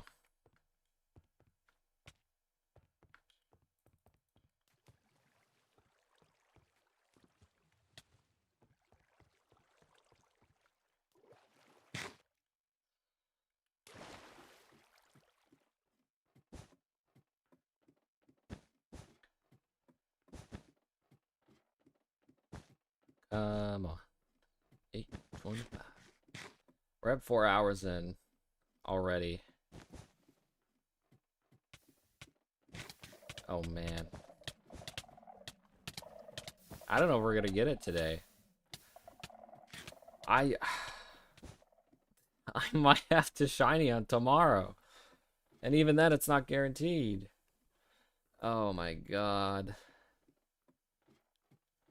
I thought today was the day.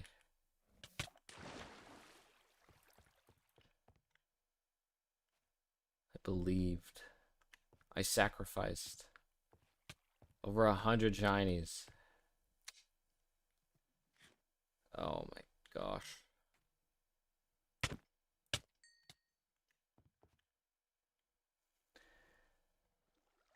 It marks the whole chunk, so anywhere at that chunk's Y level, there's a structure I tested and marked 3x3 chunk around it when it's centered the middle. Okay. A 3x3 chunk. I could probably min-max that, knowing what I know.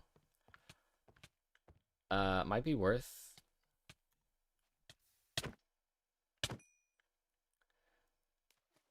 It's a future problem, but might be doable.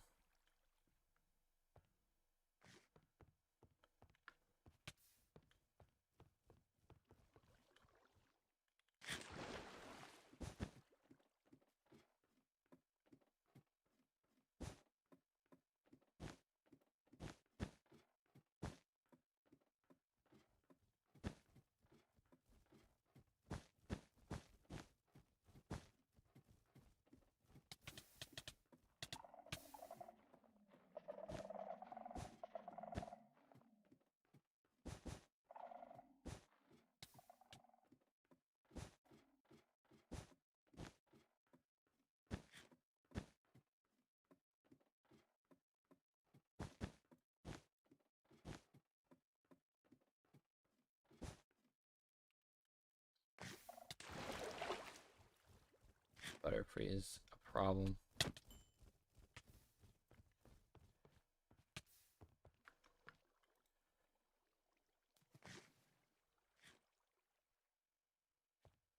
Crossing chunks you might be able to get a 4x4. Heavy, maybe. Ah, I see. Okay. Well, the next time I have to hunt something like this, I will run it. Although now that I have all the farms set up, it's just a matter of time. How much time do I want to spend? How much time do you think it would take? If I min-max so much, it might not even be worth the AFK time versus the hunt time.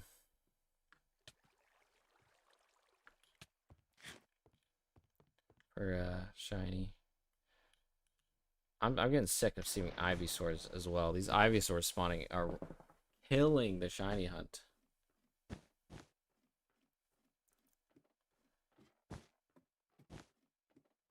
I just want some luck. A little bit of luck.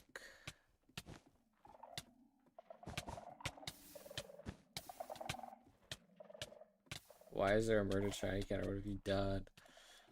I've made sacrifices, okay? There's been sacrifice. I need the shiny Bulbasaur.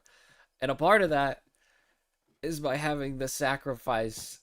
All the Oddishes, the Butterfrees, the Solios, the Glooms, they have been sacrificed for this. And I still don't have it. I'm sorry, but it has to be done. It's the only way to hunt.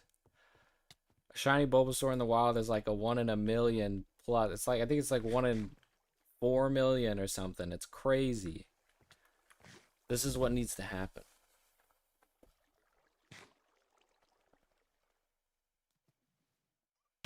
Ugh. It sucks. I hate being stuck with a vanilla limited honey farm because the server owner has taken a hands-off approach and left the server on a version with subpar combi pathing. Oh man, that sucks. Are you mean combis instead of regular Minecraft bees? Okay, this is number 831. Ugh. All 831 took a tumble.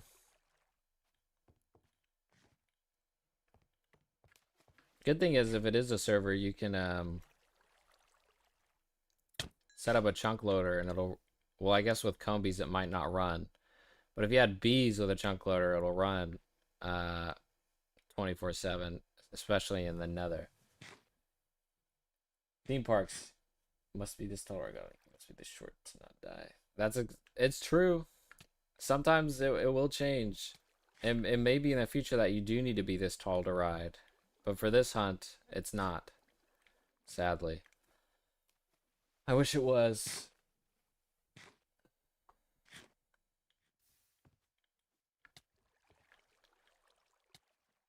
It's almost like when you to be a pilot, you got to be short enough, you know. To be a F1 driver, you can't be too big.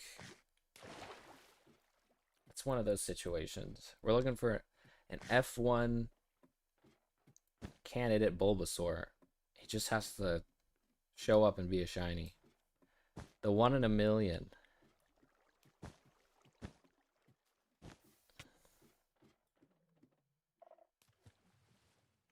Okay, I'm just gonna fill up these right here.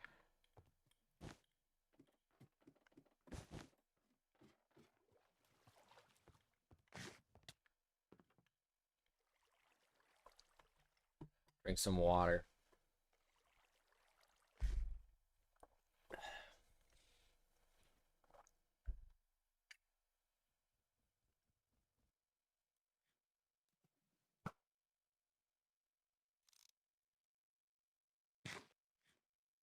Why is this one going off?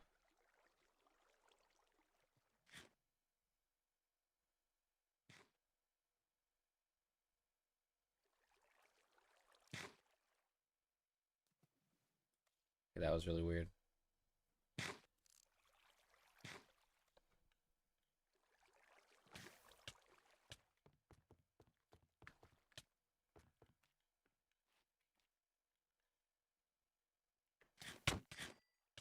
$8.33.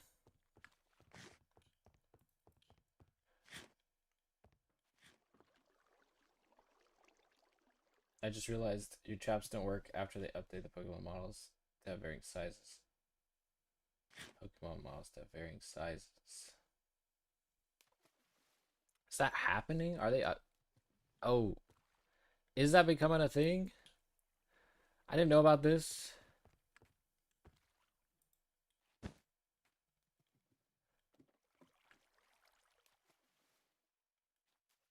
Yeah, but by that time there might be better shiny hunting methods. Let's hope so.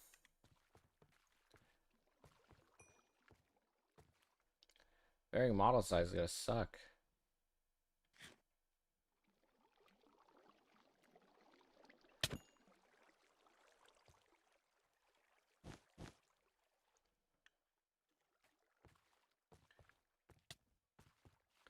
Better have that be on the back burner. I don't want that to be a thing. Is that on the Trello board?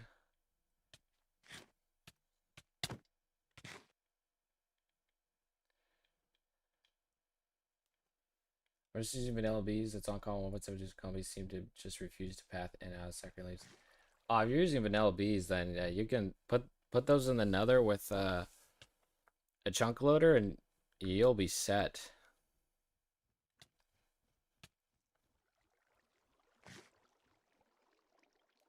Your update showcase shows varying sized Pokemon based upon level and maybe some other details. Yeah, you gotta link me that. That's a no-go.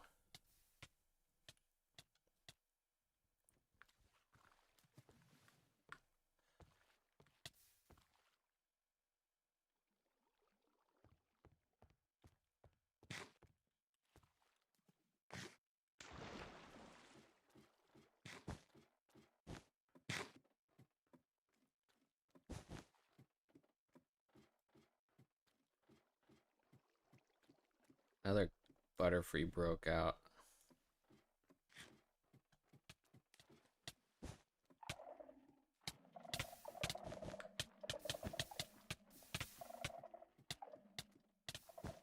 Thank you for grabbing the link. Maybe there'll be a setting for it. Yeah, maybe. Oh.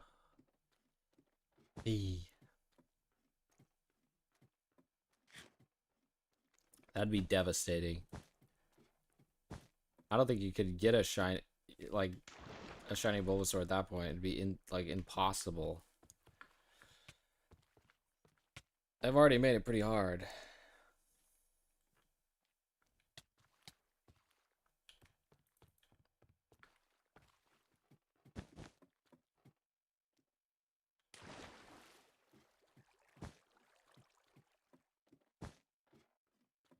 He really was too much YouTube.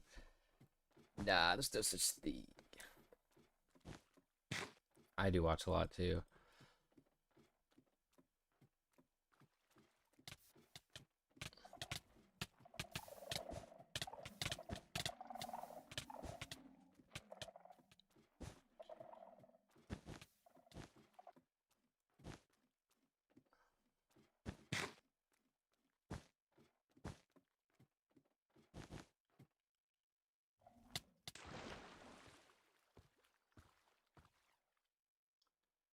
Oh yeah, there should be. Okay, there is one over here. Here we go. 836.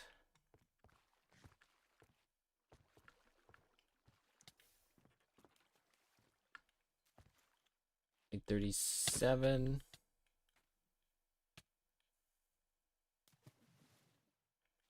Oh no, it's an old video too.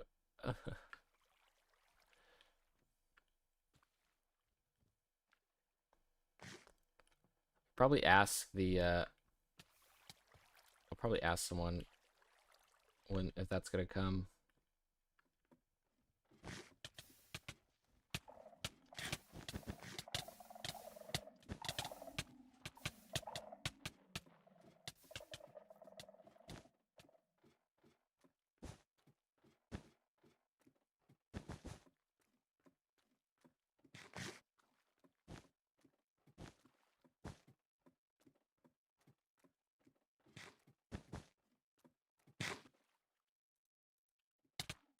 The Pokesnack hunting. You know, maybe it won't be so bad, especially if they make it to where, you know, we can maybe use a dropper or a dispenser to place Pokesnacks. It might be that you just have to switch up the farm. Might be you just have to have a lever system to manually filter through everything. But that's like operating a machine, which I don't mind, versus as long as, you know, who knows, they'll probably... I'll have faith. 839. Oh my god.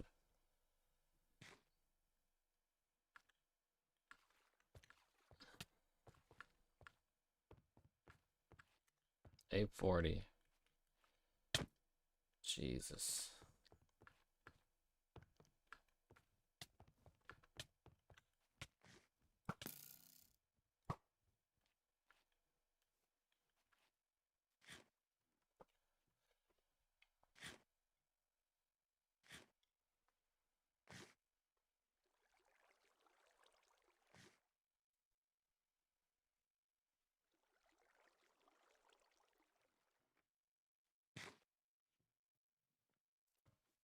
Okay.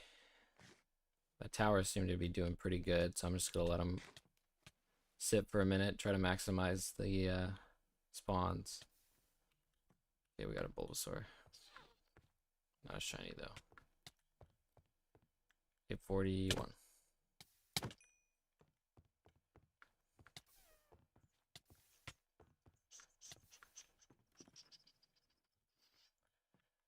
Thankfully, I use create so I can basically fully automate the process by the killing, catching, support, automate. I don't know. Yeah, I got you. That's great. I mean, create mod definitely speed a lot of this up. The video isn't old. I just had to scroll through my to find it. Can you look at it in chat? I don't know if you're allowed to, but if it doesn't let you, then I don't know.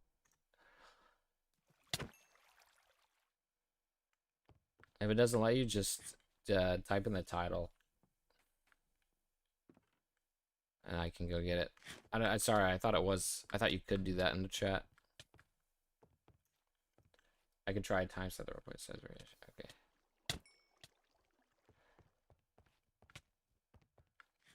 843, no shiny.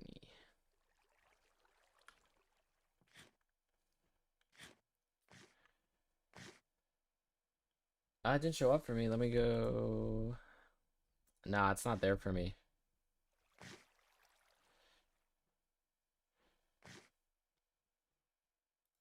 That's too bad. Don't worry about it.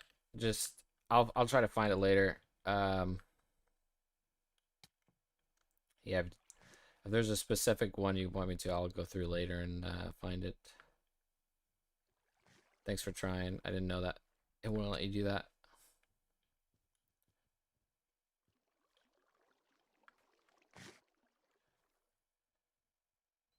Something else if you want. Yeah, I don't have a Discord server, but if you can find me on the Cobblemon official Cobblemon Discord, but that might just be too much of a hassle at that point. So yeah, I could try to find it. Can you just tell me which devlog it was?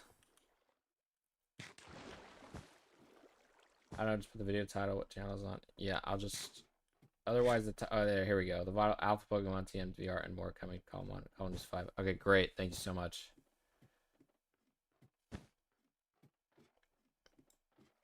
Yeah, that's great. I'll go through that.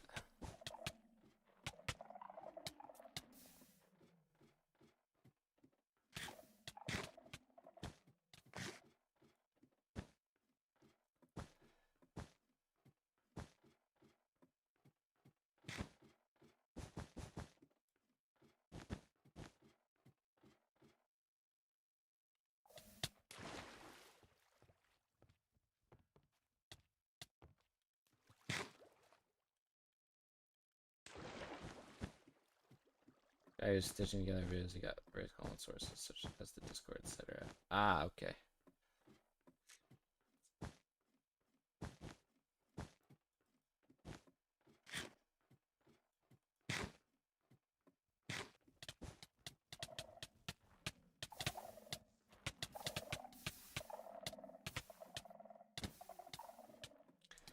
Yeah, I'll go through it after stream then. I'll probably, after my inventory gets low here, I'm probably have to call it. We didn't get it today. I'm so sad. Oh, it's still gonna happen though. It's a matter of when. That's a shiny Oddish. It's laughing in my face. Jesus Christ.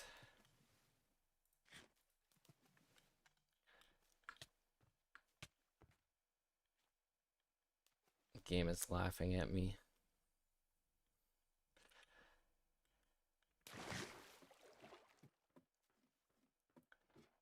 Gimme. Okay.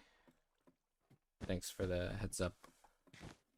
I'll definitely have to watch that. I'll probably also go through the Discord and try to find it too. Because yeah, if that gets implemented, oof. Hopefully it's not a soon next update kind of thing. Make shiny hunting a lot harder.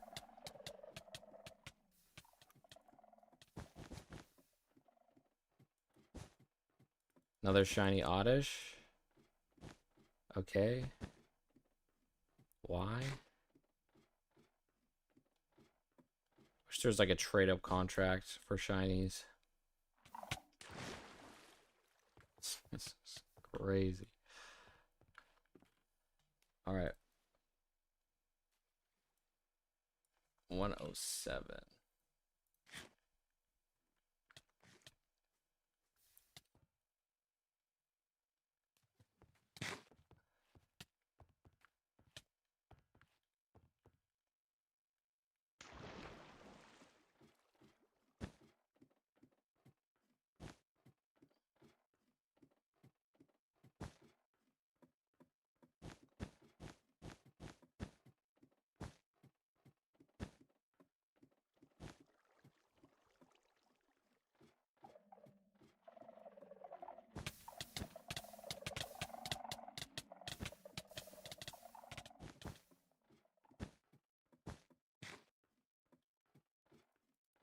Oh wow, we're getting to the end of this.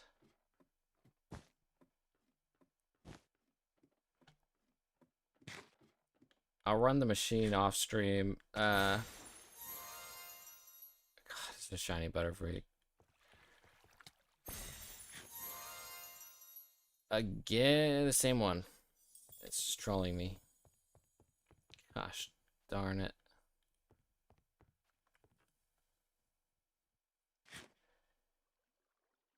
Not every game could be TF2. Yeah.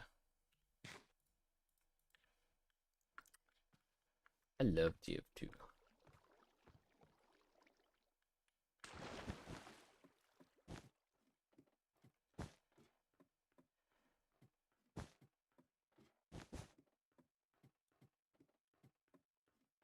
Okay, we got another Bulbasaur finally, but it's not a shiny.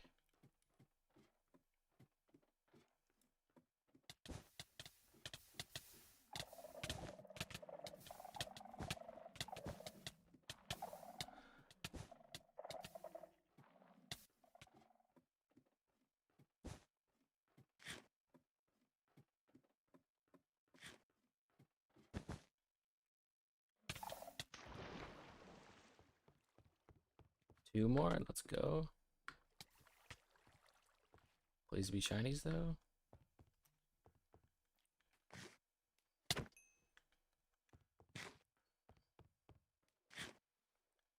think there was another shiny Oddish over there.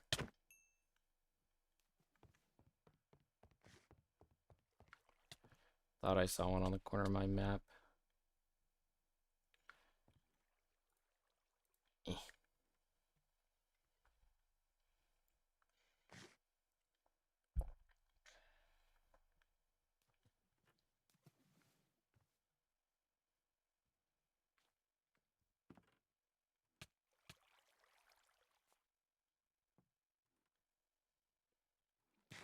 All right, let's see. I got 16 left. I'll try to run these out. This is the last sprint for today. Another 5 minutes of running these. Come on, 5 more minutes, please, please. Maybe I just need to have the friend ball. Oh, there's a shiny Oddish, not a shiny Bulbasaur.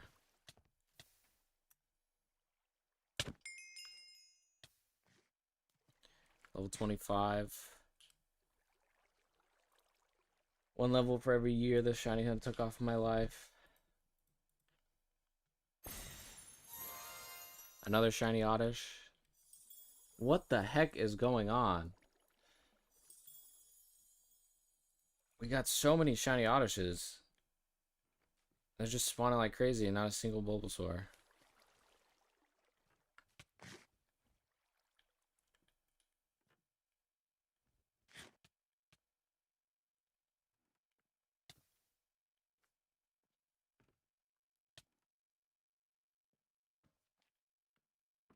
I know the math doesn't work out, but if an ultra rare spawns 1% of the time and we've gone through 100 shinies, I feel like statistically one of them should have been ultra rare. This Oddish is just killing me. It's eating my shiny luck. Yeah, exactly. It's just really driving a dagger into me. I'm on the ground and it's kicking me. Oh my god. It's oddish that there aren't any shiny Bulbasaurs. That's very good. It is very oddish. Come on, look at this friend ball I got. It's very nice.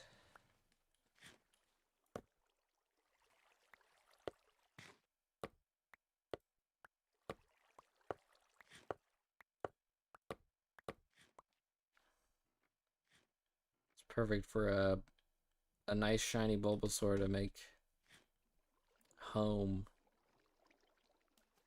It's a friend ball too. It's like I'm asking you to be my friend.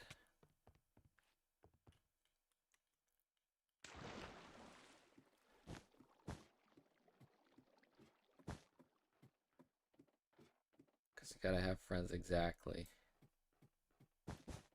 Pokemon are friends. They're not meant to battle. They're friends, as Ash would say.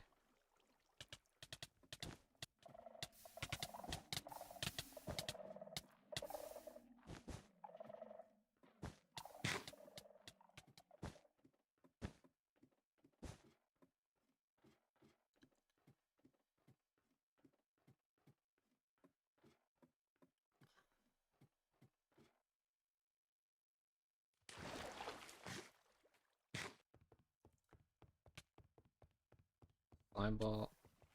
The heck out of here. We want the shiny. We want the shiny. We want the shiny.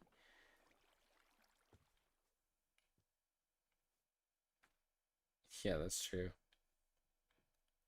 He does. Ash is a little bit of a hypocrite, I ain't gonna lie.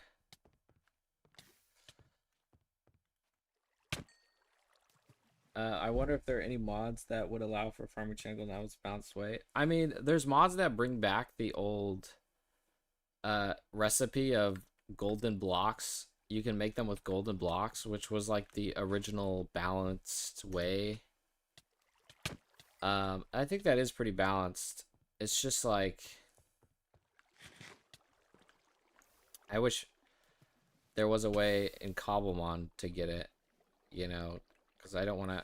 I'm trying to play it without any additional mods, really, as long as I'm just playing with the base mod. 849, 850, come on, 850, and there's 850. There we go.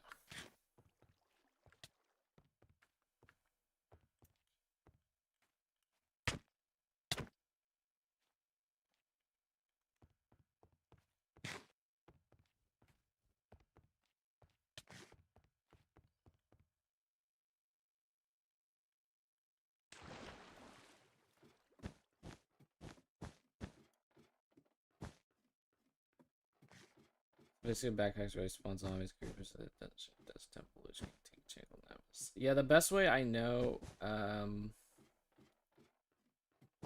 best way I know to get it would be in survival. You can get them from, the best way to do is to what is it? The temples? No, not the temples. The trial chambers. So in survival, there is a way to get them. You just have to go to a lot of trial chambers and farm up trial chamber keys. But I'm not in survival. I'm in peaceful, so I can't really do that. I just wish, you know, I don't know. It still would take a ton to farm. You know, like it would still take a significant amount of time to get them.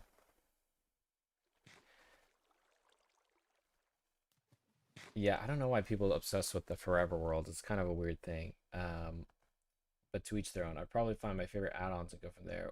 That's kind of, yeah.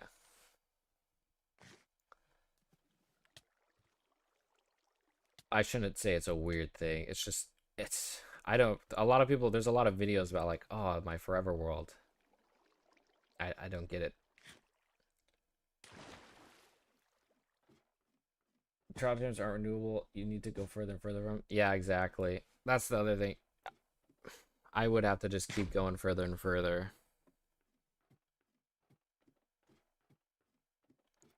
Which with like flying Pokemon is not bad. It's just a matter of, it's just more time. All right. I'll let these Poke Snack Towers run down for another 2 minutes, and then we'll call it for today.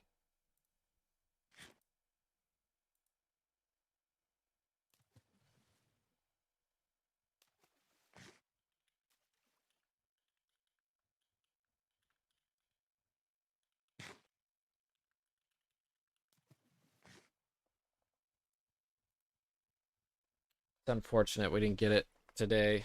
We're due bound. I mean, we're not 75%, but we're over. We're definitely there. Which berries do you say you're using? I'm just using I don't have one on me anymore. I'm just using one Eevee So Hondu for the special attack to isolate, and then just 2 Starf. That's the berries I'm using.